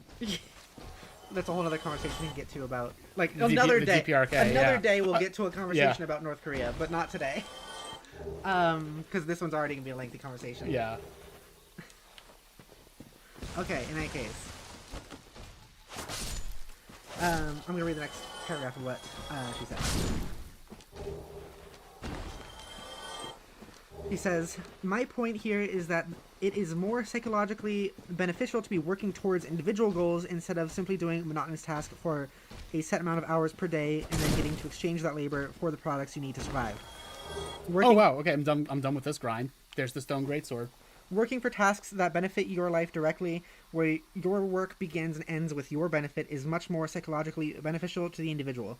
Would you rather spend your day working to build hundreds of nails, which you then find that you've been given a house for your labor, or would you rather build a house yourself?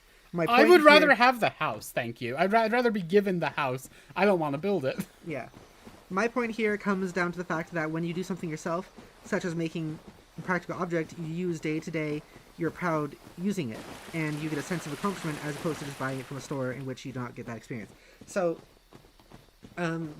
excusing the whole buying from a store part, because like that's still thinking about capitalism specifically. Yeah. This is kind of imagining that, like, okay, so I have a comparison here that I used when Jodi and I talked about this originally. Since I'm an artist and I do commissions for art and stuff, just strangely, I feel like building a house could be therapeutic almost. Things where I can see an actual proof of the work I put in helps. There's degrees where that's true, and but I still don't think I think a lot of that thought process honestly comes from like cozy games and Minecraft and stuff like that. It's not I found myself realistic. I found myself like, doing that too. Like imagine actually having to cut down a tree and spending days upon days upon days having to work your muscles to death and not actually, because once again, we're imagining you're starting off from nothing, working days upon days upon days to cut down trees and make a house, weeks upon weeks upon weeks upon months upon months upon years, And all that time while you're building it, you don't yet have a house. Yeah. You're just in the woods. So you are miserable. So by the way, I just want to point out, this Catacombs warp was added in the remastered version. Like, there was a different Catacombs warp before, but like this Catacombs warp is right at the blacksmith, and it's so nice. And there's ways you could, like, if we could imagine how can we make Minecraft building of a house realistic, is okay, we need to get like people that you can like talk to, like, hey, can you do this part, can you do this part, can you make it look like this now, can we add this, because you can't do all that work yourself, so you have to ask people like, hey, let's design it, and you can design it yourself and put in some of that work yourself.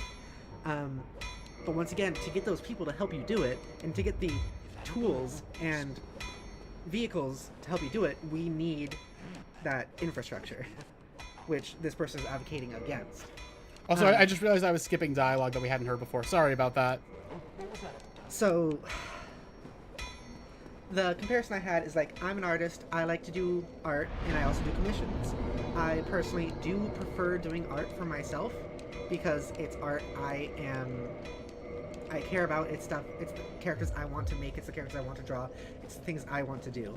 I don't dislike doing art for other people, but also I get less out of it because it's work for other people that is I'm not going to be able to use or like look at or see or have much to do with once I'm done. And that's not necessarily like I'm still happy to give art to people, but the thing is that that's what's being compared to here, is she's acting like that's the same thing, what I just explained with art is the same thing as building a house. And it's different when I am making an art piece that takes a few hours compared to building a fucking house. Yeah. Like, once again, you need to be realistic with how much work that takes if it's just you. So, like, yeah, I'd rather spend some time building nails than years of my life without shelter and access to food or free time to build a house. Yep. Even if I get to customize it a little bit, which I wouldn't, because I'm still restricted by what I can do. Yeah. Like, it's not like you have ultimate freedom if it is just like, because it's just you. You don't have your own answer to it. You still have to answer to yourself, like your own body, your own needs, your what's required to live and all that. And like I said, you can still do the things, like, it's still maybe possible, theoretically, to get Minecraft house making happen. But to get that, you need to make the technology and infrastructure and all that stuff to actually make it happen in the first place. Also, I just want to point out, we just got our maxed out fire weapon a second ago, and now we have a chaos parrying dagger +4. We just need a red slab, and then we're done with our maxed out chaos weapon as well. And that's it for this whole branch of like maxed out weapons from the various different groups. So that's almost done. We just need, well, that's going to be New Game Plus to actually get that slab. But like, we're basically done with like all of that whole branch of weapon types to achievements to get. You know what's kind of interesting I'm thinking about is the person who came in as Kim Jong-un is probably doing it as a meme because they think that Kim Jong-un is also like the ultimate evil. Yeah. That or... Oh yeah, I was assuming that was the case. Yeah. That or it's someone who like is more aware and is actually just trying to troll people. I don't think it's unlikely that. Almost certainly the first one. Yeah. In any case though, I'm gonna continue reading. I am his. Very well. Then stay still Pepper. for a moment. Yeah. Pepper. Is it happening again? Oh, it's happening. It's happening. Again. I'm always gonna let this cutscene play out entirely. Why are you doing it? Why does he have to like bend his head back to do it to you? When he's upside down, it freaks me out. Yeah. I don't like when he's upside down. I don't know why it's so scary. It's just like unnatural to me. It's the way he's lit, I think. Like, this angle is fine so far, but it's when you're like actually moving around. Like, see, that's terrifying. The mustache. That's terrifying. The mustache always freaks out. Yeah. It's real funny. Also, that one is like acting like gravity's not a thing. Like the one on our right. It's got some static electricity. Yeah. Spider says also hunting is kind of hard. Yeah, it's not accounting for all the other stuff you also have to do to survive. Yeah. And it's like, you think about like, since industrialization, people have like free time in a real way that they didn't have before, because suddenly it's like we can depend on like people putting in their 8 hours to like, okay, realistically we live in the Imperial Core and there's a lot of slave labor going on underneath it, but like conceptually, broadly speaking, people are putting in their 8 hours to make food for everyone, and they're doing it collaboratively, and then like the rest of us have food. We don't have to worry about finding food in our day-to-day. And that we're talking about industrial, not capitalism. Yes. Industrialization as broadly. With capitalism, it's different. Yes. So, like, this person, I think the reason that she kind of thinks this is a good thing is because to her, building a house is her free time. Yeah. When for 99.9999% of people, it's not. And also, I think if she were to actually be put into the woods and be told about a house, it wouldn't be her free time either. Yeah. I think once she actually understood what was like the pain that is building a house. Yeah. The concept is sure, cozy, cute, fun, therapeutic. That's why we have the games for it. Mm-hmm. Like that it's the was same fun. thing That was funny because that was an unparryable attack, and I parried it. The game just kind of pretended that it didn't hit me, but also I didn't get the parry. That was bizarre. Like in the same way that like Halo is really fun. It's like a video game franchise. I don't want to go to war against genocidal aliens, please. Like, why not? No. Lazy kids these days. No. Kids these days don't even know how to fight the Covenant. Bad.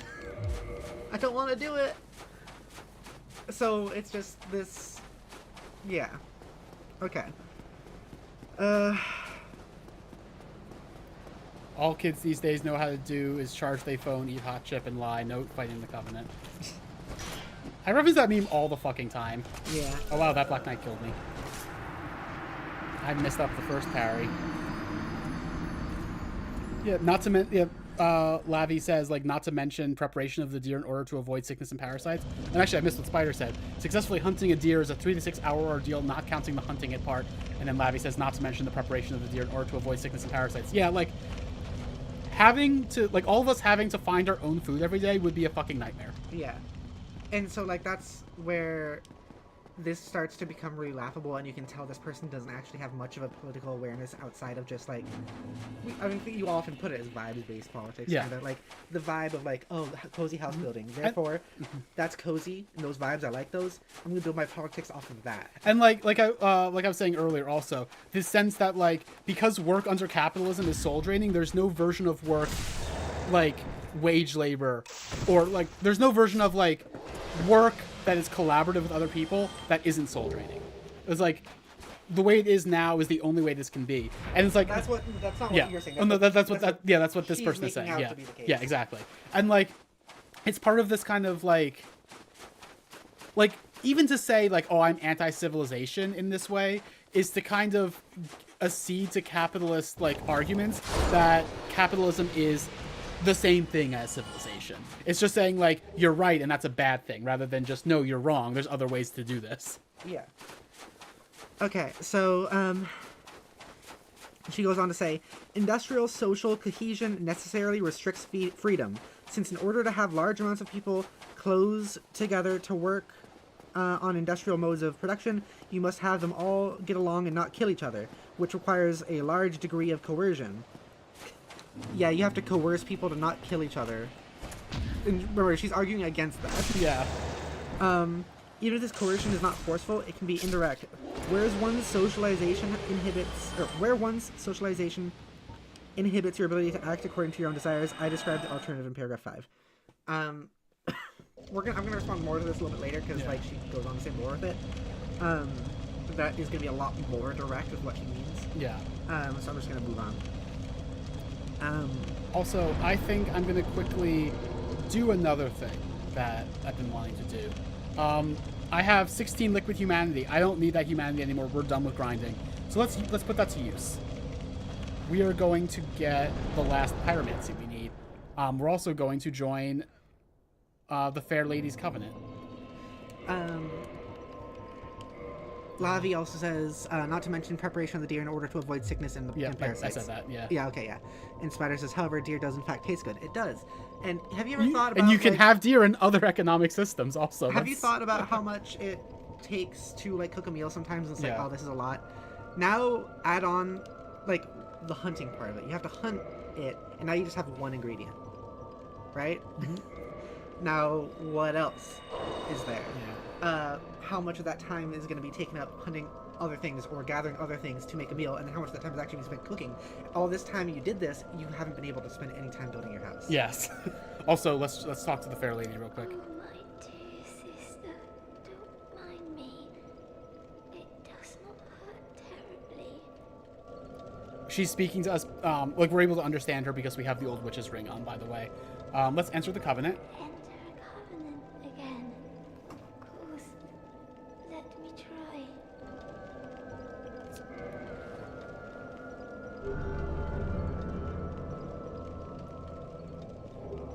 So because of that, we got the pyromancy great chaos fireball. And now let's offer her 30 humanity, which is what we need to do the level up, the covenant. I wanted to do this before I like eventually died and lost my those humanities. So yeah, we just got the achievement for getting all pyromancies. That was the last one we needed. That spider person does sound like a British newspaper kid. I never heard it that way, but you're not wrong. That's pretty good. I kind of hate that you're right, actually. Oh, thank you, Quayla. Also, I forgot. I think My Quayla. the one, like the Firekeeper soul I have on me right now is actually the one that has a unique description. I'm pretty sure. Yes, Soul of the Dark Moon Nightus, Firekeeper of Anor Londo. A Firekeeper's soul is a draw for humanity, and held within their bosoms, below just a thin layer of skin, are swarms of humanity that writhe and squirm. Her brass armor serves to disguise this ghastly form. Great, right? Love it. Hey. Let's reuse that real quick to reinforce our Estus flask. Okay. Goodbye, Quayla. Do be safe. All right. We are down to less than 10 achievements left. But these ones are going to take a while. I know you've been struggling to do like a full political stream. Maybe this is a good way to like kind of do these a little bit easier. I think so. Also, hey Manal, Just have welcome. these political conversations like as part of your streams. Yeah. Now we're talking about anti-civs today. I'm sure you have thoughts. You kind of joined in the middle of the conversation, so it's gonna be hard to like kind of like tell you what's going on. But like this person, we're reading someone on Tumblr who has some feelings. Like if you've been on Tumblr and seen the like commie blur discussions about anti-civ in the last few days, you've seen the post that we're reading from right now. Probably, if you read the whole thing, because it's long. Okay, so anti-civ goes on to say, autonomous activity can be considered activity which is not bound by any set of laws or regulations. Any task can be autonomous, most importantly the task of satisfying our biological needs themselves. In industrial society, this task is not an autonomous one. You are strapped down by the rules of the workplace, by your office or factory hours, by the laws of your country, etc. Even if you are a business owner, you are beholden to the waves of the market and the doubtless necessary regulations of the government. Farewell. Yeah, this is the guy with the fuck insulin mentality. Yes, you were right. Although, we said anti-civ, so that was a good guess either way. If you didn't know we meant the specific person. Yeah. So, and this person's pronouns were she, her, right? I believe they were she, her. I could be wrong. I can also double check. You could double check. That's fair. I just want to make sure.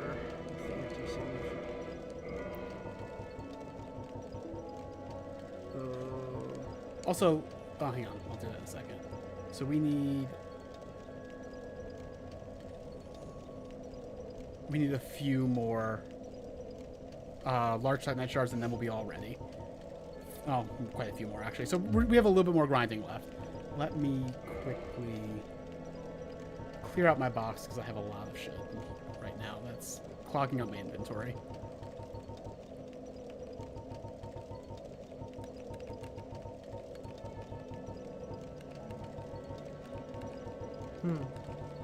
What you looking at? I'm trying to find the person's pronouns. They're not listed anywhere on the main profile. So, but I believe I've heard people using she, her. The anti-civ has a website. Oh. And a bio on it, and where the only hint to any of that is gender girl. Oh, okay.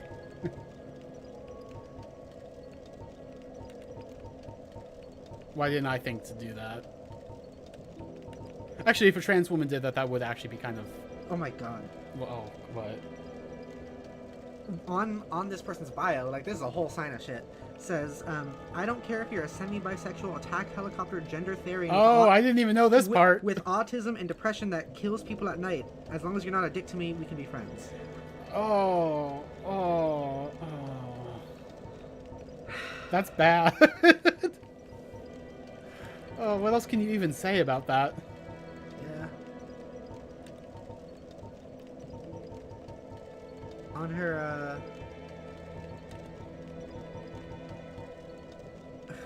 her website could be another thing we could go into. Oh god, okay. I didn't know about this. Yeah. Spider says R1 joke. Yeah. But it's funny because it's a variation of the one joke for someone who thinks that they're like not transphobic. It's like, I don't care if you're this stereotype or that stereotype, we can still be friends. Like, what the fuck? So the first things on her bio say ideology summary. Anarcho-egoist neo-Luddite. Gender. This like, you know, it takes a lot for me to be like, no, you're being unfair to the Luddites. But like, you're being unfair to the Luddites. This is not what their ideology was. They were attacking the one specific technology that had taken their jobs, which was like not the correct form of action, but it wasn't like we need to get rid of agriculture. Like, gender girl, MBTI. Oh my god. And then that's listed as... I shouldn't be surprised that this person lists her MBTI. Of course, she's exactly the kind of person who would. There's a personality test. Yeah. For those of you who don't know, and then she lists her personality type as ENTP, T, INTP, T. Morality. Okay. Amoralism. You don't say. Because, like, she is going to later on in this argument be like, yeah, I don't care if millions of people die. So, yeah, you don't say. Yeah.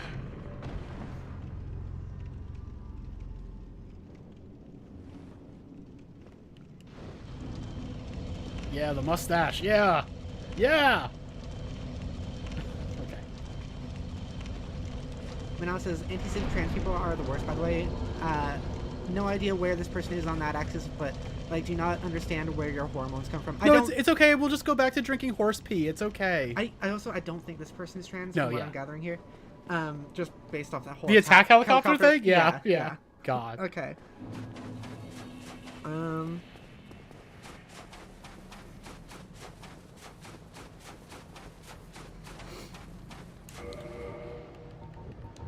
Forgot to put back on my covetous silver serpent ring. Also, wait, I wanted to read some item descriptions. Some weapon descriptions, really. So we killed Priscilla for her life hunt scythe. Scythe born from the soul of Priscilla, the stark white crossbreed, I hate that they use that term, trapped inside the painted world of Ariamis. Even the gods feared Priscilla's life hunt ability, and in the hands of a mortal, its power will turn upon its wielder. So life hunt in mechanically is bleed, except it takes a much higher percentage of health. Like regular bleed takes, I think, 30% of mass health. Life hunt takes 60%. It's only on this one weapon. It's in later games they have frost as an elemental damage type, and it's probable they were going for frost here. They just didn't want to make a new damage type just for this one person. But yeah, the whole thing is like she was trapped in the painted world of Ariamis because she had that ability. She was dangerous. Anyway.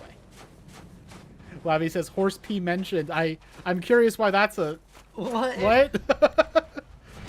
I'm just gonna... I do want the meme version of that now, though. Her website is largely uninteresting. I'm just gonna say a couple things from it. She has a thing that says block equals Eileen, and then like a... No, that's the most obnoxious thing. Flexing emoticon. Okay. Not emoji. Yeah, I know that I like annoyed you to the point you said fuck this, I'm out, but like actually that means I win. Or just the whole thing of like it's just obnoxious because like in some cases that can be like block equals win, sure. In some cases, no, it's really annoying. She's like, yeah, I annoyed you until I won. Or also, I was a bigot, so you didn't want to be around me. Yeah. I win. Which is where I think I am with this person in particular. Yeah. Uh-oh. I keep getting an Estus off and then getting hit, and the hit takes the exact amount of HP my Estus would have given me. It's wild. She says, in today's society, essential authenticity is muffled and smothered through laws, social consequence, and regulation. You sound like a fucking libertarian right now. But through art, essential authenticity can express itself with almost no restrictions. Okay. Favorite TV series? BoJack Horseman. House MD. Oh my god. This person's extremely Tumblr in that way. It's really funny to go from, like, I think people should die by the millions. Also, I like the Tumblr TV shows. Like, wild. And so I didn't talk about the very beginning of the website, which is just several quotes. One of them being, "The divine is God's concern, the human man's. My concern is neither the divine nor the human, not the true God, not the true, good, just, free, etc., but solely what is mine, and is not a general one, but is unique, as I am unique. Nothing is more to me than myself." Max Stirner. Oh, I knew the Stirner quote was coming at some point. I don't know who that is. So she mentioned that she calls herself like an anarcho-egoist. Egoism comes from Stirner. Okay. Who's like he was a contemporary of Marx, and he was not great. Spider, you're right. What? If you live in a log cabin in the wilderness, you can't watch BoJack Horseman. It's gone. Well, some sacrifices will have to be made for the sake Shit. of my utopia, where millions of people die. But no, she's gonna be coerced into not watching BoJack Horseman. Oh, you're so right. Coerced by the lack of radio waves to, yeah. Oh, goodness gracious. I'm just gonna read the names of the other quotes, because I don't feel green. That's fair. Emil Cioran? Yeah. Is that how you pronounce it? Kieran, I think. Kieran. You might remember an Emil Kieran quote opening Metal Gear Solid 5, actually. Huh. And then also Theodore John Kaczynski. What? The Unabomber? Oh! I should have expected that, actually, but normally we say that these people worship the Unabomber as a joke. I wasn't expecting just an outright quote. The quote is, "Instead of removing the conditions which make people depressed, modern society gives them antidepressant drugs. In effect, antidepressants are a means of modifying an individual's internal state in such a way to enable him to tolerate social conditions and he would otherwise find intolerable." Hey, why don't you read the part of his manifesto where he talks about his feelings about black people? I wonder why that part doesn't get quoted that much. And also, what about the people, what about the thing, what about when fucking antidepressants actually help people? Yeah. Please. Oh my god. I fucking beg of you. Okay. Alright, anyways. I'm going to keep doing this grind until I run out of Homeward Bones. Then I'm going to go back to Firelink, turn my chunks into large shards, and go buy more Homeward Bones. And then see where I am as far as leveling things up. We should be done relatively soon, and then we'll be able to fight the final boss and move on to New Game Plus.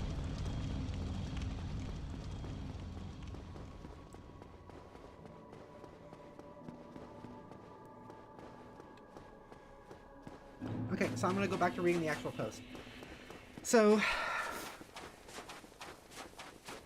she says, "The level of infrastructure and order required to satisfy everybody's needs would require that individual autonomy and freedom be restrained to fit these material conditions. The aforementioned factory example of coercion, where one must do what they are told to do when they are told to do it, provides an example, or provides an ample image of the kind of coercion needed to create such a system." And Lavi, yes, that is that same person.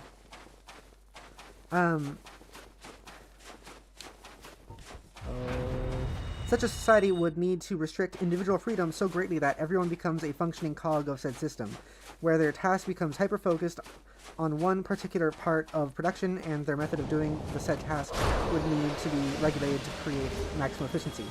You imply that acting autonomously is only applicable in circumstances irrelevant to the functioning of the system, where in fact autonomy is most important in those circumstances that are directly involved with our material needs.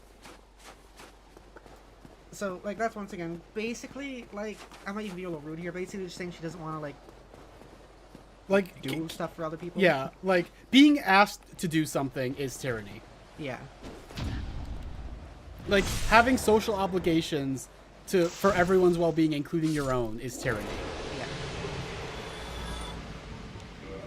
Yeah. Because, she said, she doesn't want to work in a factory. Which is fair. I don't want to work in a factory either. That's fair. But it's once again assuming that it's going to work in the same way capitalism works. Because her whole argument, this is all against communism, Marxist Leninism, where she thinks that to do this you'd be working all day every day, which is not going to be the case because that's not actually required, surprisingly enough. because if you look at capitalism, we have a lot of an abundance of stuff. Yeah. Too much. Yeah. I'm thinking specifically about all the groceries thrown away. Yeah. That are fresh and clean, specifically as an example. Insert Grapes of Wrath quote here, which I might actually read that on stream at some point because it's a good quote. It was a quote that was all around in like lefty circles like a few years ago.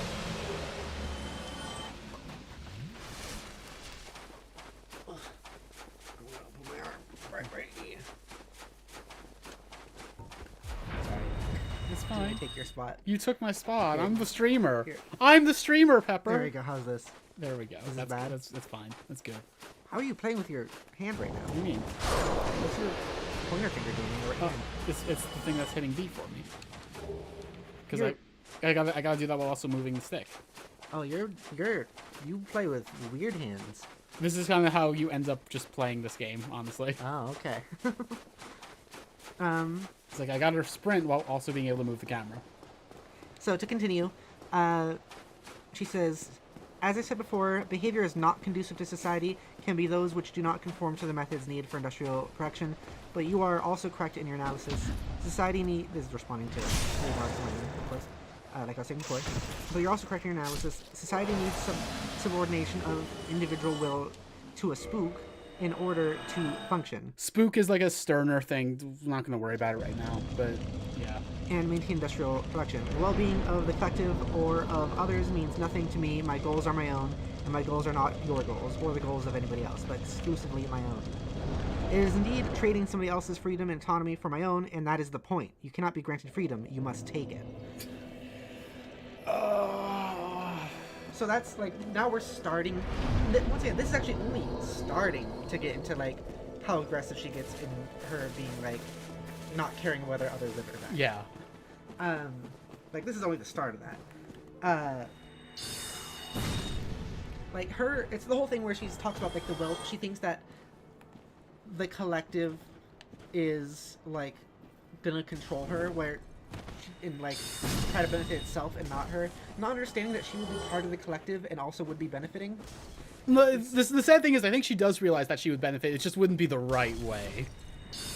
Yeah, I get to watch BoJack Horseman, but BoJack Horseman shouldn't exist, and suddenly I'm on her side actually.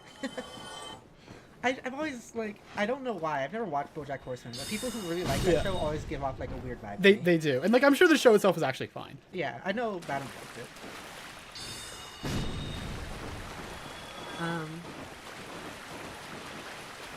Lavi says, okay, just live in the woods, bro. Go out and do that. Yeah. That's the thing with anti-Civ people to me. It's like, your definition of freedom could exist for you. Just go out and do it, but they don't want to do it. They want to also force everyone else to do it. And like, for hundreds of millions of people to die who need insulin and who need like food. Yeah. You left me. I thought maybe you'd plenty. So this one, I am going to read what a segment of what Read Marks and Lennon said, because what follows in the response, I think, is kind of important to this attitude. Okay. Also, hang on, sorry. Manal says, fighting for my life in the trenches of grad school while listening to this ridiculousness is very funny. Like, people are allowed to just make up theory out of nowhere, while I have to cite multiple sources to just defend that food history is important to cultural identity. I'm not sure which is worse.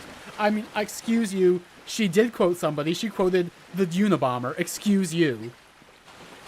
The capital T Unabomber. In any case, so read Marx and Lenin, for those of people who are showing up a little bit.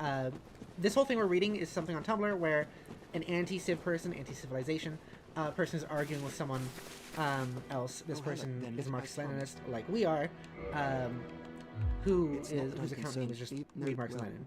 So Read Marx and Lenin says, you can certainly maximize your own freedom and autonomy at the expense of others, but if we are to live in a society where the freedom and autonomy of everyone is to be maximized, then there must be certain limits to individual behavior for the sake of others. And so the anti-civ replies by, this is like the part that really just frustrates me, like just hurts me in my soul, says, now you're getting it. Like, oh my god. Okay. That overly familiar way of like, oh, I hate it. Chucklefuck. Listen up, Chucklefuck. Yeah. So now you're getting it. Industrial and societal forms of organization necessarily limit individual behavior via spook.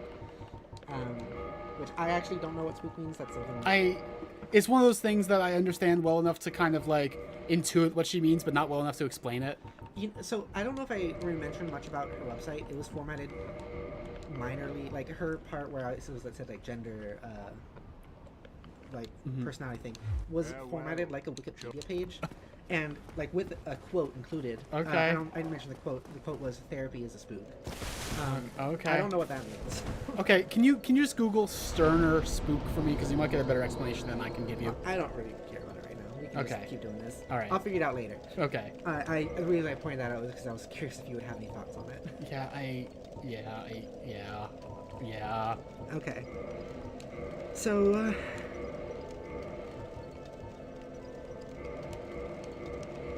she says, a dictatorship of the proletariat has never been established because every Marxist-Leninist revolution turned into a one-party dictatorship, meaning non-democratic, due to the power vested in the politically advanced section of the proletariat. In order to prevent this, you could simply have a decentralized revolution. It's so fucking funny to me. And then Marx-Lenin said a lot of other stuff. I feel like I don't care about even acknowledging that last paragraph. Yeah. Sorry, I'm just gonna quickly. I just need a second because I'm going through and making sure I have everything I need for the boss weapons next thing. So, you know when you're playing a horror game, and because like when I first originally read through this, like you're playing a horror game, and then there's like the safe rooms, and then there's the rooms where you like collect a bunch of gear. Yeah. And then there's like you get back into the scary rooms. Yeah. When I was reading the Marx and Lenin posts, it was like I was in the safe room. And then as I was nearing the end of those posts, I'm like, oh, I have to walk back out into the mess. I have to walk back out into it. Here we go. Yeah. Spider says birb in a couple minutes. Okay, see you in a birb. Manal says the overlap in that and this anti-Civ nonsense is helpful to understand. Bojack is a bad man who hurts everyone around him and blames his nature and his life and never takes accountability for harm. This is going with what he said in the previous thing. Oh. From what I get about Bojack, lots of people responded to it by saying it me when like the whole point is he is bad. He's bad on purpose. He should not be respected. Yeah. That's almost always a problem when like there's shows or characters that are like that. Like, yep. Like Joker is Joker. one of the most obvious examples. Yes, he's so mean. We do live in a society. Yeah. Lavi says, now you're getting it, Sonic ass. Okay, so we're all set for New Game Plus. I'm just gonna kill enough Black Knights to finish off this level I have, because I don't want to go in with like this many souls, and then we're gonna fight the final boss. Cool. I'm pleased to see you well. Is it something urgent? Very well. Then I skipped the eating this time. I skipped the vor. I shouldn't have done that. Oh. Listening and learning. I'm sorry.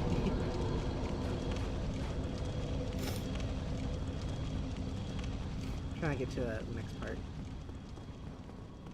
Because some of these parts are just saying nothing and just kind of saying like, read Marx and Lenin, you're dumb. So without saying anything, so I'm just trying to move past those parts.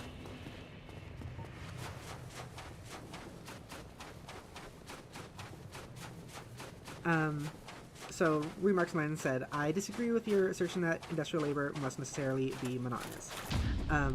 To which the anti-Civ said, industrial labor is not necessarily monotonous, but a good deal is.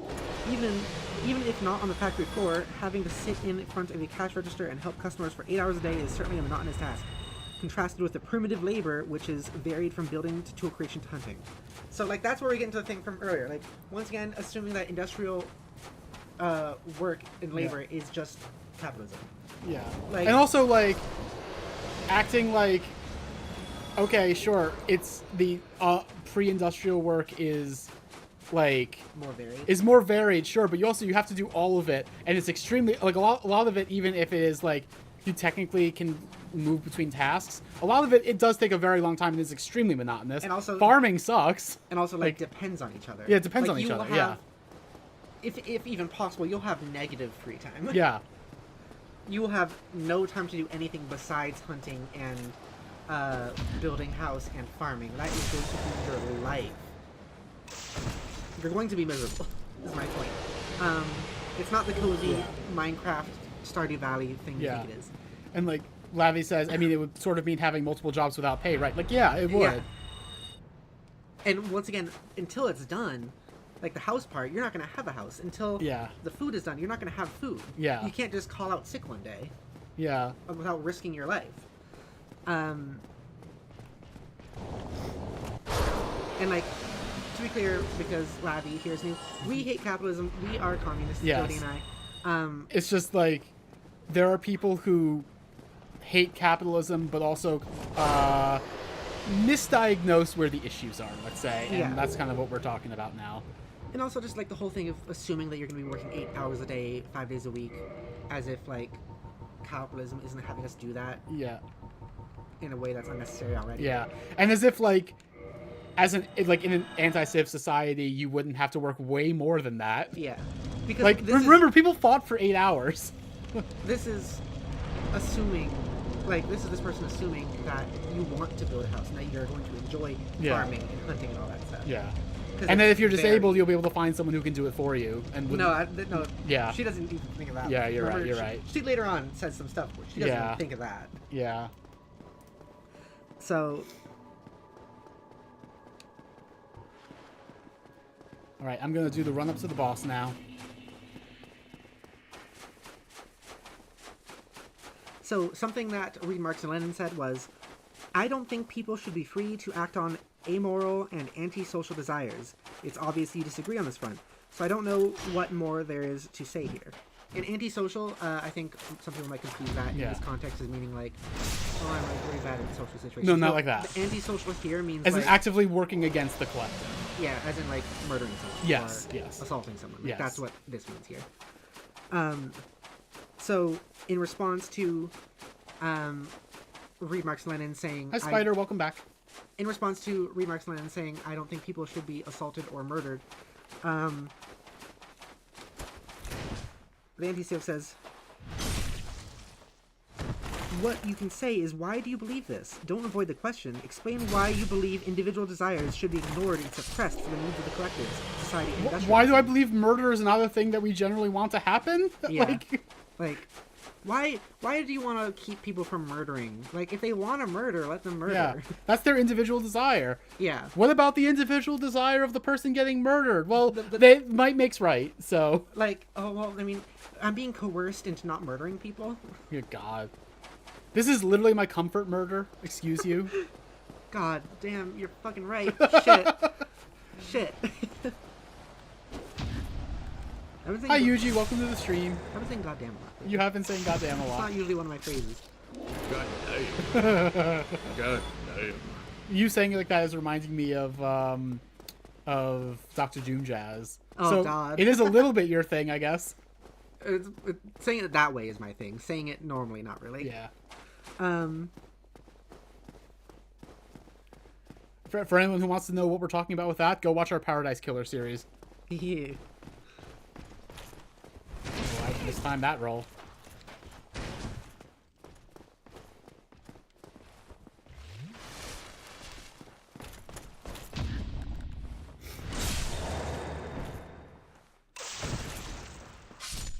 You got a chocolate chip granola bar, Spider, and it only had one chocolate chip? That sucks.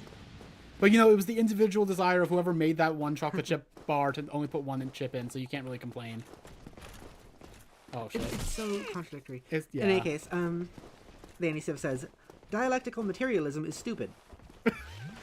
It's reductionist. It completely ignores social and political factors. You have also... It ignores political factors? What the fuck are you talking about? You have also... That's like the whole thing. Like... Or it's like they think that economics and politics are separable when they're not. So like, oh, it over focuses on economics and doesn't focus on political, and that's the same thing. I'm sure that's what they meant. So also in response to Reed Marks and Lennon saying, a one-party state is not undemocratic. Remember what we explained earlier about how a lot of so-called first-party states actually function in the real world, by the way. So in response to Reed Marks and Lennon saying, a one-party state is not undemocratic, the anti-civ says, if I go to a polling booth and there's one option available, it's not a fucking democracy. There's more than one option. There's more than one option. That's not what one party One means. one part. It doesn't. It's not like in America where it's one representative from each party. It's like the people who are up are nominated by the people in the first place, right? And there's usually multiple people are picking between. And even in the case where there is one, the other option on the ballot is none of these options. To reject them. Yeah, to reject them and then go back and start the process again with someone that the people actually want. Spider says, God damn it, Bobby. I told you not to interact with them anti-civs on Tumblr. I can't do that voice. Yeah. That wasn't bad. Okay. Anyway, let's check out the final boss fight. I don't want the commentary over at least the first one. Just because I love the music for this part. It's kind of famous. Okay, I'll take a backseat for a little bit. We'll get back to this in a few.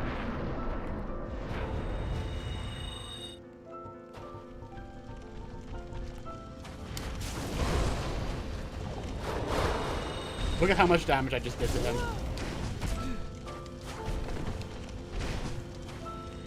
Alright. Oh, I thought that was it. I guess he has a little bit left. Okay. That was the final boss? That was the final boss. I was expecting to sit back for 10 minutes. Nope. Okay. You're kind of OP. A little bit.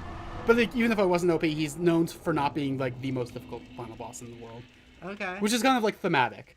There's you couldn't hear it, but there was a lot of sad piano music for this fight, and I feel like I've heard that song before. You probably have. It's been used for things, but yeah, it's meant to be sad. It's meant to be he's like Spider said, he's a shadow of his former self. And let's check out the first of the two possible endings real quick. We are in our light run, so let's relight the first flame. Your light run is good person? Well, why did you kill? That's ambiguous. Okay. Oh, you're a little bony. So yeah, the quote-unquote good person run, this is supposed to be when you realize, oh shit, by relighting the first flame, I'm going to be on fire in this kiln for 1,000 years. Huh? Does it hurt? Yes. Ow.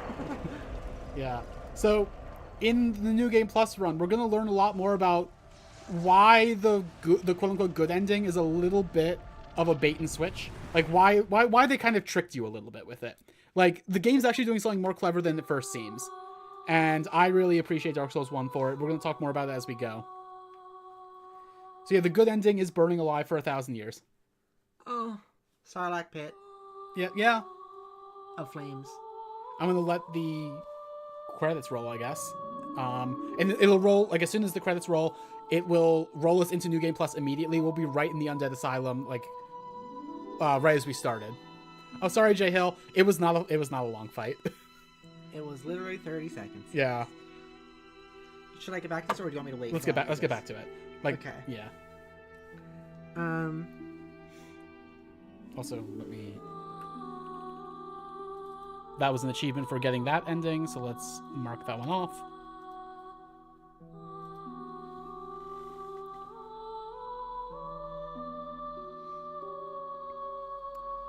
Let's go ahead to the next part. So, Reed Marks and Lennon asked the very obvious question, which is, so why should I believe you would tolerate the dissent of others if they came into contradiction with your own goals? To which the anti-civ says, I won't. I shouldn't have to let the collective restrict my behavior.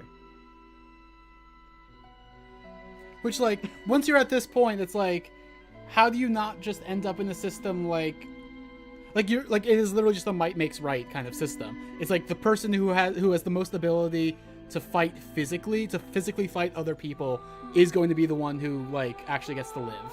I don't understand how this is supposed to be better. Hi, Yuji. Hi, Yuji.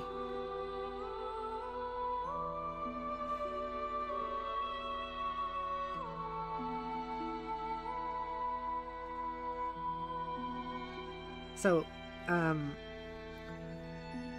Wait, Lavi, do you know Yuji, or is this a bit about where that name comes from?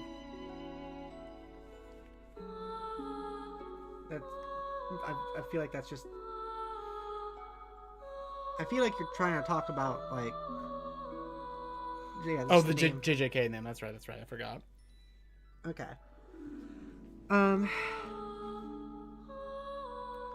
So... I forgot that name came from Jujutsu Kaisen. It's my Or bad. does it come from it, or is it just in it? Whatever. Okay. One of the two. I don't know. So she then says, the large social systems that are required to prop up modern science and industry are so complex as to necessarily require or restrict the freedom of individuals in the most important ways, one's labor. If we were to create a socialist system, the workers would have to work according to the votes of the workers' collective, and not by their own autonomy. They would be beholden to governmental regulation and policy. In order to have large cities, many actions must be restricted in order to make them livable. Societies necessarily must be held together via the restriction of freedom, and especially in industrial ones. As to your argument that increased free time equals more autonomy, I would say that autonomy in the labor that consumes so much of primitive time is more autonomous than industrial labor for the reasons listed above. How is it more autonomous if it's like, okay, another day of finding enough food to survive? Like, it's... Because it's... There's no choice. It's because it's literally what she wants to do.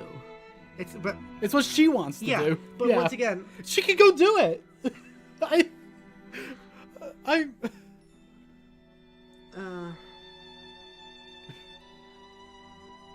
Oh my god, it's like, what can you even say at a certain point? It's just like, this person's just like, all those bad things you don't like, those are good actually. And it's like, I don't know how to be like, you're wrong. Those are bad actually. See, and this is where it starts to get actually outright. Yeah. Okay? So, Reed Marx Lenin says, you can't just say, let everyone do whatever they want, because that leads to intractable contradictions. To which the anti-Save replies, it doesn't lead to contradictions, since all that restricts one's freedom will be that individual's might. Like, literally, might makes right. So, like... I mean, that is contradictions, by the way. Like, two people fighting is a contradiction in Marxist parlance. That is what Reed Marx Lenin is saying. By the way, we're right back in the first cutscene. What are you doing, Pepper? Yes, processing. The Do you want me to sign stop talking for this part? brands the That's fine. undead. We've seen this already. Okay. Well, so... Yeah, what she's saying there is just like, well, I mean, if someone can beat you up and kill you, then they deserve what they want to get, and you deserve not being alive. To the north. Like, that's what they're saying. Yeah. With the might makes right shtick. Where they are locked away to await the end of the world.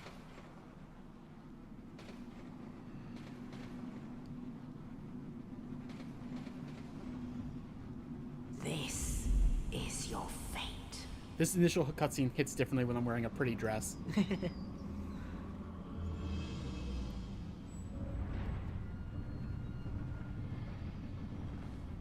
So, she says, in the Soviet Union, the leader was only replaced after he died, every time. If it was true, it was democracy. It was a real coincidence that every time the leader was so great that the people just kept electing him every time. In reality, the systems of the Soviet Union allowed an entrenched oligarchy to control the country undemocratically. There were gulags, secret police, crackdowns on political dissidents, and severe bans on emigration. Not things you generally see in democratic countries.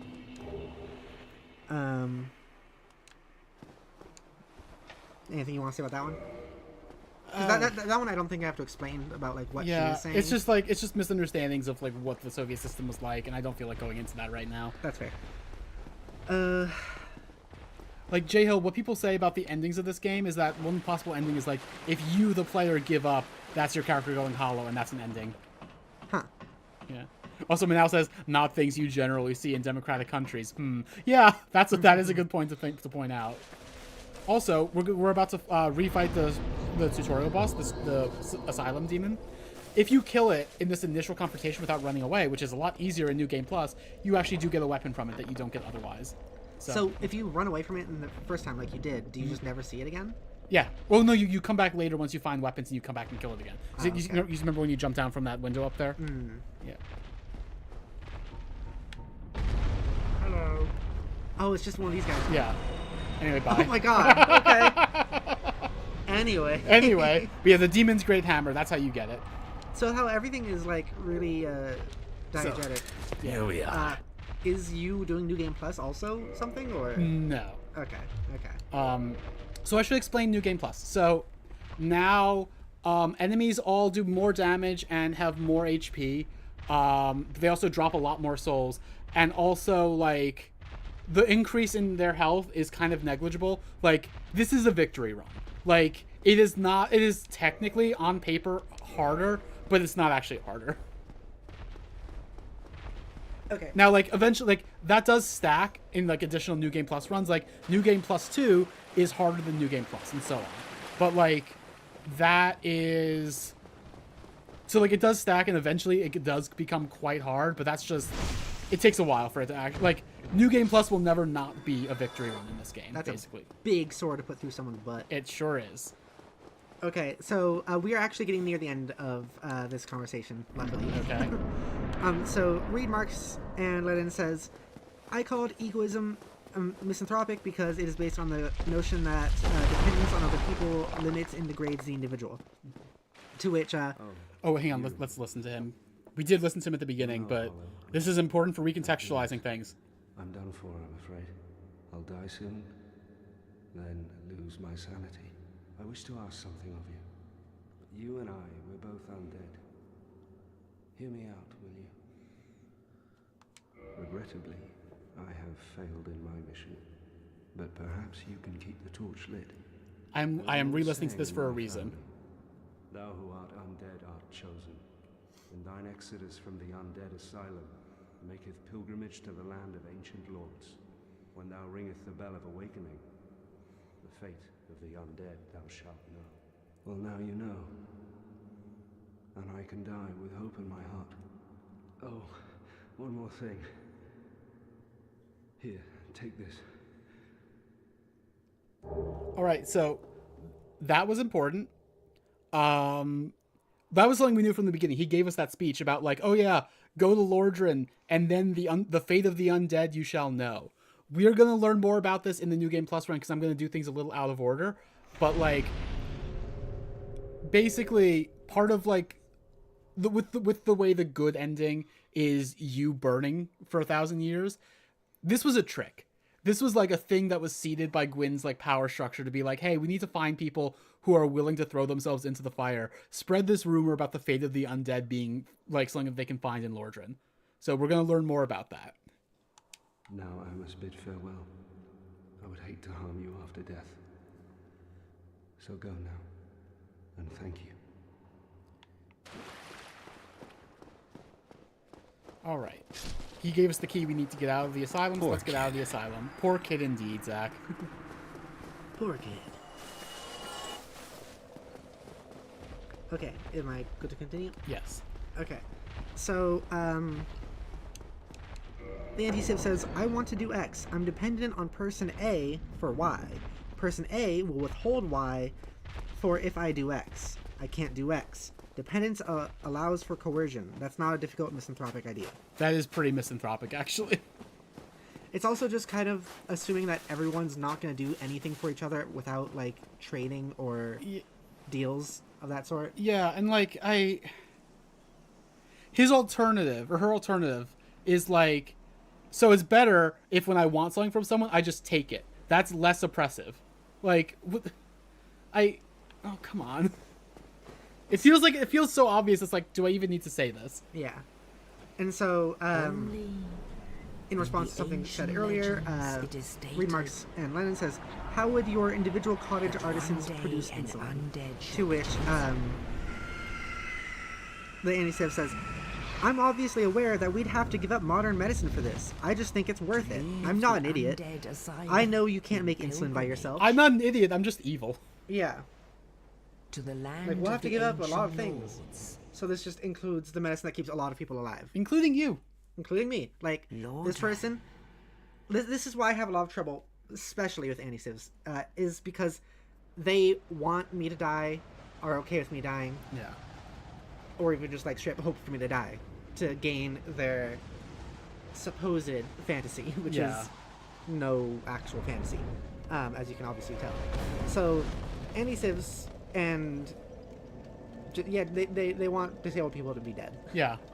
And Manal says, it's also like there are ways to motivate people who aren't capitalistic or just believing people will do things out of the kindness of their heart. Yeah, like... No, the only motivation in the world, the only true, real motivation that we should encourage now is, like, selfish like Might makes right. selfish might makes right bullshit. That's Like- the only real motivation. I've talked on streams about like individualism, and this is one different than like frick, I forget the word again.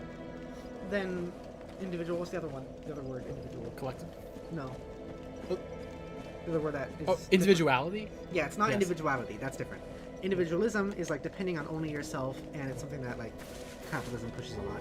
Yeah. So like once again, this is also kind of this person just taking a lot of things with capitalism and pushing it to the extreme, but Yeah. without the money aspects, and trying to mix it together with anarchism, and it's weird. Yeah. So yeah. I am going to do things fully out of order in this run. We're not going to see the undead berg for a while.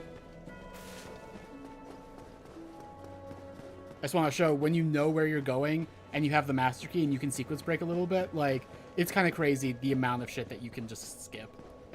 So this continues on into Raid Marks Lennon saying, is every individual expected to be their own doctor, surgeon, and pharmacist since specialization is restrictive and an expectation to provide for others is coercive, apparently? To which the Anti-Civ says, the level of technology available in this theoretical world would not require the level of specialization needed for... Sorry. Says, the level of technology available in this theoretical world would not require the level of specialization needed for medicinal functions in today's society. I also don't think that specialization is inherently bad. Some level of it could be non-coercive, but the hyper-specialization of all individuals in today's society creates such levels of hyper-independence that is incomparable to such specialization in said ideal pre-industrial world. So, like, once again, that one's just straight up not acknowledging the question, like... I mean, it was already... No, it is acknowledging the question by saying, no, we wouldn't have doctors, and that's a good thing, actually. Yeah, so, like, once again, everyone's required to depend on themselves. This person just needs to play Minecraft. Yeah. Like, just play this is, Minecraft. like, what you want isn't to establish this lack of society, it is you want to play Minecraft. Like, yeah. And... Like, also, yes, I am doing Quelaag as my first boss. Like, for me, the idea of doing, like, an RPG... I've always wanted an RPG game that's, like, Skyrim, Minecraft, where you kind of like can with like Dark Souls gameplay. You know how I've modded my Skyrim. Yes. And Snacks, you've seen it. Like I want that sort of really fun gameplay and RPG elements and world building and all that stuff, and like a whole world to talk to, and also be able to build stuff. That would be like my perfect game ever. But of course that doesn't sound good in real life. Yeah. Like no. Like the good thing about doing it in like Skyrim or Minecraft or whatever video game is that you're not actually having to do it in real life. You're getting that satisfaction much quicker from things that don't actually require work and are made out to be fun because you're doing them through puzzles or gameplay mechanics. That's why games like Zach's favorite game, not actually favorite game, but like Supermarket Simulator, which sometimes we joke is the capitalism simulator, can be actually fun because it's not actually simulating like 8-hour-a-day work shifts. Yeah. But this person just assumes that that must be what will happen, specifically with the cozy game aesthetic.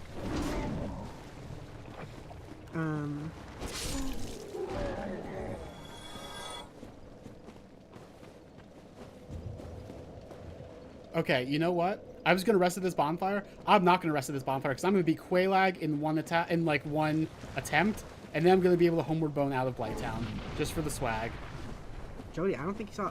There's been a new reply. Has there? There has. As of when? Yesterday. Oh wow, I don't think I have seen it. UGL, know why you say I'm so kind, but thank you. You are kind. It's true. Thank you very much. I love you too. You are too. Well, thank you.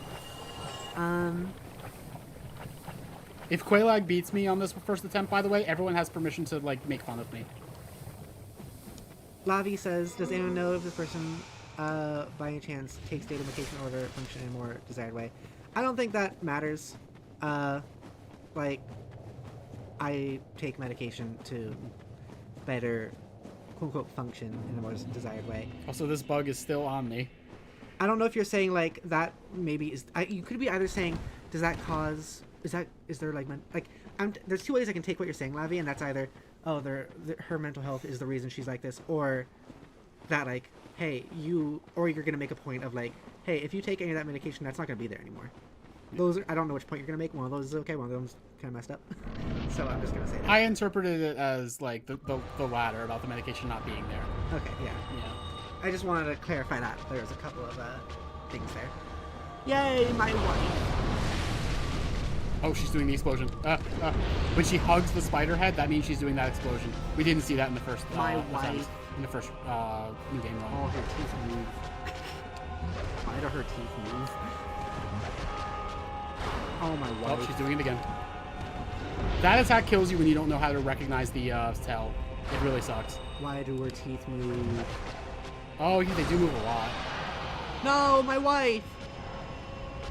I like that she hugs herself. I like that. That's good. I want to do that and it causes me to explode. No, Yuji, I knew you weren't making fun of me. I know. I just wasn't sure why you felt that way. Jodi was just surprised to get the compliment. Yeah. Spider. Yeah, I like spiders. Also, I'm just realizing I can't Homer Bone out because I do have to activate the bonfire for the Daughters of Chaos. Oh well. Lobby says, yeah, I meant the latter. Okay, cool. Just wanted to double check. Should we read this or should we just leave it there? Should we read the edition? I don't know, if you want. Either way. That is up to you. Oh, it goes on. It's long. I might just leave it here because that's what we've seen so far. We can come back to the next part of it later on. Yeah. Another time. I think... Also, I'm just pointing out, like, in our sheet, we're still Chaos Servant +2 because that's what we were at the end. So we can just go straight to, like, doing the thing to save Solaire if we want. I'm going to do that.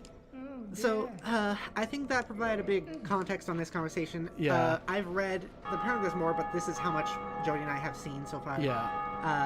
So we're just going to leave it there, and maybe if the rest of it is just as entertaining or able to be made educational, yeah.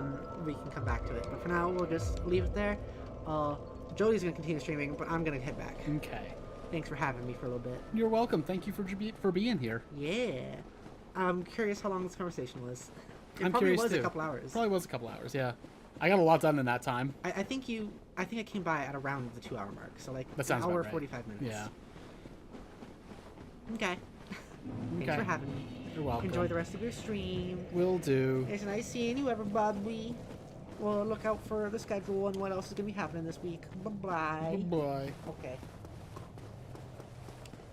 Manal says I want to know what the new edition is, but I can just find it. Pepper. I can send it to you. Yeah, send it to me and I'll send it to Manal. I don't know if you know Manal's blog. I don't know if I do. Yeah. But for right now, just send it to me and I'll send it to Manal. Right now? Yeah. Okay. I'll just be a second sending that. Okay, I sent it. Okay. I might go make some food, I think. Not right now. Thank you, though. But Pepper, would you mind getting rid of this? Yeah. Thank you.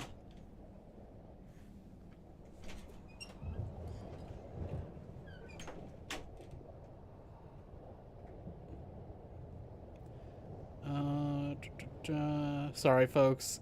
I'm blogging on stream, I guess.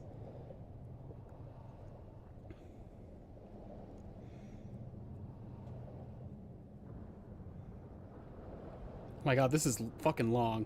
I don't think I realized how long this was. Let me send this to you now. There we go. J Hill says, so you can just go anywhere you want in New Game Plus. You could do this immediately in New Game if you wanted. I'll point out the things that are blocked in New Game Plus when we get there.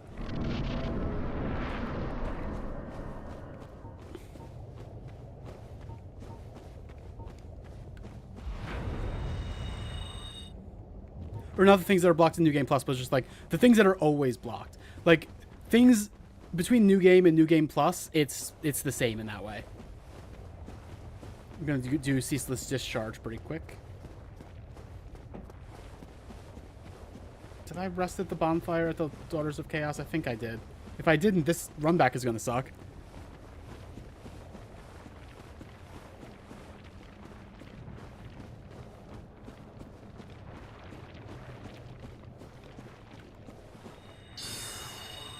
Oh, come on. Are you...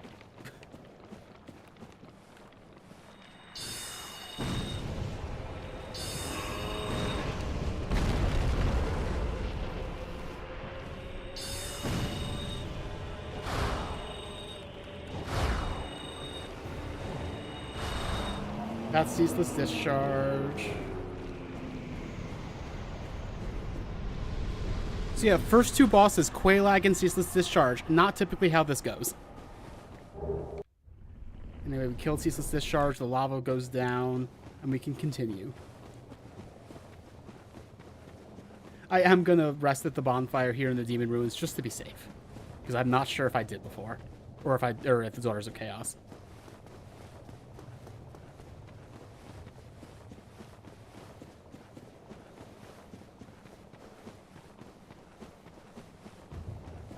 Oh wait, actually... Well, okay, I'll show off the thing. The fact that it is humans causes unique humiliation. What was the context of that? What? But yeah, that post, the whole series of posts was fucking wild.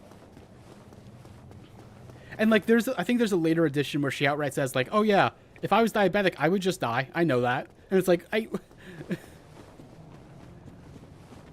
I don't understand what makes people like this.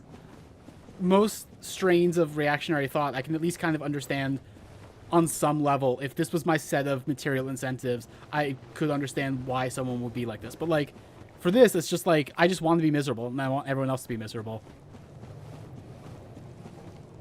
Oh. It's okay. And like, humiliation is obviously like the primary thing here. Like, it humiliates me, so therefore that harm is so much worse. Yuji says, "Are you my friend?" In a sense, yes. I do want to, like, there's a degree of separation between me and my viewers, but for the most part, like, yeah, you know, we're all friends here, you know?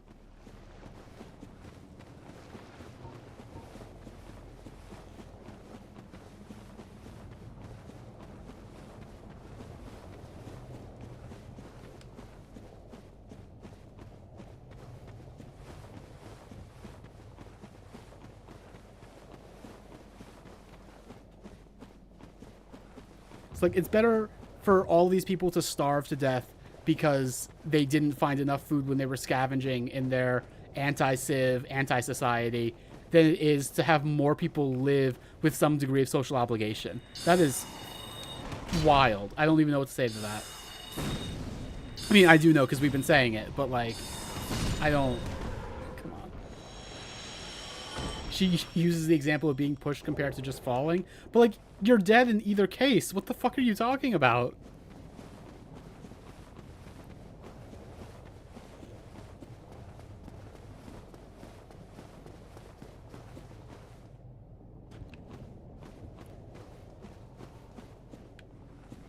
Alright, we can sort of see down here the thing I wanted to show you. I am coming way out of my way just to show this off because I feel like I didn't show it off enough initially, and this is kind of the easiest way to show it. Well, for right now. Showing it at the Duke's Archives would maybe be easier later.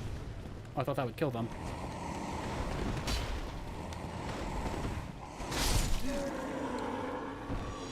See, these guys do hit harder now, as you can see. I'm not sure if that was 1 or 2 attacks, but I did almost die.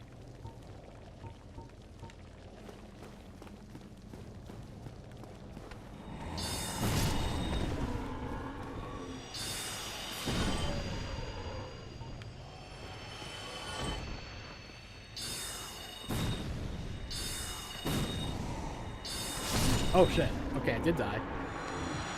Well, right at the...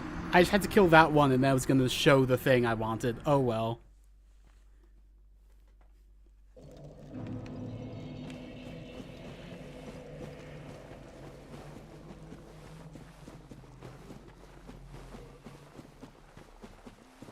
Like, I don't understand what it is about, like, Sterner specifically that makes people go, oh yes, this sounds good to me. Like, I don't... What is it about, like, his specific brand of egoism that makes people go, yes, let's, like, dismantle society and kill hundreds of millions of people? I don't get it.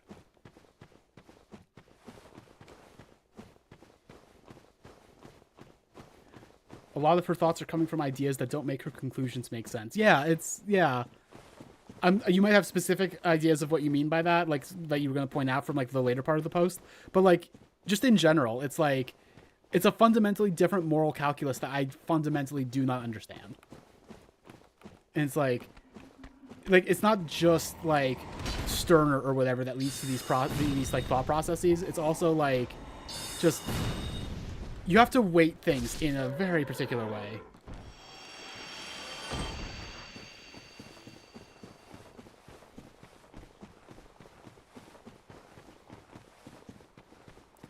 She's like, people want to do labor, therefore they should do all the things that's exclusively for them. If people want to work, why not work in a collective? Yeah. Like, I got into an argument with, like, a different person about this later on in, like, another thread that was about this person being like, oh, insulin is not a thing we need to have. And, like, that person was arguing that the ideal case is, like, a bunch of nation states, like, micro-states, basically. And I just... That's a... thing that is more understandable than like just wanting this like might makes right individualist society, even though it's still pretty individualist. But it's like there's no concept of like, okay, what if people do end up banding together in this situation? What if those microstates band together? Or what if like just people in your egoist society decide they want to actually form a real society? What then? There's no kind of like, oh well, I guess there's no kind of understanding of what that would even mean. It's just kind of, or what they would do about it. It's just like, well, I guess that's their right, but also it's the thing that I'm specifically trying to not have happen. It's the thing I'm trying to, like... I'm having, like, would you even call it a revolution, I guess? I don't know. But it's the thing I'm trying to form a pseudo-revolution to keep from happening. But also, there's nothing that I could do in my ideal society to stop it from just going back to how it is. It's weird to me. And that's kind of a criticism of mine with anarchism in general, where it's like there is inherently no way to protect from counter-revolution, and in this instance, I'm saying counter-revolution to also mean like communists being like, this is bad, actually, in this one instance.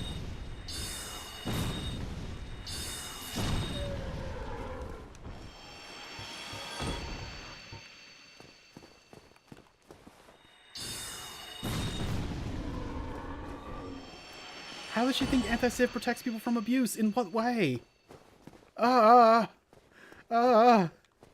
Anyway, the thing I wanted to show off is you see that orange, the door down there is all orange. There's a force field on that door. There's a force field also on the Duke's Archives and one in the Tomb of the Giants. These force fields disappear once you get the Lord Vessel. That's the only restriction. Also, like, you can't get into Sen's Fortress without ringing the bells, and you can't get into Anor Londo without Sen's Fortress. Those are, like, the restrictions. Besides that, you can go anywhere you want from the very beginning. We can go down to the Great Hollow right now, like down to Ash Lake. You can come to kill Quelaag first if you really want. For the most part, there's no reason to do that, but you can. And there's one thing in particular that we're going to do out of order that actually leads to a different ending. And I think not different ending. We could have chosen the other ending now.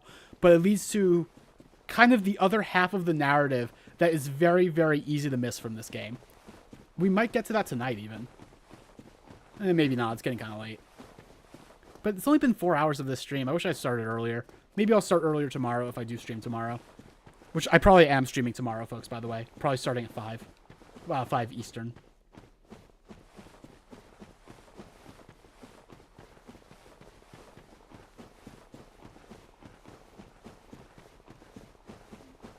So now, the whole, like, thing about how she thinks that anti-civ protects people from abuse, did she elaborate at all?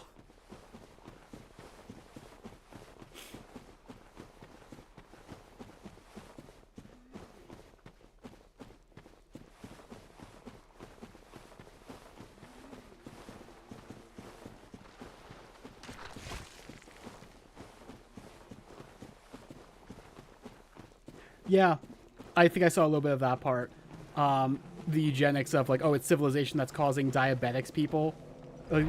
diabetics to become more prevalent. And, like, no, yeah, it's just like you said, exactly. Like, it's just that diabetics aren't immediately dying anymore.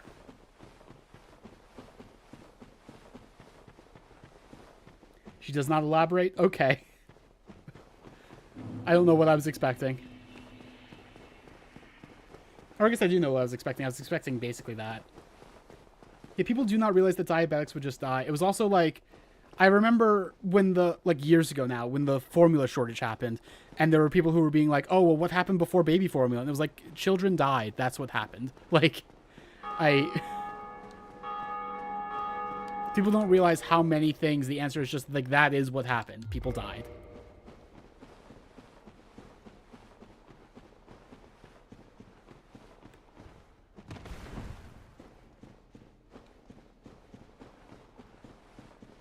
And, like, they wouldn't call it diabetes or whatever. They didn't have that terminology, but it would just be like, oh, this person had poor health as a baby and they died, and that's all they would know, you know? Like, it wouldn't... It's not... Like, looking back through old records, it's like you might not know exactly what they mean when they say this person had poor health or whatever, but, like, that's one of them, you know? Like, there were many things that got lumped together in that way, because, like, functionally, if you had no treatment or cure, it was all kind of the same thing. It's just this person is just not going to live very long.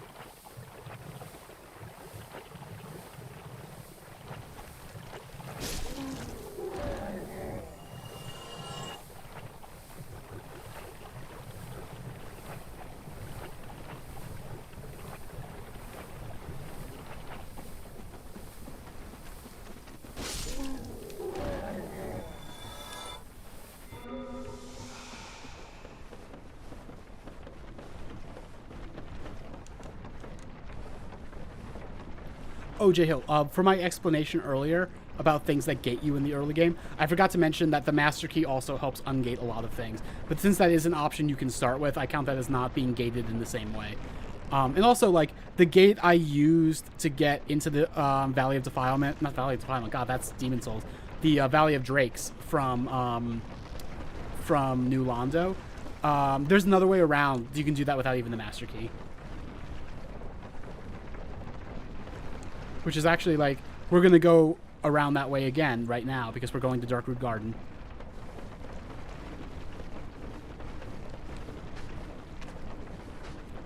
There's there's a Blowdart person here, which reminds me that there is a Firekeeper soul here, which I should probably get.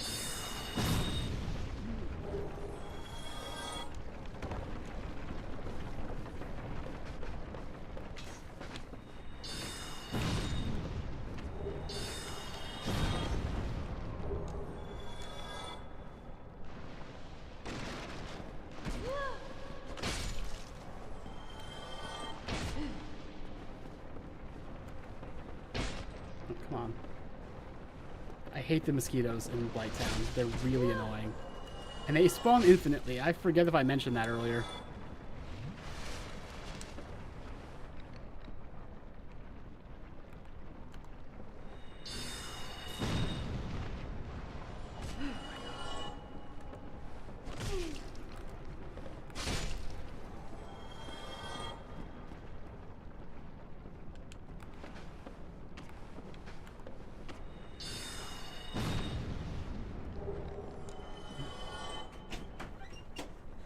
Hello, Pepper. Oh, I'm getting huffy puffy. What's up? Are you okay? I'm getting huffy puffy. Are you okay, Pepper? I'm continuing to read and I'm getting angry. Oh, yeah. Manal was continuing to read and was also leaving messages about it. About the diabetes thing? Are you fucking serious? Yeah. Did you hear about it? About the whole, like, civilization is what caused people to become diabetic? Yeah, thing? and also, like, oh, it didn't really exist before 1958. Oh, my fucking God. Fucking hell. Fucking bitch. Fucking shit. Come on. It's because they're dead. Yeah. What do you mean? Oh, my God. I'm sorry. I'm sorry. I got upset, okay? Yeah, yeah. Wait, Manal, what was OP's response to the diabetes thing? Oh, my God. I didn't see that part. Did she, like, agree with the basic premise? Oh, yeah, that is literally what Manal said. What part? The whole, like, they were just dead thing. Yeah. And, like, I was explaining, like, if you look at old records, people won't say, oh, and she had diabetes and that's why she died, because they didn't have terms for these things. But it was just like, this child had ill health and passed. And, like... This is the same mindset that makes people think that, like, trans people or queer people didn't exist before. Yeah. Like... Because there's no way to recognize it. And then goes on to talk about how there's, like... how other things existed before. But, like, not... like... fucking hell. Fucking fuck. Sorry. It's okay. It's okay. Like, she pulled out a fucking graph. Oh. Look at this shit. Percent with diabetes, number with diabetes. Yeah. Huh. Also, and it's the thing with autism also. People do this exact same shit with autism. It's also and it's like, yeah, it got more diagnosed once it became a formal diagnosis. Like, also, yeah. it's a thing that, oh my fucking god. It's like, oh my god, Jodi. Oh my god. Oh my god. I'm sorry. I'm sure things were not this hectic before I came down. Manal says she was like, yeah, diabetes has gotten worse, and for at least type 1s, it's entirely genetic. Oh, you finished saying the thing I was going to say right as I was about to say it. Yeah, type 2 is also incredibly genetic. It's genetic, but people have like the wrong idea about what it even is. Yeah. Yeah. That's what Reed Marks Lennon said. Yeah. Yeah. Okay. That's what I'm assuming you mean here, Manal, right? Yeah. Yeah. Holy shit. Yeah, that is kind of a, to be like, oh, the actual reason for the increase is genetics is a slightly eugenicist answer. I don't really love that. Because, like, the actual reason is because it's become, like, a distinct thing that is diagnosed in a different way than it was before. Like, there was better screening techniques used. I think it's, like, separate. It's, like, it has diabetes. Well, yeah, no, it is kind of weird. Yeah. Like, type 1 hasn't gotten worse. Type 1 is just there. Yeah. It's increased with the population, maybe? Yeah. But, like, what the anti-Civ person was claiming was that the increase was also in, like, proportion of the population, not just, like, absolute number of the population.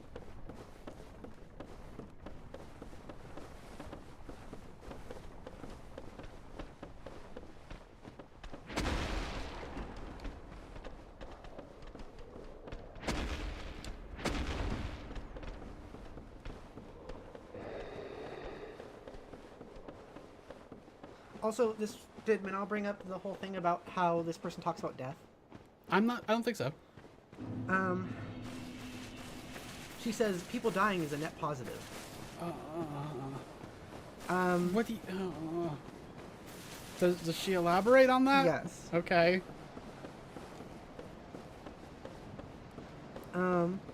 Folks, don't worry too much about, like, Pepper right now. She's okay. No, yeah, I'm fine. I just I'm good. I just get riled up. I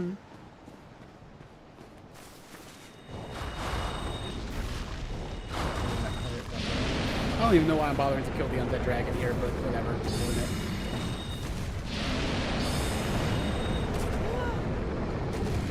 So I'm just gonna read this again. Okay. Yep. So, well, not again, but this is what she said.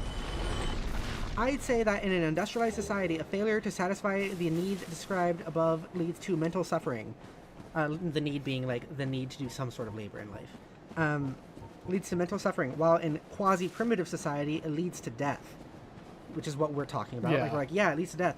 And she's like, the reason the latter, as in death, is preferable is because death is either a neutral or good thing. This is because when you die, you simply stop existing. You feel nothing in this state. As a result, you experience no pain or pleasure. The absence of pain is a good thing, since it prevents suffering. But the absence of pleasure is not bad, since there is no thing which has a lack of pleasure. Fucking Greek stoicism over here. What the fuck? This means that death sums up to a net good, or even a conservatively a net neutral. Or was that Epicureanism, or whatever? I don't remember. One of the ancient Greek, like, philosophical schools. Contrasted with living with both suffering and pleasure, in this case, the presence of suffering and pleasure produces a net neutral. Even if one were to assume living was a fundamentally good thing, the state of being dead nullifies any goals or wishes you had in life, fulfilling a net neutral view. What about loved ones? How does someone live and also, like this? Death doesn't, I mean, like, in movies and also, like, in a lot of real life stuff, it can just happen, but also it doesn't always just happen. Like, yeah. There is suffering leading to it. Yeah. You talk about, like, oh, you're trying to erase suffering because, oh, death is just death. It's fine. The post-death, whatever. But there's still suffering and leading to death. It doesn't just always happen. It's not always a car crash. Yeah. I hate this person. I hate this person so much. Manal says I had no idea how to explain any of that via text, so I was just like, I'm going to breeze past that. That's fair. The part that Manal was explaining earlier was that, like, the whole, like, it's more humiliating if it's from people thing. Yeah. Like, suffering is worse if it's from people, whereas if it's just from existing, it's, like, fine. Maybe you should get in a call with Manal. Maybe I should. Talk about it on stream. That would be nice. Manal, you want to join me on stream at some point? You want to join Jodi on stream right now? Talk about this? I don't know about right now because we're not going to be on this stream much longer, but... It also says whoa.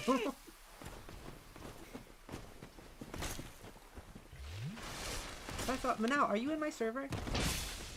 Because if you are, like, then you would have the role which allows you to join calls. If you aren't, then if you were to join, I would give you that role. Like, you are free to join streams whenever you want.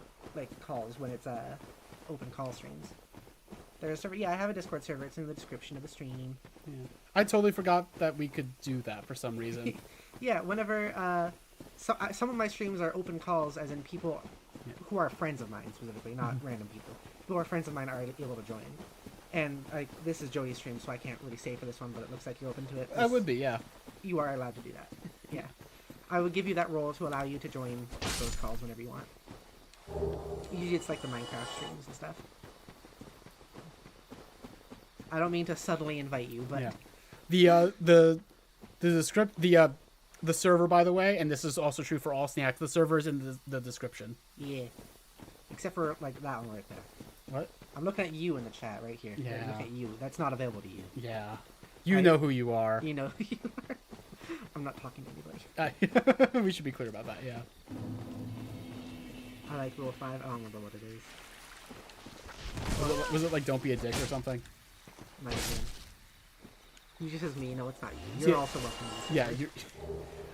You can see the difference between New Game and New Game Plus, by the way. I was just here in New Game, and I was killing these guys with one hit, and now, like, they're surviving a single hit. Like, just barely, but still. Don't bring up banned people. Yeah. We're allowed to. Yeah. If we're talking about events, we're allowed to, but, like, Yeah. in general conversation, just, like, it doesn't need to be an issue after everything. I think Zach helped me with the rules. Like, that was when I wouldn't have taught it without him.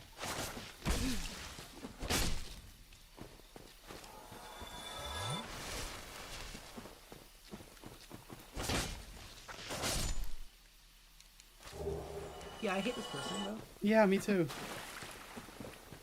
Oh, you know what? Before I go here, I'm going to go quickly to Andre to do a thing. I forgot about it.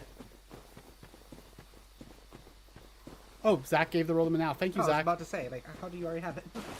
Yeah, so, like, I mean, would you like to join right now and chat with Jodi? If so, I'm probably going to go listen to it and stop being in the conversation. Which I'm also care because I'm going to probably do that anyways. Like, I only came back for a second. Yeah. It was so, like, the post was so egregious that you had to. Yeah. I was just upstairs and I was like, fuck this. But no, I'd be pretty interested in hearing you and Jodi like talk about stuff. I don't think I want to do that right now, just because I don't want to bother setting up a call right now. But like next time, now, like especially if you're open tomorrow, I would love to do that. I mean, I could set up. It's pretty easy. I don't want to take the time right now, especially because the stream's probably not going much longer. Oh, okay. But yeah, You're not doing a 7-hour stream tonight? No, I want to, but it's already 10 because I started late. Late as in 6 p.m. Yeah, I wanted to try to not fuck up my sleep cycle quite as much as I did last week. Now, so it's up to you if you want me to join briefly. Yeah, I would love that tomorrow if you're open for it. Tonight, I just kind of already got a thing going, and I don't want to do a call. That makes sense. Yeah. Like, I feel like it, if I'm not going into a stream knowing I'm going to be talking to another person, I feel like it kind of throws off my, like, thing a little bit. Also, yes, do your homework. Do your homework.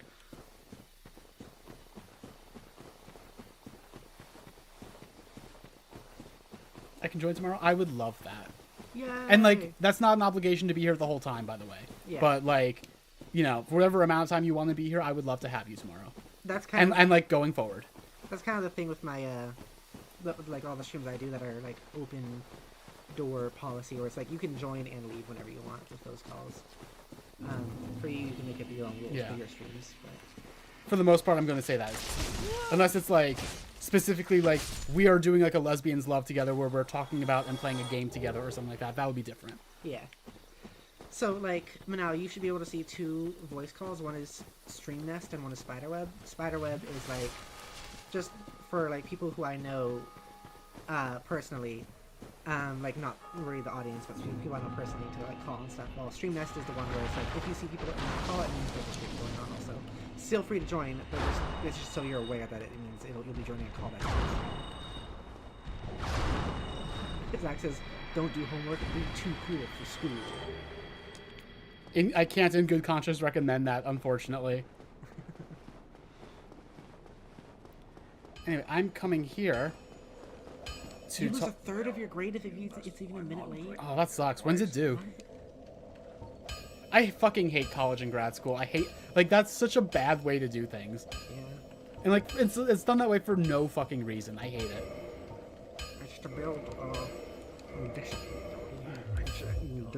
Shut the fuck up about discipline. I'm sorry. Fucking hate. Oh, I'm sorry. I hate you, Pepper. Oh, shit. You're the... Oh, you, no. Pepper, specifically are the worst. Oh, jeez. Yuji, speaking of, Yuji says, Pepper, you are so sweet and beautiful. Contrasted to Jodi's thing. Thank you, Yuji. I really appreciate that. I really appreciate that.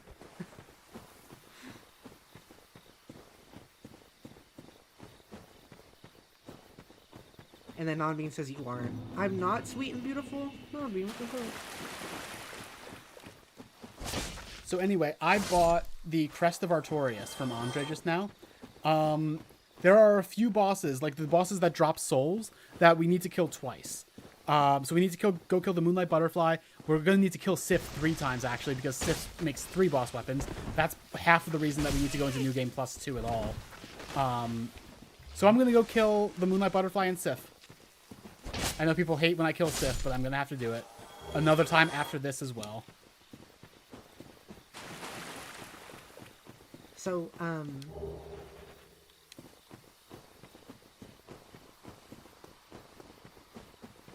What's up? Sorry, I was reading the chat and then I was taken out of my train of thought. Nonbean says there was another part of that message. Yeah, I know. I was just but no, what I was gonna say though is do you have an estimation of how long? It doesn't matter if you don't. Probably another hour, but we'll see. Okay. Would you be okay with me eating still? Of course. Okay. I'm gonna go eat something probably. Okay. I just had to come back. Like I wasn't even gonna come back down before grabbing some food, but I was reading the thing and I got riled. Yeah, that's understandable. I became huffy puffy. Yeah. Usually says bye, Pepper. Bye bye. Enjoy the rest of the Jodi stream. She's really good at it. Oh, everyone here is going to enjoy the Jodi stream because the Jodi streams are good. The Unlike Jodi somebody's Hey, streams around I here. was about to compliment you.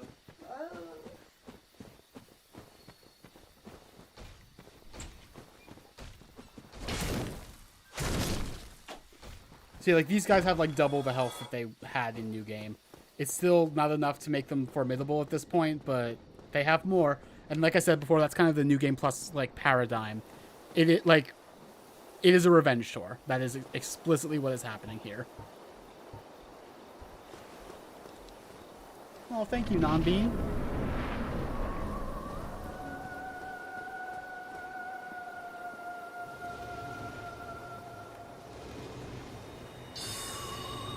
Oh, come on.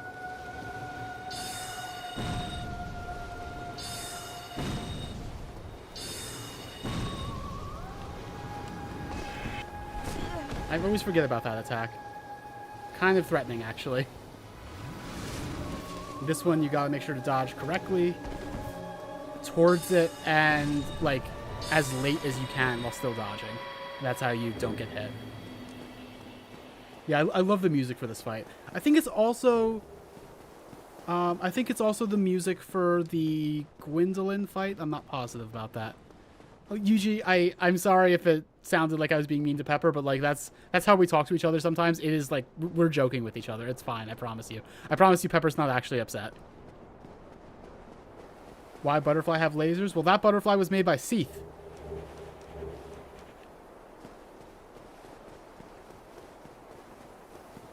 Like the reason that there's more moonlight butterflies in the crystal caves is that Seath made those moonlight butterflies for some purpose, and that's why they're all magic-y. Anyway, we're gonna have to go kill Sif now. Actually, wait, I can just Homer Bone. Seath the Scaleless, the dragon that I got this sword from by cutting off his tail, if you remember from, I don't remember if you were at that part of the last stream, but, or Yeah, I don't remember if you were at that part of the last stream, but that was like something I did last time.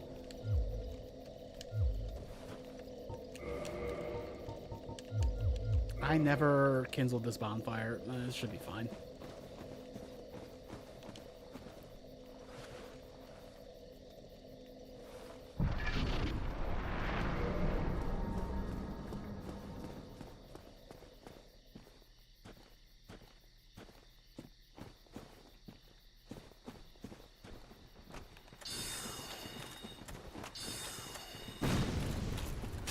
Oh shit, that actually... I can't afford to trade hits with these guys anymore. That almost killed me.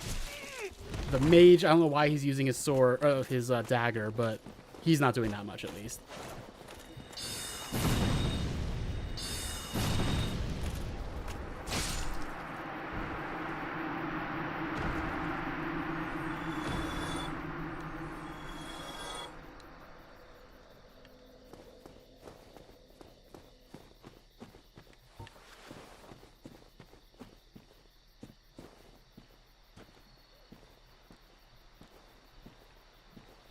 Looking for the thief.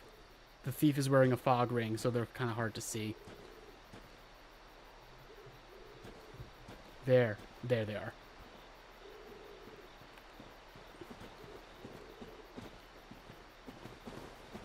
Yep.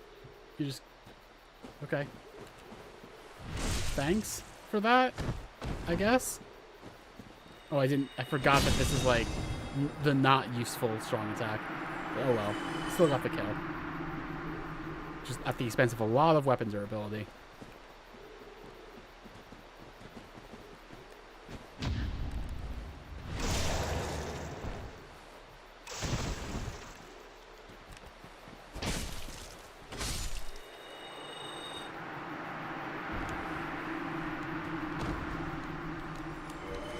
I did not ever put on my covetous silver serpent ring.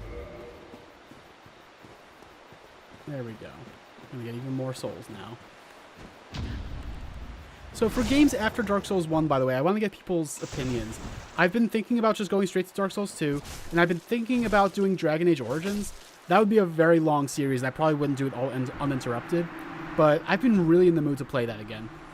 How would people feel about either of those? And also, do people have other ideas?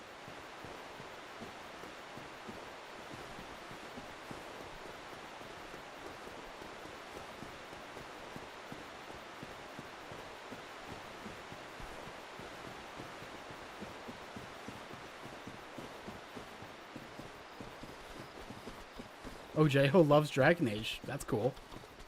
I really love Dragon Age 1. I love Dragon Age 2. Dragon Age 2 is a Dark Souls 2 situation for me where it's like, I understand why people hate it, but I think it's incredible. And Dragon Age Inquisition I never actually got through because, like, the story was really cool. The gameplay bored me to tears. And I obviously haven't played Veilguard yet, but yeah. Anyway, last time we saw the cutscene with Sif that you get when you met Sif in the DLC, like in the past. Let's see what that cutscene looks like if you haven't done that, like the normal cutscene.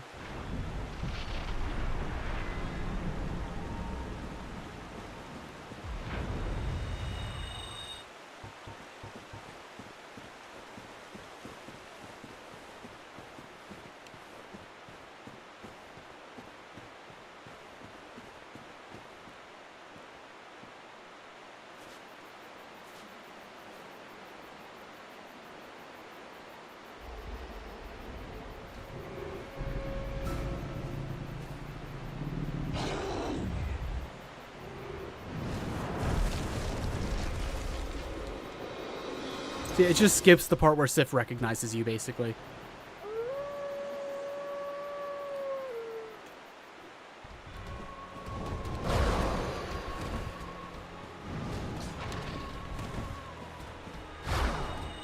Also, this is the same music as the Moonlight Butterfly, right?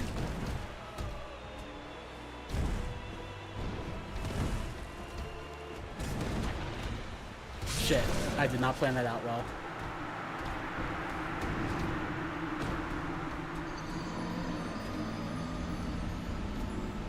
I'm going to probably stupidly just try to run back without killing anyone. I don't want to use more Estus flasks.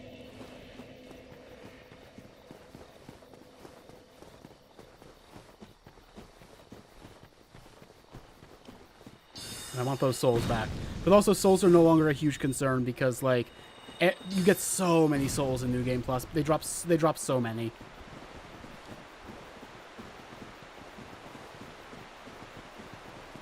So it sounds like people really want Dragon Age Origins, huh? Guess we'll do that. I'm just going to say now, probably going to do a Dalish Elf.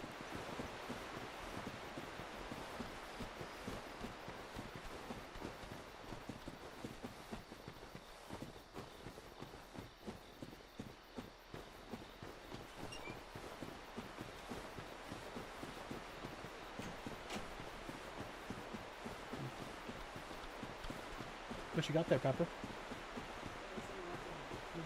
Nice. Beef.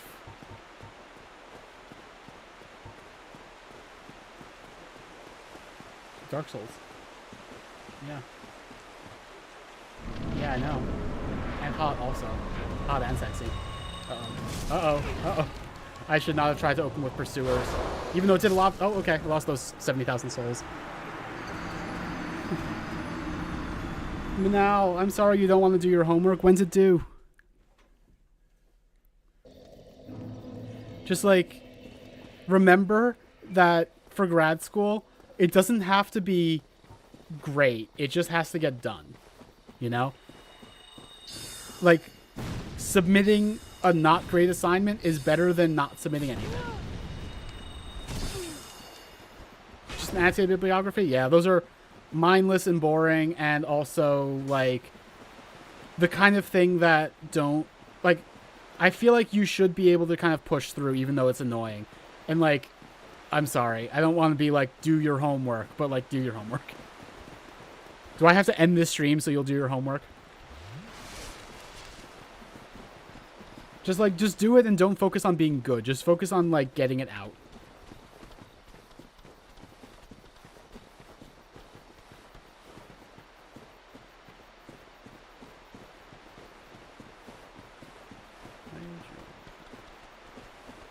Honestly, I didn't do anything until joining the stream.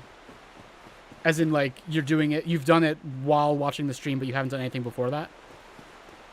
Is watching the stream helping, you think? Oh, okay. So I guess I have an obligation to keep the stream going, don't I?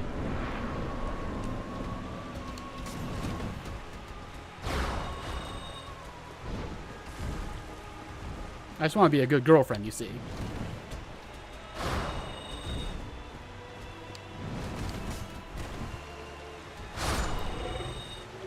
I'm sorry, Sif.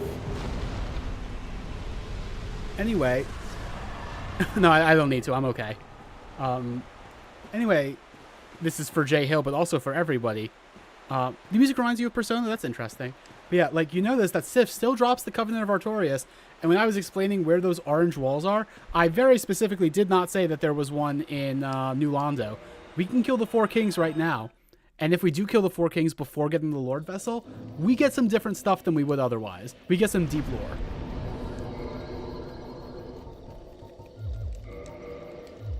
Now, we're not going to kill the 4 kings right this second. We're going to go do the Bell Gargoyles, finally.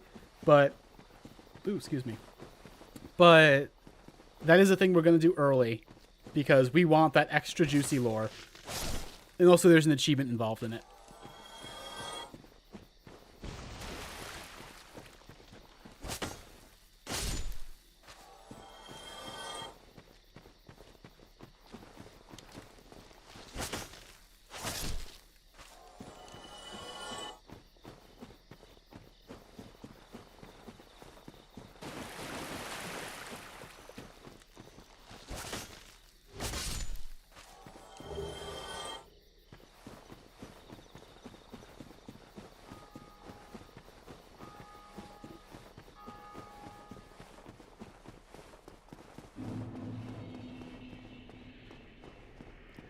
So I'm curious, Jay Hill, what's your opinion on Dragon Age 2? Because you agree with me on Dark Souls 2, but I'm curious about the rest.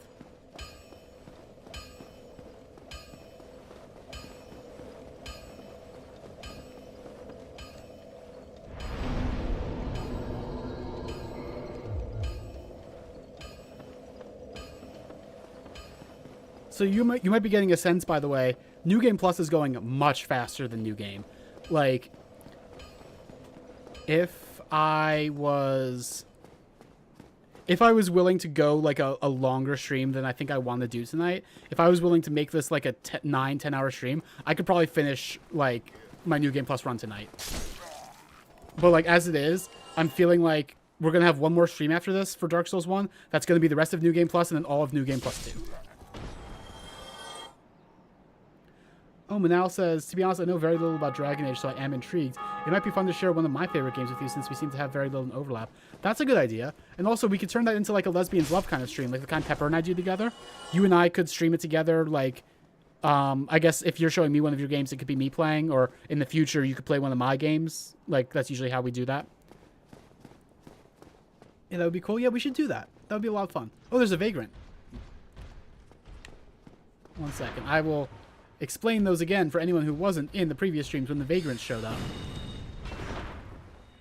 Vagrants are enemies that are created when players other players either drop lose a bloodstain that has a lot of humanity in it, or they drop a valuable item. It's just there's a chance it'll appear in some other player's world when they do that. And they do a lot of damage, so I'm gonna be careful, but they're cool. They're little crab guys. This one's not killing me right now. I think this is a light. I think this is one of the ones that came from losing a big humanity bloodstain. Because this is like a light Vagrant.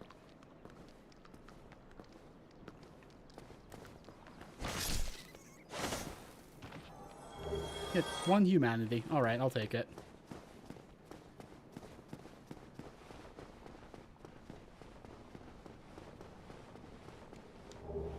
We can go max out my Estus Flask right now, which isn't necessary because I don't have that much HP, but let's go do it anyway. Also open up the shortcut to Firelink.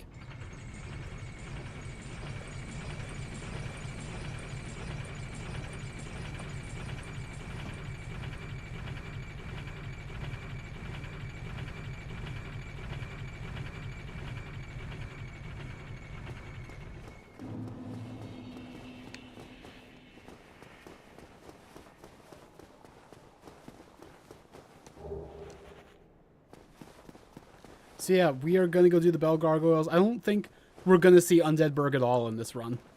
If we do, it's just because I want like the Undead Merchant or something.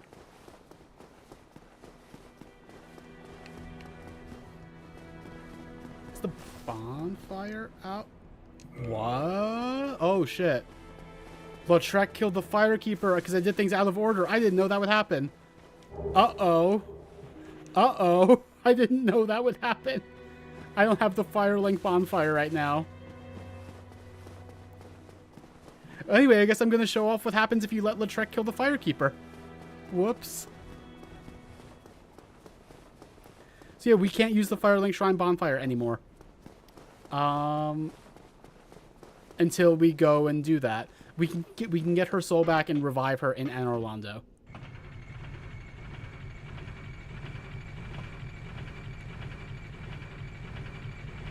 I didn't know doing Blighttown first would make that happen. Uh-oh. I'm learning things on stream. I thought that this was like after you rang both bells. And like especially after you freed Lautrec. This means I'm also not going to get a sunlight medal from him. Crap. Where do I get other sunlight medals? Give me 1 second.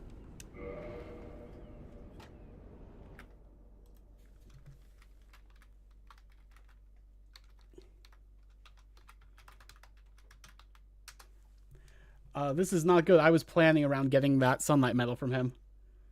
Oh, I can summon Solaire for the gargoyles. That's fine. I'll do that. Rare drops from the chaos bugs. I'm not gonna do another grind.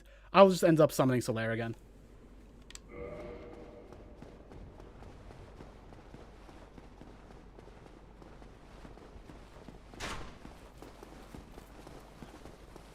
So let me go back to Andre's bonfire and make myself human. And I'll summon Solaire for the gargoyles again.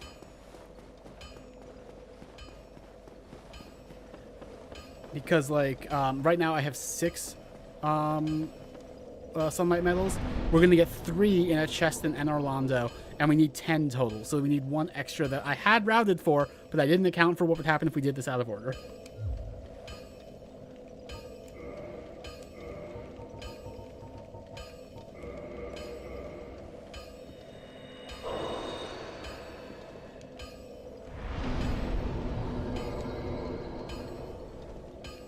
Thank you, Yuji.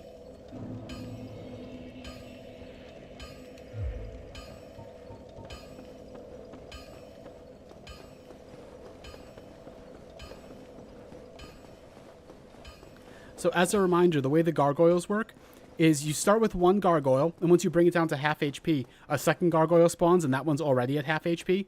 I'm curious if we're going to kill the first one before the second one even starts to spawn. Like, if that happens, we're still going to have to fight the second one, but like it'll just like spawn a little too late to even really participate in the first part of the fight.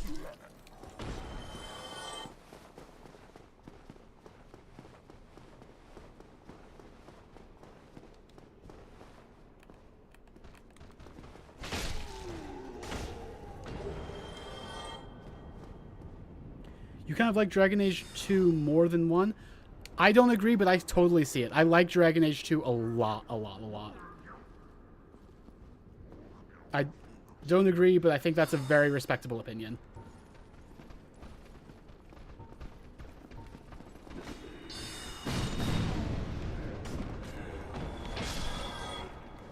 Like, there are aspects of Dragon Age 2 I really like.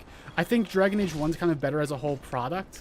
Like, as a whole, like, if you take it all as one big thing, I like it more. Because, like, the bad sides of Dragon Age 2 are bad. But the story of 2 is really cool, and it was experimental, and I just really appreciate that it exists in the way it does, and I think it's so unfairly maligned. Oh, Manal says, another idea we can do if we stream together is play a very basic and silly game like Sticky Business, and then spend the stream talking about some theory since y'all's audience seems invested in that. That's a good idea. I have been putting off doing like a theory stream for months and months and months, and it would be nice to have. I think that doing it over like a silly kind of brainless game is a good way to do that. That sounds like a lot of fun. I don't know anything about Sticky Business, but like that sounds like fun.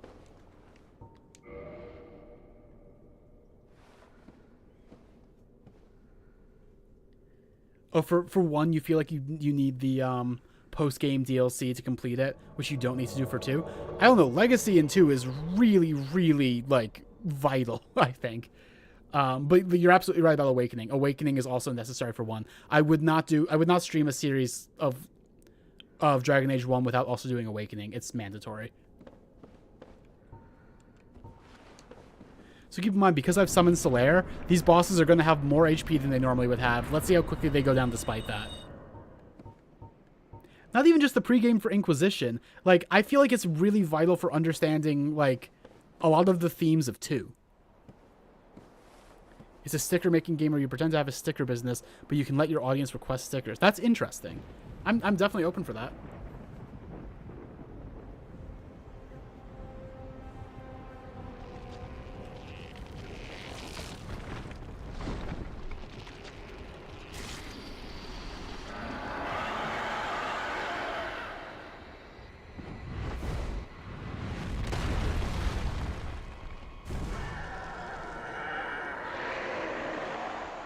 I already know people are going to request rat stickers. I just know it's going to happen. When I say people, but I mean one person in particular, really.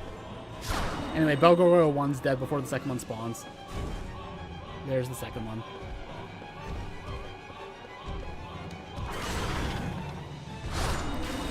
That was with them having extra health because I summoned Solaire. Alright, Sunlight Medal. Yay. We're not going to do Solaire's whole quest line. Although, I am saving him this run, so maybe, actually. That would mean summoning him for Gwyn. I don't know. We'll see. We'll see.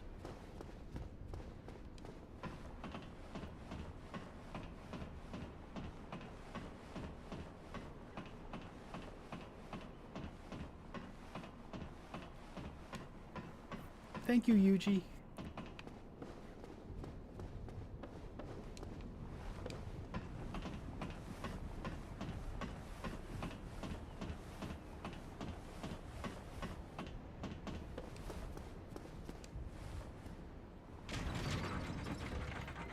mean, that's true. I don't need to do it, but, like, I might as well show it off.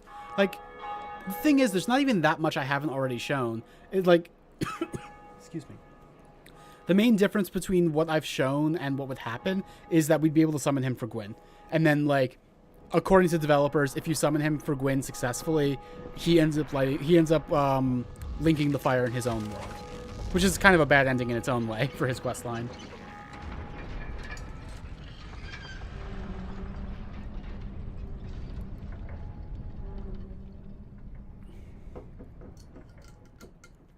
Alright, so Sen's Fortress is open. We're not going there right now, though.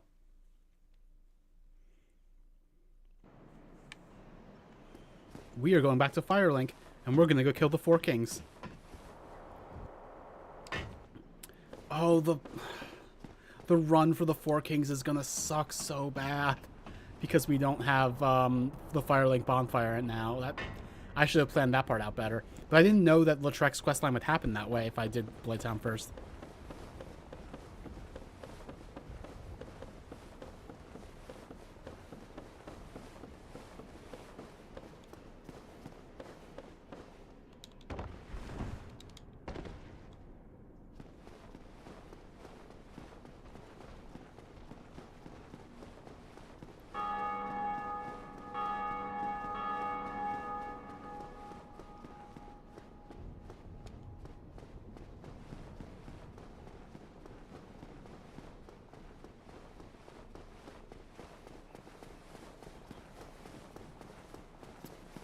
With the once I open up lower New Londo, I think that the Valley of the Drakes bonfire is going to be my best bet. Actually, now that I'm thinking about it, because that way we'll be able to it'll be a shorter run back, and I'll be able to skip having to deal with the ghosts. I think that's probably what I'm going to end up doing. 25 faith. That's what we needed for some Warriors of Sunlight stuff that we need for all the miracles. Excuse me. Let's go do New Londo. The bad side of doing this whole thing is having to do New Londo. I hate New Londo. But I can skip a lot of stuff in it this time. Give me that Jagged Ghost Blade. I should probably level up that Jagged Ghost Blade.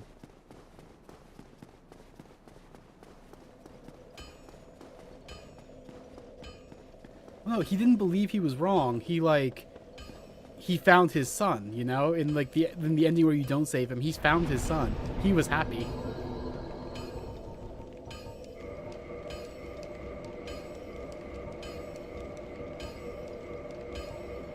So yeah, I'm gonna put on Transient Curses in my quick bar just in case. But I'm using the Ghost Blade, so I should be okay.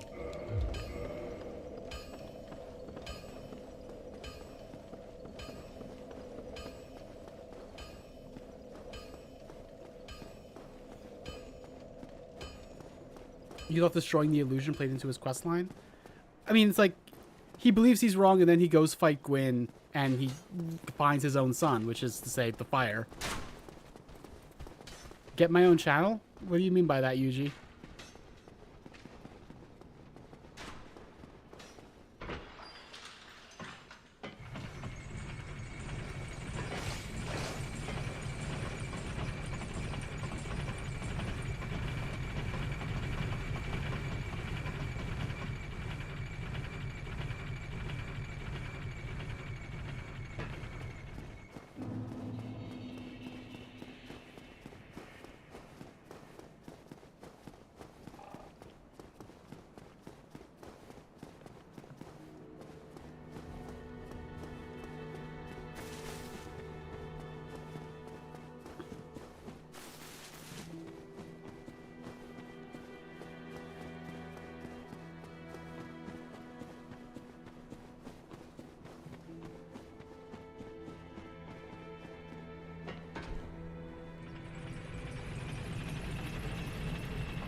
Alright, here we are in New Londo. Let's get this over with.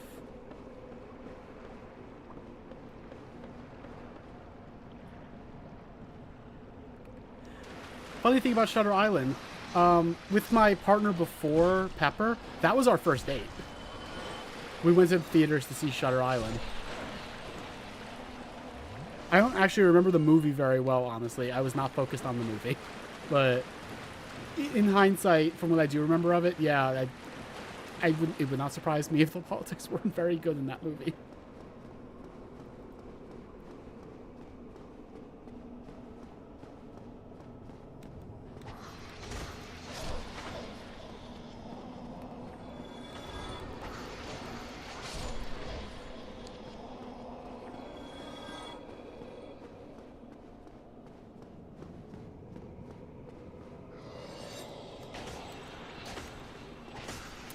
I might have to lure them out. The wide swings of the Jagged Ghostblade can sometimes make it a little difficult to actually get them in these narrow spaces.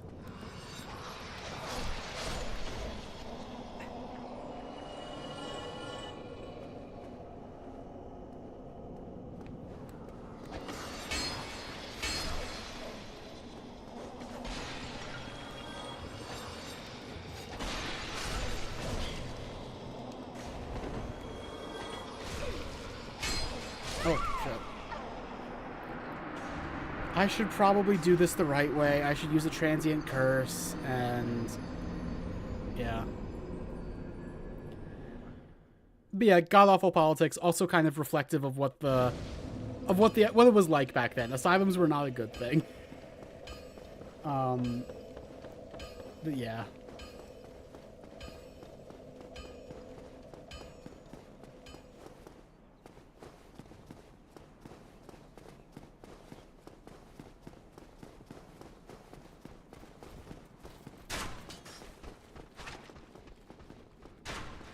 Yeah. I have very positive associations with that movie that the movie probably does not deserve. Well, thank you, Yuji.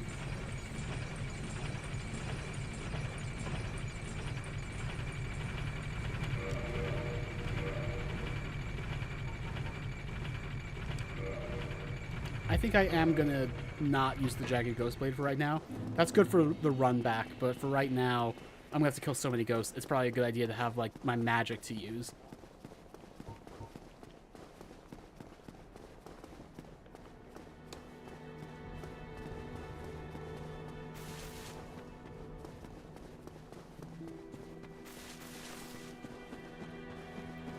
You know, I'm looking at the bright side about the whole Firelink going out thing. At least this time I get to actually show off what happens then. Like, I get to show off Anastasia's questline. You all didn't even know Anastasia was a character.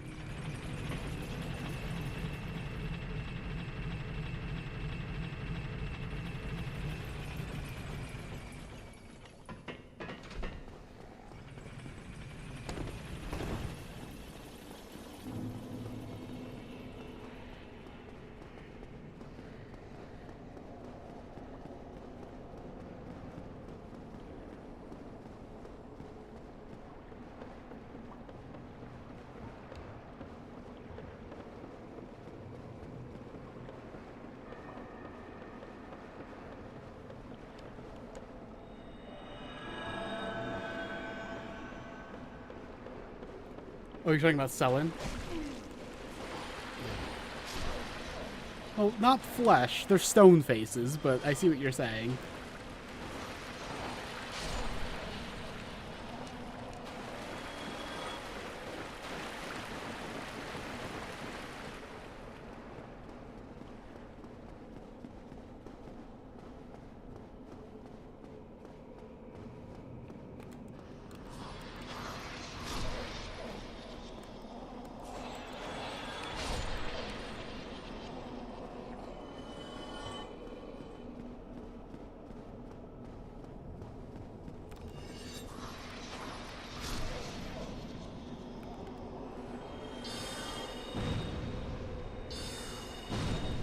Having magic is necessary for this part.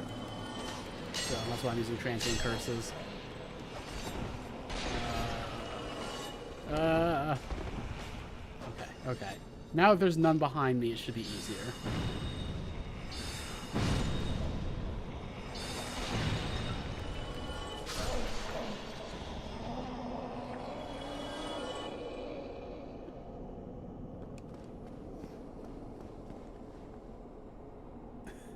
Yuji, my girlfriend and I share this channel on purpose. It's not... Okay, you retracted. Okay. I'm just gonna say, like... Don't say stuff like that, okay?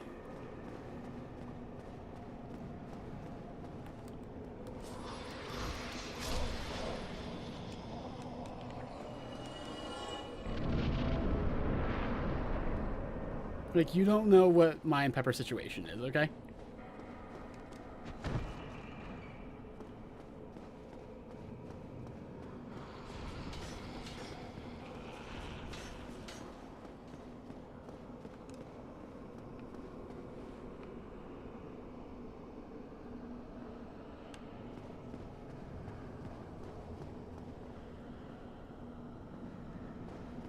Okay, no, yep, okay.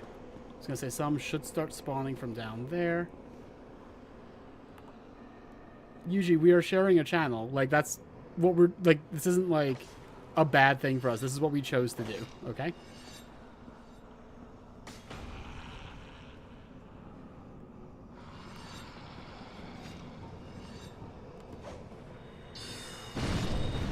And like, if I wasn't streaming right now, Pepper wouldn't be streaming either. This is not a day she streams. Like, this isn't a matter of, like, me taking Pepper time away from you or whatever.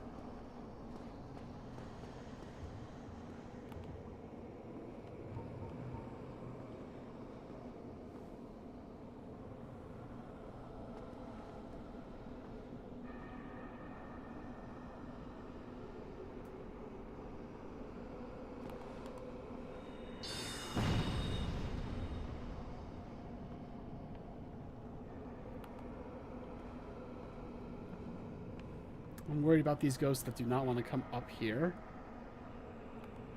Come on. Okay.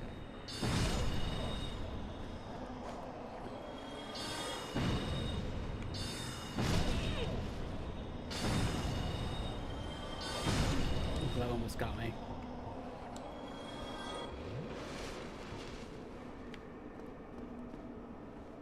Alright, this is the part that's gonna suck. Especially in New Game Plus. Okay. Oh shit. Oh crap. Okay. So yeah, New Game Plus, in some areas it is still quite possible to die very quickly, as you can see.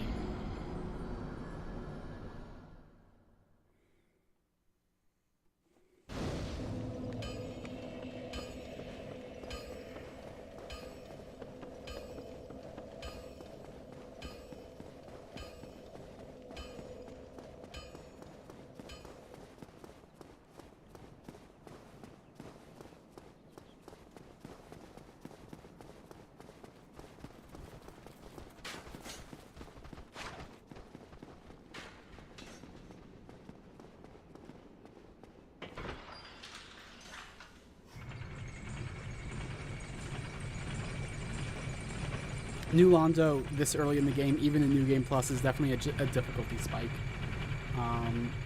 I feel like I'm going to kill the 4 kings, and we're going to see what happens immediately after that, and then that's probably where I'm going to end the stream, unless this takes me forever.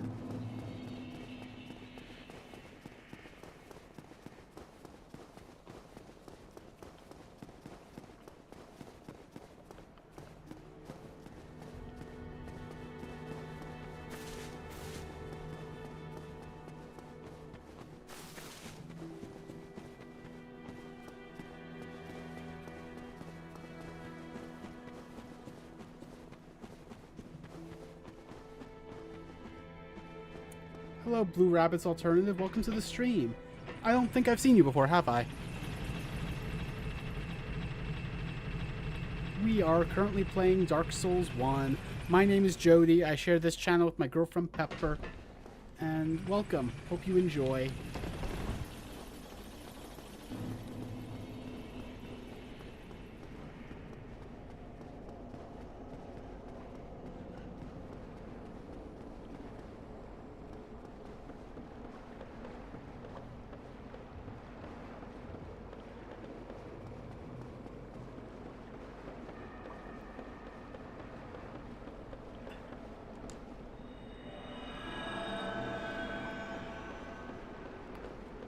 Yeah, I said it before, but the reason I'm keeping transient curses on my quick bar is because when the icon is currently grayed out, when it becomes not grayed out, that's when I'll know my curse ran out, and I'll have to reapply a new one.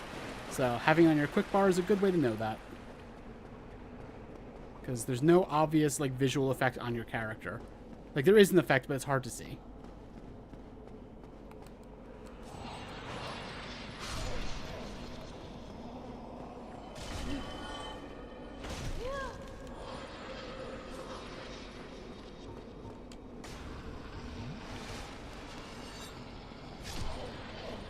I guess I never got to show off this particular shortcut. So I kicked down that ladder before, and now I get to skip the inside of that building. Thank God.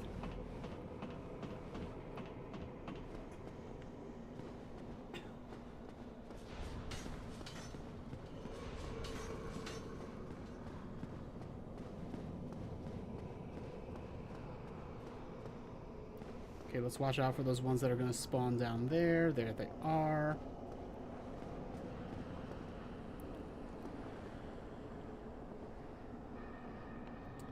Their pathfinding sometimes takes them in weird directions, though.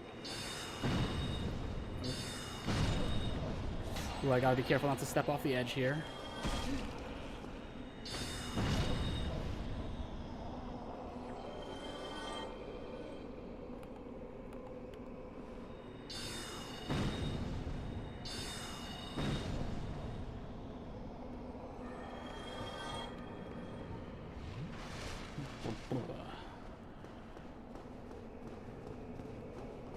Okay, that's a load off. Not that I super need those souls, but I don't want to lose them nonetheless if I can avoid it. Oh shit. Oh, almost got knocked off. Let's heal. Shit. Okay. The ghosts really easily stun lock you, especially because their arms stretch so much, you're never quite sure where you're safe.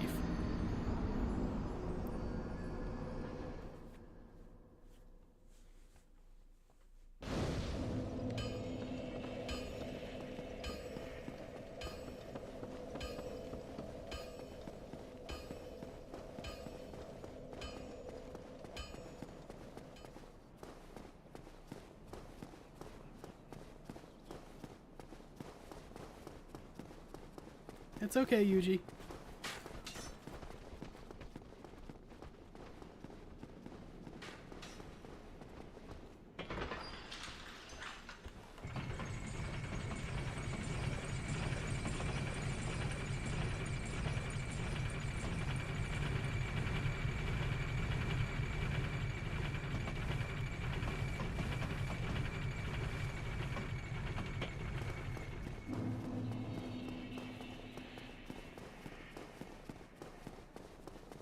Actually, it occurs to me, let me talk to Frampt real quick, because Frampt should be here now. He's going to give us his spiel. Ah, hello. Was it you who rang the bell of awakening? I am the primordial serpent, King Seeker Frampt, close friend of the great Lord Gwyn, chosen undead, who has rung the bell of awakening. I wish to elucidate your fate. Do you seek such enlightenment? Yes. Very well. Then I am pleased to share. Chosen undead, your fate is to succeed the great Lord Gwyn, so that you may link the fire, cast away the dark, and undo the curse of the undead. To this end, you must visit Anor Londo and acquire the Lord Vessel. So that you might link the flame, cast away the dark, and undo the curse of the undead. That's very specific wording. I am pleased to see you well. Is it something urgent? Okay, I thought he might have more to say. Farewell. That's okay.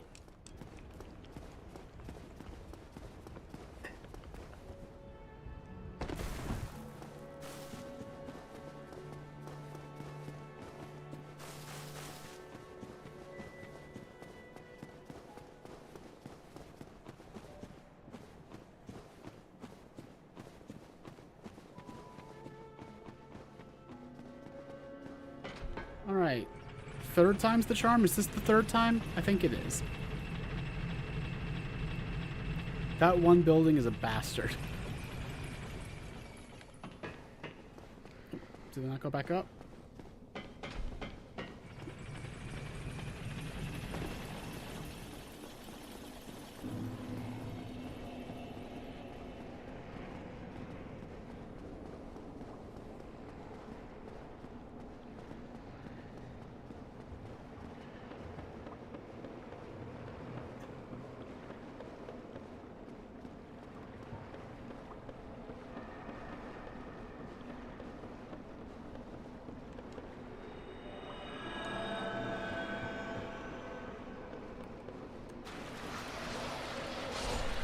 So that's an advantage of the rapier, by the way, that we just saw a second ago.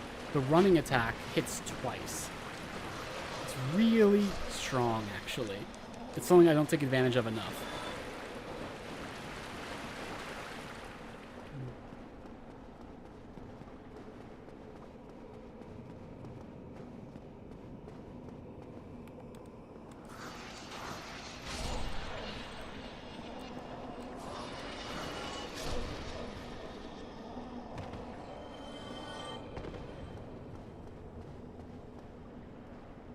Let's go this way for once. Kill these ghosts that are down here, so I don't have to worry about them behind me. Especially because their pathfinding makes it hard for them to actually get to me, so I just have to be worried about them the whole time. And they probably don't get to me, but it's like hard to know for sure. Oh, I can't get up that way. Whoops. Oh, my souls are right there. I guess it wouldn't make sense to be able to get that way when the shortcut exists. That could be a way to skip that building the entire time if you could get around that way.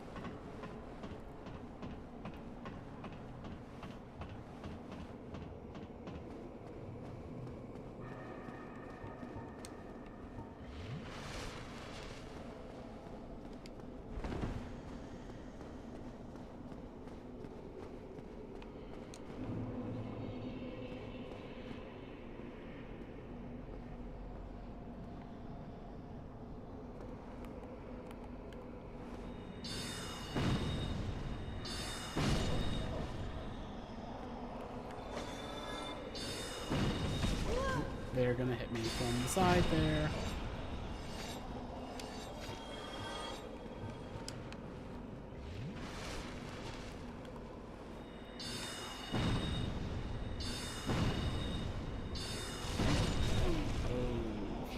Oh, I almost fell off the edge. New Londo sucks. I hate New Londo. I hate it so much. My transient curse is probably gonna run out anytime now. Gotta be careful. Okay. Is being in here gonna send any ghosts after me? Yep. That's the one that killed me before.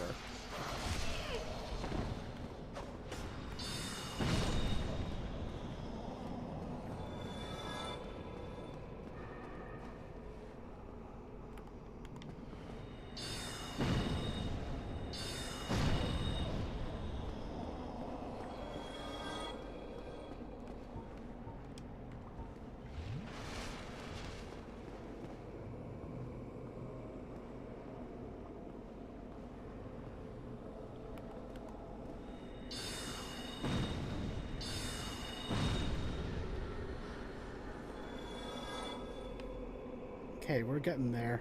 We're getting there. There we go. We're in just far enough to trigger at least one boss, one ghost rather, to spawn. And not all of them at once.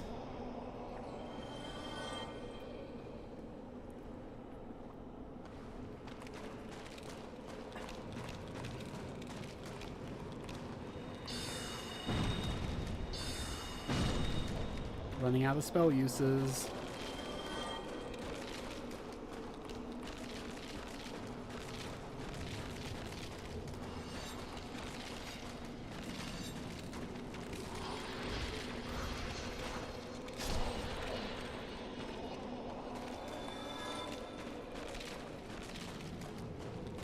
Really curious when this transient curse is going to run out. It'll probably be at the worst possible moment.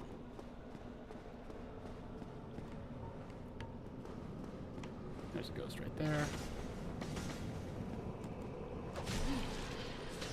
I'm so glad I decided to not just go with the Jagged Ghost Blade, because this part would have been so hard without magic.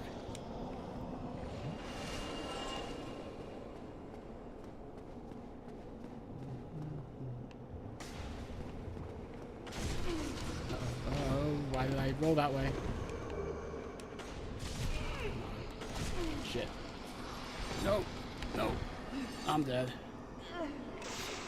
Couldn't even see that animation. I got caught in the grab. Transient Curse ran out right there. Oh, so close.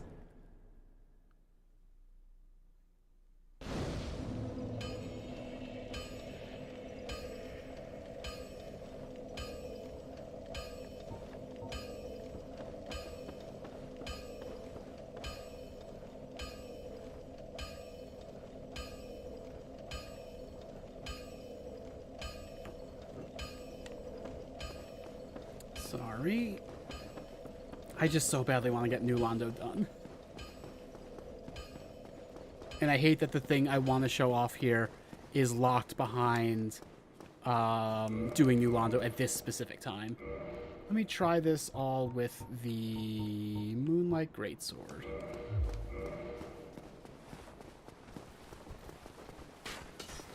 Maybe that'll be better against the ghosts. I don't know.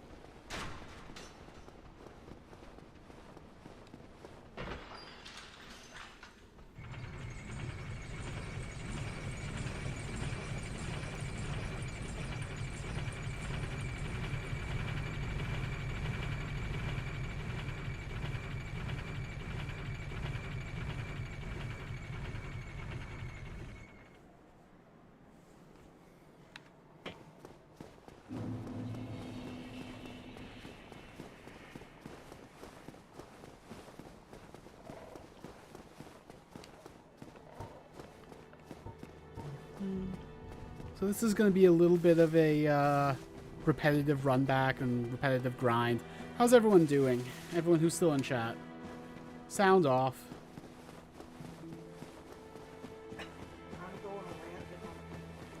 You're going rampant on people? Yeah. What does that mean? Sure, if you want. I'm just tired. Zach says he's doing good. That's good to hear, Zach. Maybe it's because of the conversation earlier, and I just couldn't like do anything about it because of that conversation.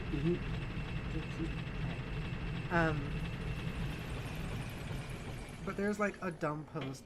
I never get into like Facebook comment sections because it's fucking Facebook comment sections. Yeah. For like all the reasons. But right now I'm just so tired. I just can't deal with this shit. As in, my dad just posted a thing that just says like, it's simple, it's boring, it's dumb. Where it just says, just 1 year of a 2% tax on billionaires will cover ending homelessness and hunger, providing tuition-free public college, universal childcare, and replacing all of the lead pipes in the U.S. And it wouldn't affect how billionaires live their lives at all. Right? Like, yeah. Yeah, sure, whatever. Sure, whatever. Fuck you, Non-Bean. I'm gonna go toxic. I think billionaires shouldn't exist, and all that stuff. Ow. And I don't know why I'm spending time replying to, like, anyone in the comments on my dad's post. Yeah. But it's just because I'm in a spiteful mood. And as in, like, one of them, warning here for racism and transphobia. Oh, Lord. One of the comments in this post on my dad shared, which is, or they could stop wasteful spending on DEI programs supporting illegals, trans surgeries, and programs. Oh, my God. And, like... Or maybe you could think I probably shouldn't say on stream, actually. And this is like, okay, I'm just gonna say my reply to that guy, because I just did one for some reason. I said, even if that money wasn't spent on those programs, it wouldn't be enough to stop homelessness or world hunger. But a single billionaire like Elon Musk has the funds to do that tenfold. Also, you're a racist and a transphobe and shouldn't be tolerated by anyone. Yes. I don't know why anyone gives you the time of day, much less my dad, the father of a trans woman. Like, I'm just so tired of, like... Of like, just letting people get away with this shit. Yeah. Because, like, these are just comments my dad's not replying to. And, like, sure, I don't care. Like, I get it. I don't reply to Facebook posts. But also, these are your fucking friends, Dad. Yeah. Like, can you... Like, these are your friends who are transphobic and racist. And I'm here. Yeah. Please. Yeah. Oh, I need a rest. I'm sorry, Pepper. Good response, though. And I'm glad you did respond. Even if, like, the thing everyone would always say is, like, oh, no, don't rock the boat. Don't respond. Just, like, let it go. Just let these people be awful to you and don't respond. Like, awful to you and awful to people you love and don't respond. But also, it's like the people I love not doing any fucking thing about it. I know. It sucks. And I think you did the right thing here. Like, this is me just pointing out stuff to my dad as well as this guy. Like, hey, Dad, can you stop being around these people? Yeah. Like, you know that makes it so I have to inherently be, like, around them as well. Yeah. And then you have to be the bad person pointing out, like, how this is hurting you. Yeah.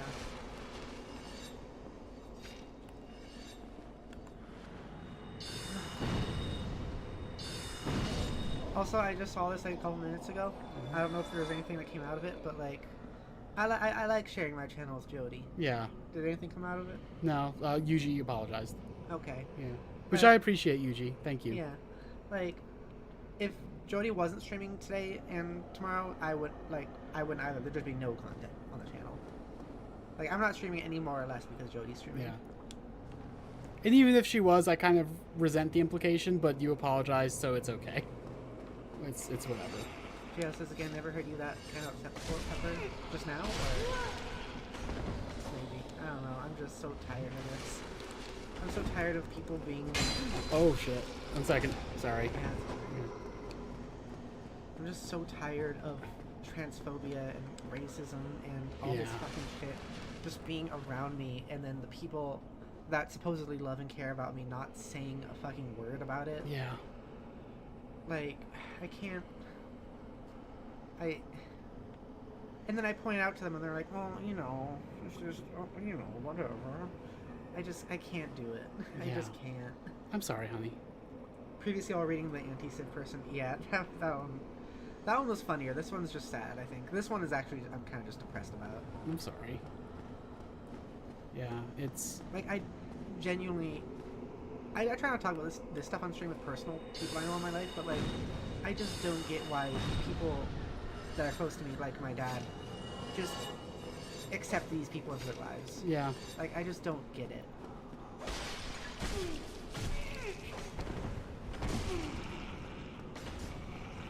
Yeah, it's because it's not a deal breaker for them, and It should be. that's yeah, it should be.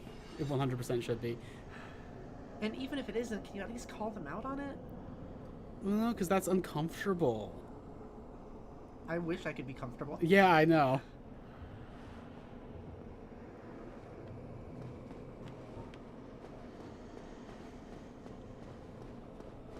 Okay, I'm gonna go back. Okay. I don't know where these ghosts went. I want to have them not kill me, please. Where are you? This is one reason I hate New Londo. These ghosts get under the floor, and their pathfinding gets weird, and... There we go.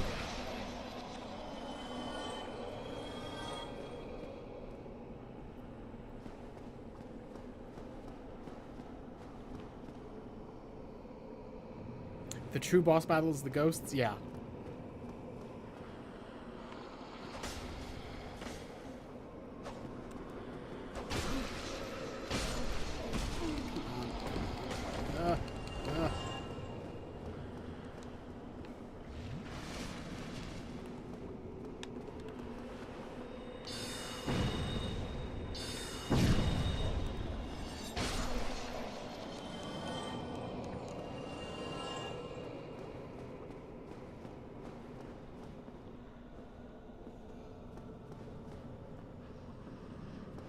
Nandine, what's the thing that you're copy pasting right now?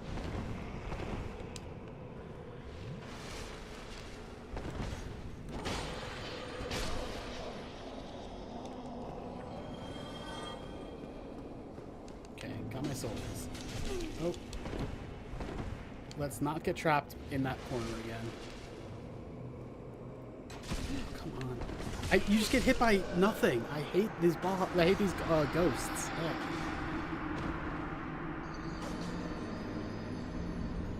It wasn't this hard the first time. Ugh. I might end the stream soon without actually beating the 4 kings, which would suck. Or I could run for the ladder and talk to Ingvard. That might work. Excuse me. We need to get that lore, and it needs to happen tonight. You're right, J-Hill. We're only going to get half the lore tonight, though. But you'll see. You'll see.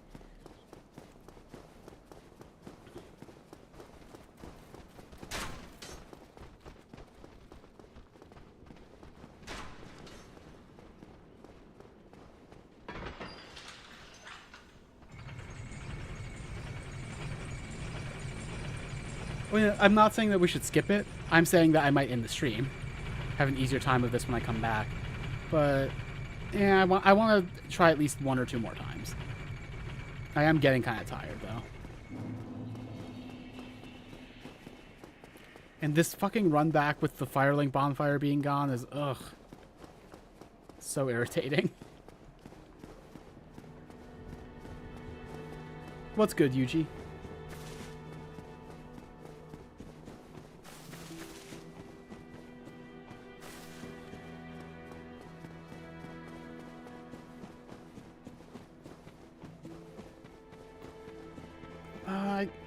I don't know that hovel armor would be a good idea for me.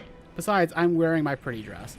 What I should probably be doing is upgrading my dress. Because like I can upgrade it so it protects me better, but I haven't been doing that.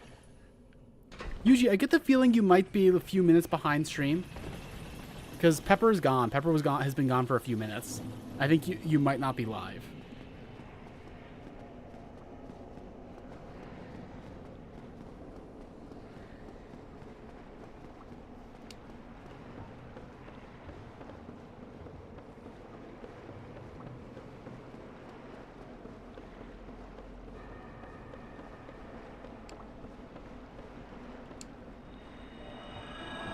Thank you for saying it in chat, Nambin. That didn't occur to me.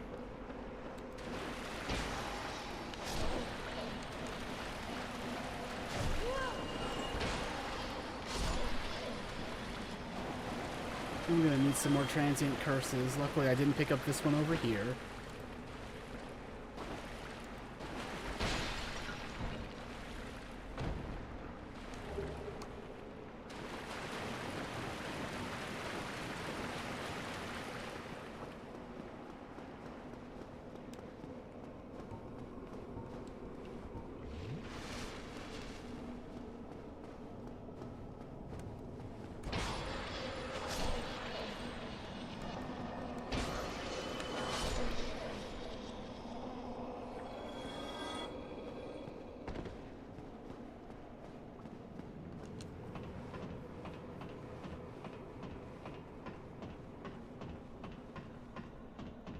It's so fun. After an entire stream of me just like steamrolling everything, it's interesting to get to a part that actually kind of stumped me a little bit.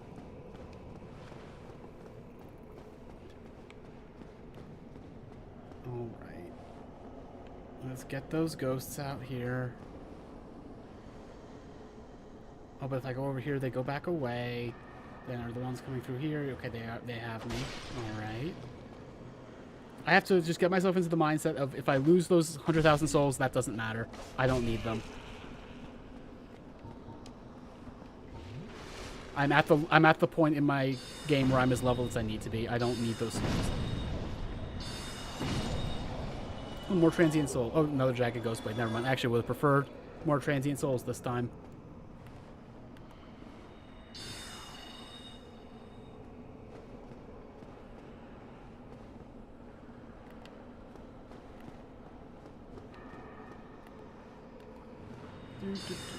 Come on now.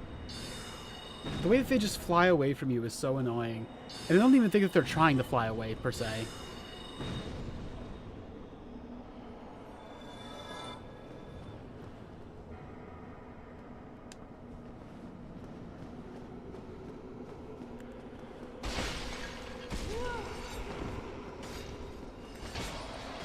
Oh, shit.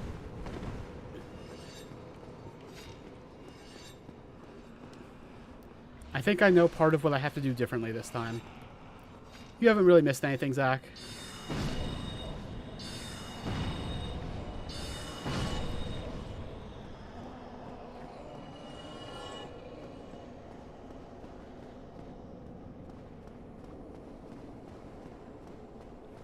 Make sure you bring more maca next time. See you in the burb, J Hill.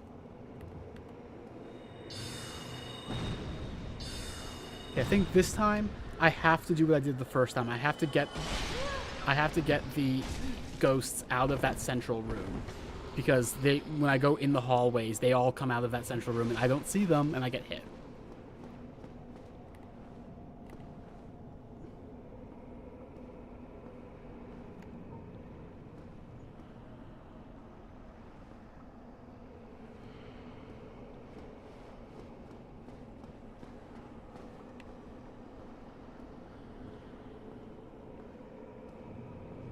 Where did those ghosts go? Come on. Please don't do this to me. Okay, I hear them. There, okay. So annoying. Okay, I got one. Well, I didn't kill him, but... Please die. Okay.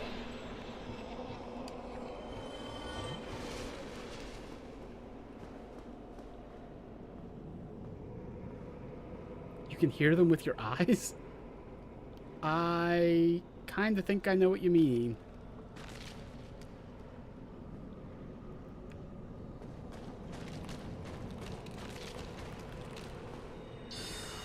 I'm glad this doorway is as high as it is, because they could have made it a little shorter, which would mean that you couldn't do spells through it, and that would really be annoying.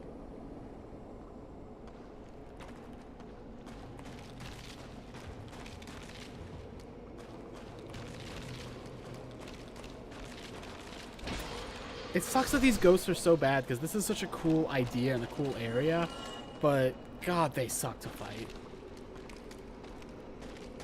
And I feel like they could have done this but better in a later game, but they haven't really done that. Oh, Transient Curse just ran out.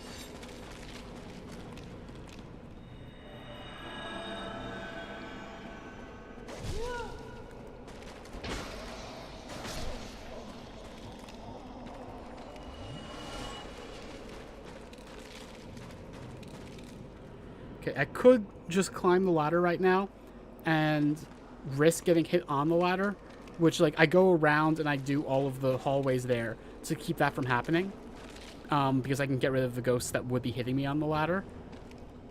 But that's been also bad. But I feel like I should do the safe thing. I don't want to get killed on the ladder. That would suck. That would really suck. That would suck worse than dying in the hallway.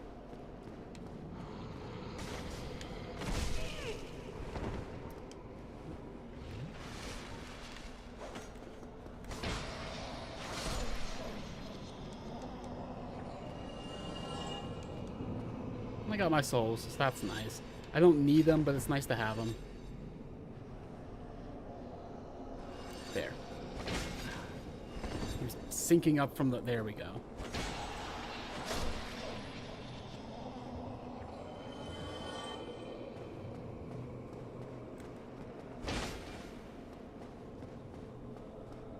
Is that it?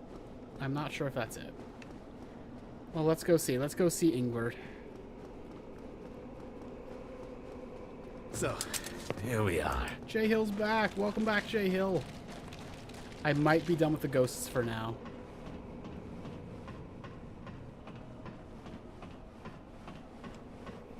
Okay, not getting hit on the ladder. Good sign.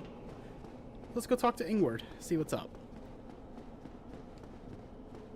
Well, this is a surprise. I don't get many visitors, except for ghosts. Do you have some business here? My name is Ingward. I'm an old man, bound to these parts, but I don't mind a chat. I may even be of some help. Let's talk to him. I am the guardian of the sea. I watch over the four kings, the masters of the dark wraiths. The dark wraiths are the enemies of man, and any living thing that has a soul. They were born in New London. that is where they perished. The entire city was sacrificed to contain them, for that is how great a threat they were. I am the guardian of the sea.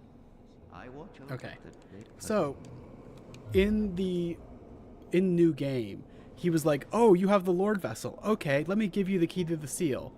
He's not going to do that this time. We don't have the Lord Vessel. So, we have to be kind of an asshole. You are no different from the rest.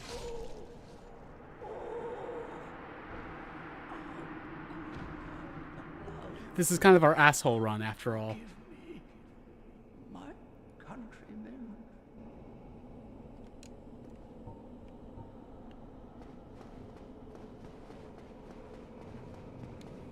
That was the thing we needed from this building. That's done now. We can go unseal New Londo. By which I mean unflood it. Also, did you see that, blood stain right at the bottom of the ladder? That is someone who almost certainly got hit by ghosts on the ladder and died, and that sucks. I hate that. And that's why I was being so careful to avoid that. What kind of seal? Well, it is... The thing is, like, I talked about this when we were here last time. The talk makes it sound like, oh, it's like a magic seal. No, it's literally just, it's a key to this gate. And then in terms of how was New Londo sealed, it was literally just flooded. To unseal it, we're literally just letting the water out.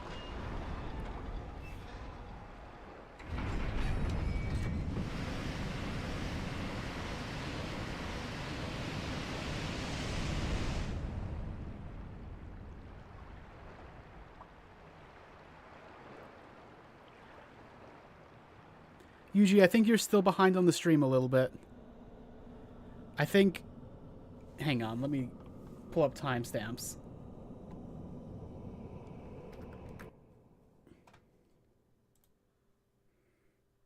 We have timestamps, whoops.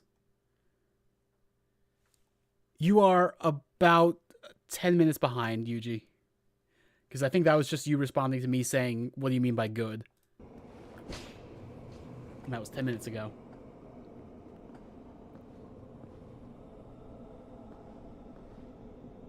And that's the Valley of the Drakes out there. Anyway, I am going to Homeward Bone, spend these souls, and then start doing the boss run for the Four Kings.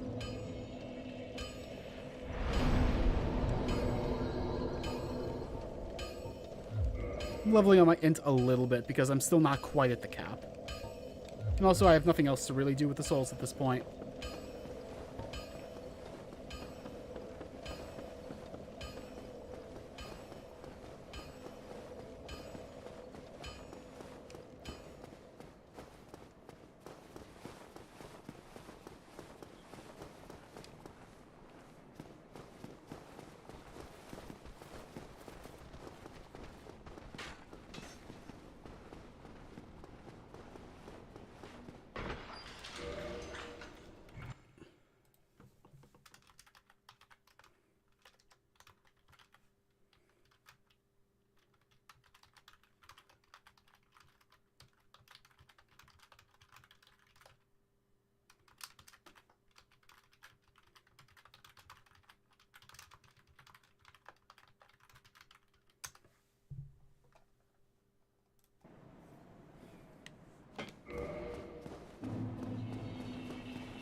Was that typing intense?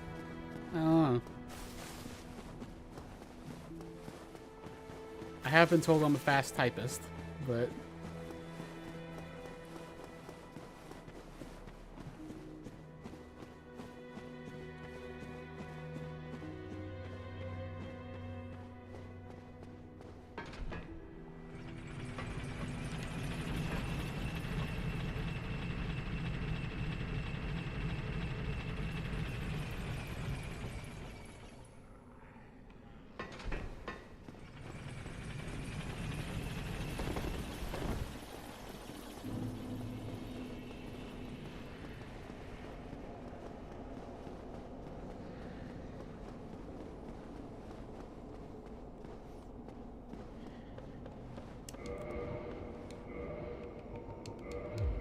Back to the jagged ghost blade.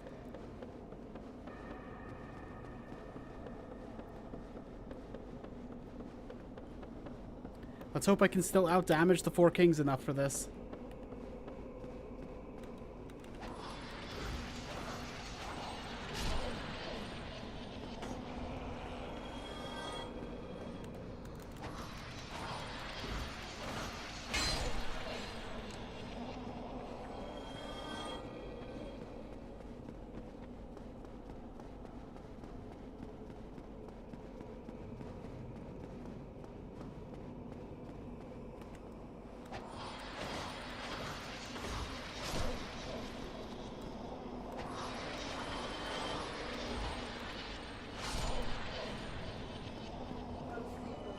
It's going well, Pepper.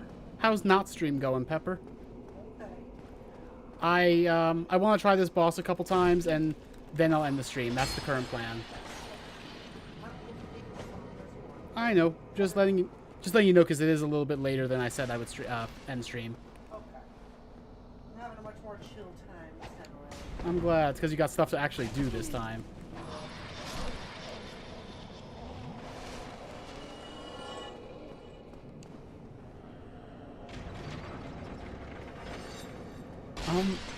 There are some weapons with kind of unique animations, I think. It's not as many as in the later games in the series. But, like, I don't know. This is not a unique animation. That's an animation for, like, curved swords. But I feel like it's an animation you don't see a huge amount, so I kind of count that. But, like, as far as unique animations, I think there are a few. With Velka's Rapier, I think that'll be better for killing the Dark Wraiths.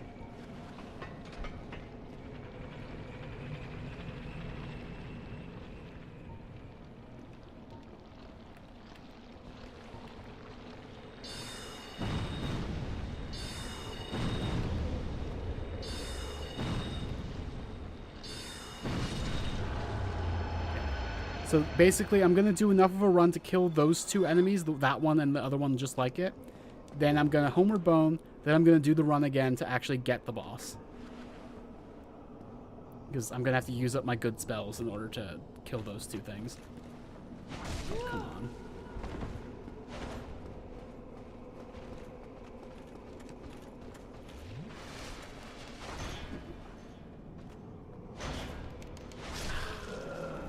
That's annoying. When I come back, I might see if I can just make the run, even with that other slime enemy.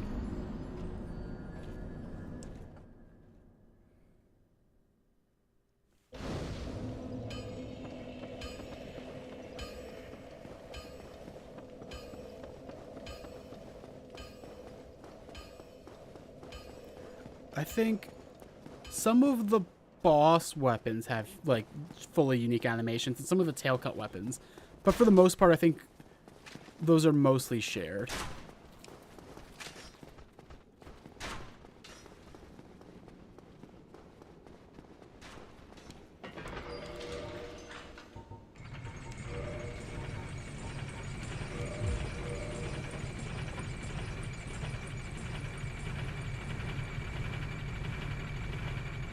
And, like, there is that one katana, the Iaito, I think, that we can get in Blighttown. That was the one that I didn't want to make the stupid jump for in Upper Blighttown last time. And that one is, like, it has, like, a special R2, I'm pretty sure. It has a special, like, R2 that would have been its, like, weapon art if it was Dark Souls 3 or Elden Ring or whatever. And I think the Uchi Katana also has, like, a special one. The katanas in general all are... The things that make them all unique from each other is their animations. In fact, let me pull out the Chaos Blade real quick. I hope that me not having the stats doesn't matter. Oh, do I have the stats? Okay.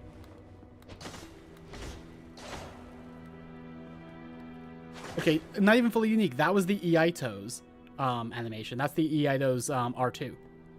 And you can hold it for longer if you want. So even that one is a little bit shared.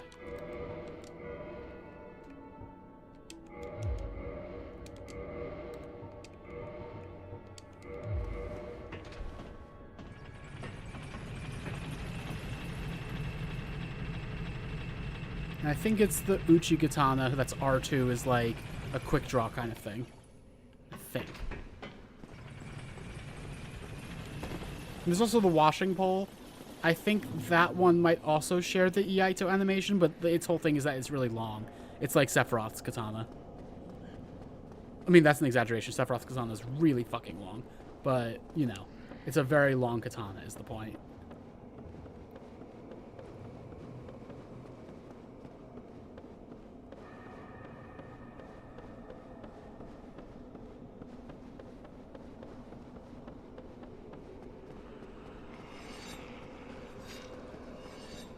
And to be clear, by the way, because I didn't say it, the Chaos weapon is a boss weapon. That's one of Quailag's weapons. Oh, I should not be running past these ghosts. I wasn't thinking. Uh-oh. Well, let's hope I can get on this elevator, okay? Let me through. Let me through. Don't follow me. Oh.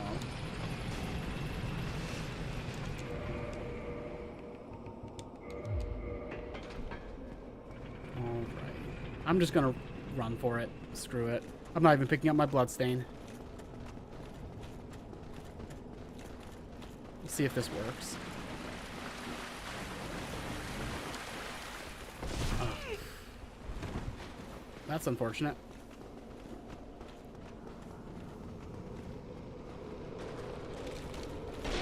Shit. I think that is doable. I think I could do that. And I don't want to bother killing, like doing like a slow run, so I'm just gonna try that again.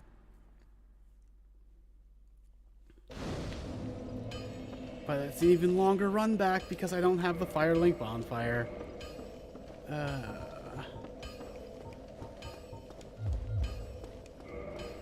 If I equip both of these, does that work? I can. Okay, I can still fast roll. Good, good, good.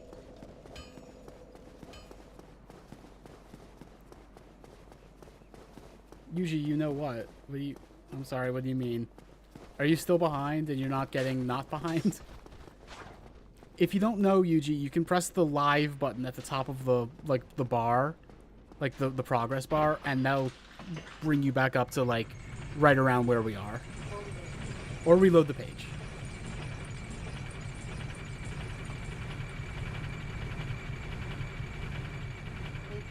Yeah, Pepper? How do you feel about this statement? What statement?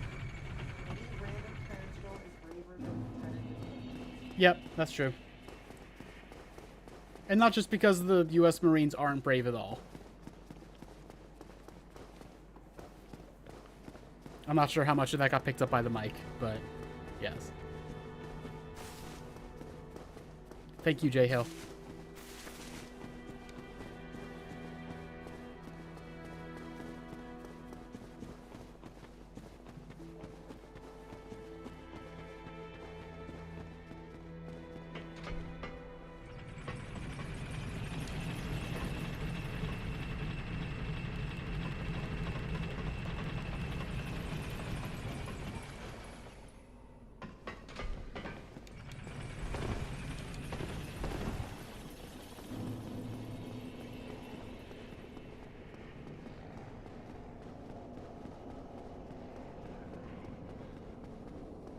Oh, does it set you back by like 30 seconds? Well, even if it does, that's better than like 10 minutes.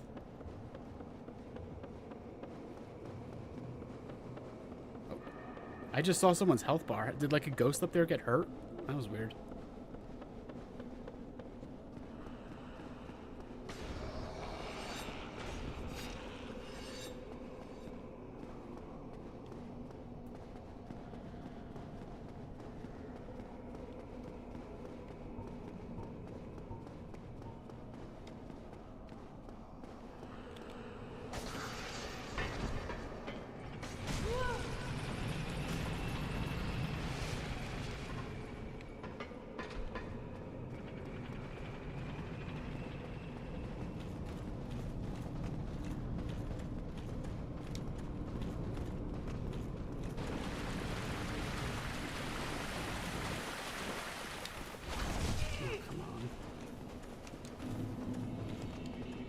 Let's see if that's gonna get me stabbed. Nope, I guess I'm okay.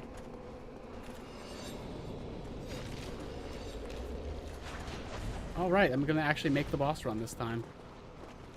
Assuming they don't slash me out of the... Okay. Now then. We need the Covenant of Artorias, just like before. That's the reason I had to go kill Sif before doing this, because you do still need the Covenant of Artorias.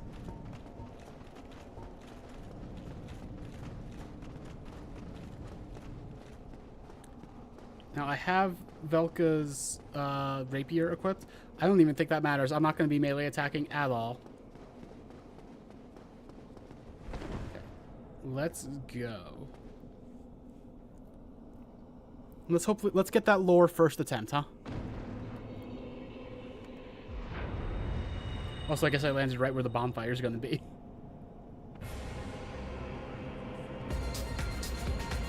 Hey, loser. Now is not a good time, J-Hill, but thank you.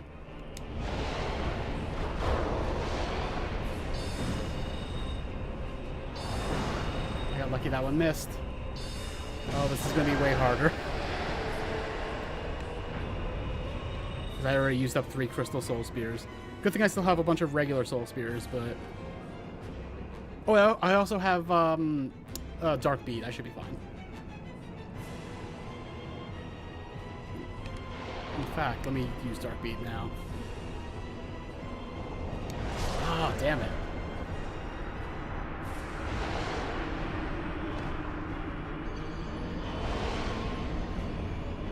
Alright, well, thank you for untoxifying me, J-Hill. Wait. I saw the... Okay, there it is. Okay, cool. For a second, I lost it, and I was like, wait, I could have sworn I saw J-Hill untoxify me.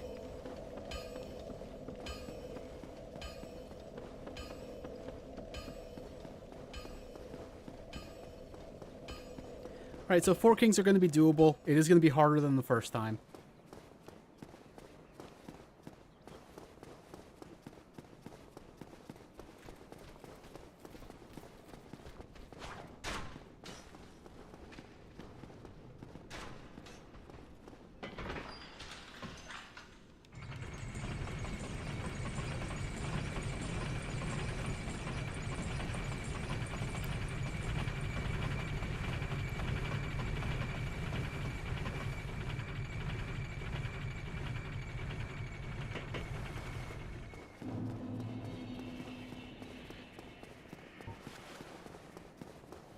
Alright, we're gonna do the 4 kings. We're gonna get them, right guys? We got them. Right, chat?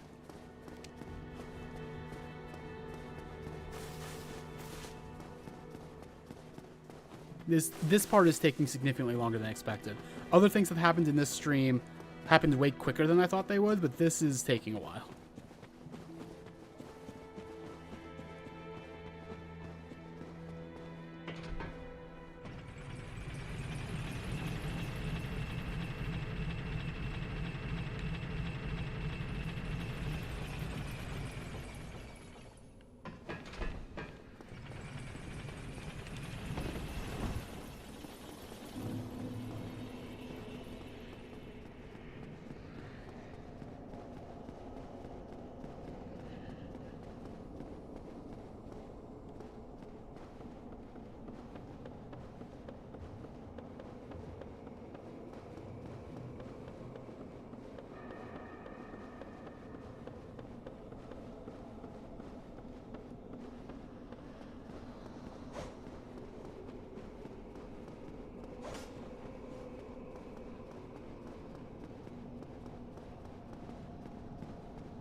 Let me through. There we go.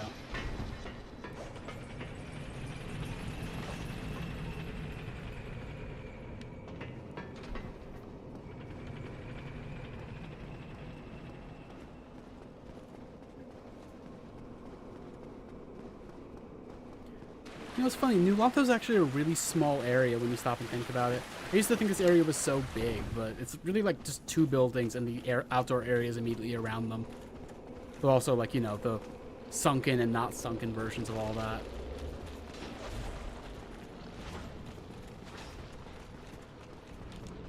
There we go. This boss run isn't too bad, except for the fact that I can't...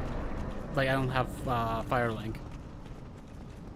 So theoretically, I could jump in straight from the top up here, but even though you can land in the abyss and be fine with the ring on, if it lands on one of these outcroppings, you do die. And that's a little irritating also. So that's why I run down. I think this should be okay. There was no reason to take that risk, but whatever.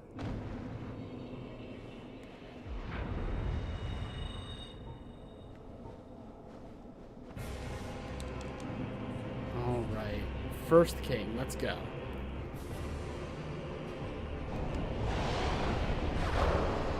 Oh, that didn't do that much to him.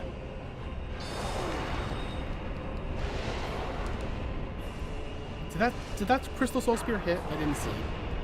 It felt like it didn't. That one definitely didn't. Oh, okay, that's an attack I do not want to be near. Alright. That also gives me time to heal, which is nice. Oh shit, I did not outspeed the first one. I did not do this before the second one spawned. You need to die right now.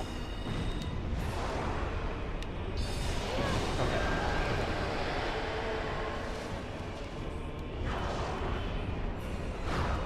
That's good damage, though. I have to get very close for it, but it's good damage. Okay, and root. Pursuers. Into Dark Bead. I'm gonna have to just do regular Soul Spear on the fourth one, but it should be okay.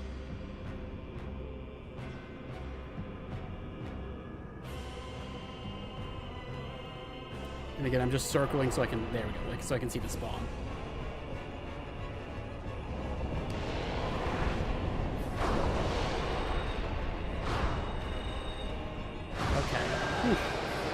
This is going to be doable. I think I got it on this one. Yeah, you can technically kill only 3. It's a weird thing because of how damage can be spread out. I don't remember exactly how to do it. I think I have done it before, but that was like by accident.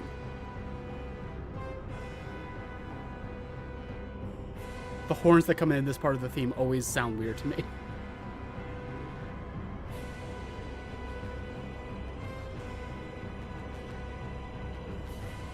It's true, this one does only need like 1 hit. The Pursuers will probably be enough, but I'm gonna not take chances. There we go. Alright.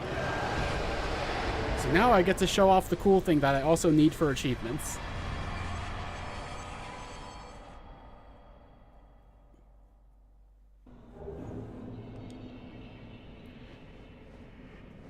Why, what's this?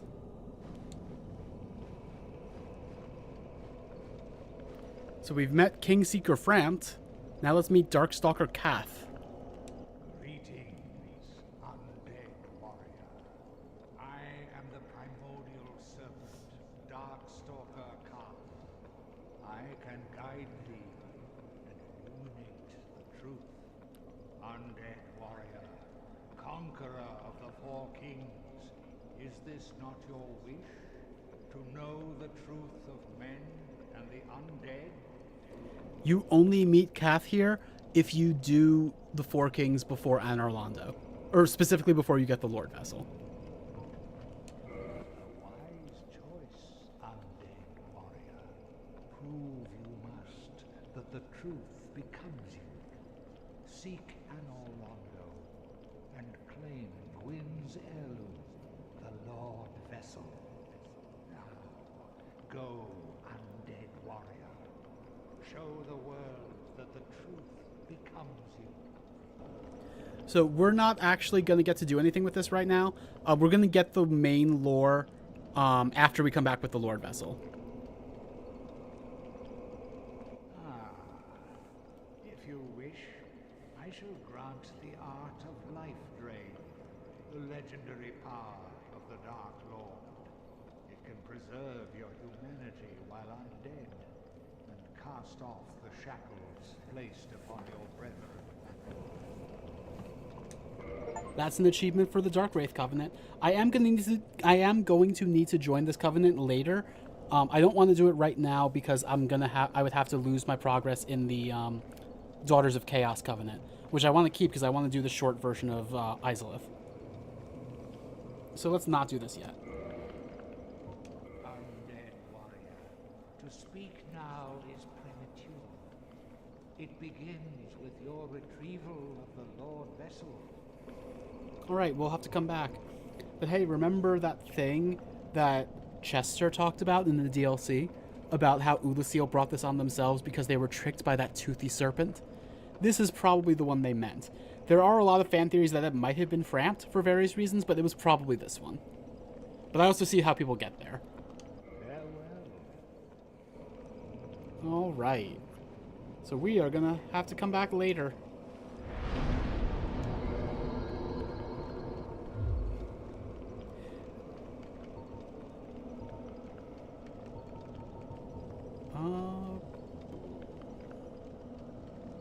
Let's do endurance and vitality at the same time, just to be a little more survivable for new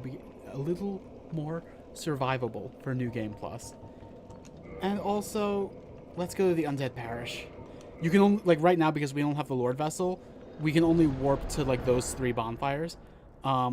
Ordinarily, like it's just there's no other way out of the abyss, so they had to let us do that.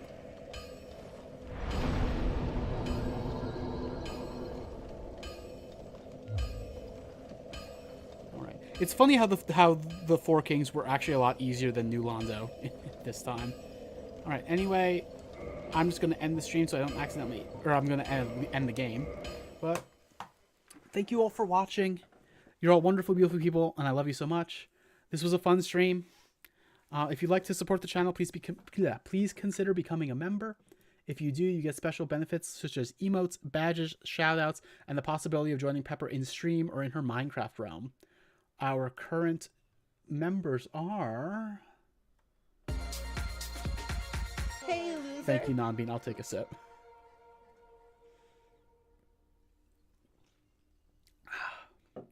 So much for saving up, huh? Our current Tier 3 grubs are Shiny Warrior Wolf and Nonex. Our current Tier 2 treat is Pie, the Queen of Orange. And our current Tier 3 full tummy is Moopy Star. And if you want to support the channel in other ways, you can... do so via Streamlabs donations and super chats, and any way that you support us means the world to us. It's super appreciated. It helps us so much.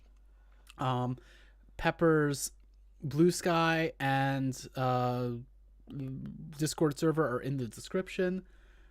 I'm clearly a little tired. I'm losing my words.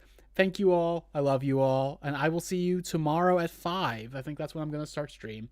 Okay, bye-bye, bye-bye. Goodbye, bye-bye. Goodbye, bye-bye. Goodbye, bye-bye.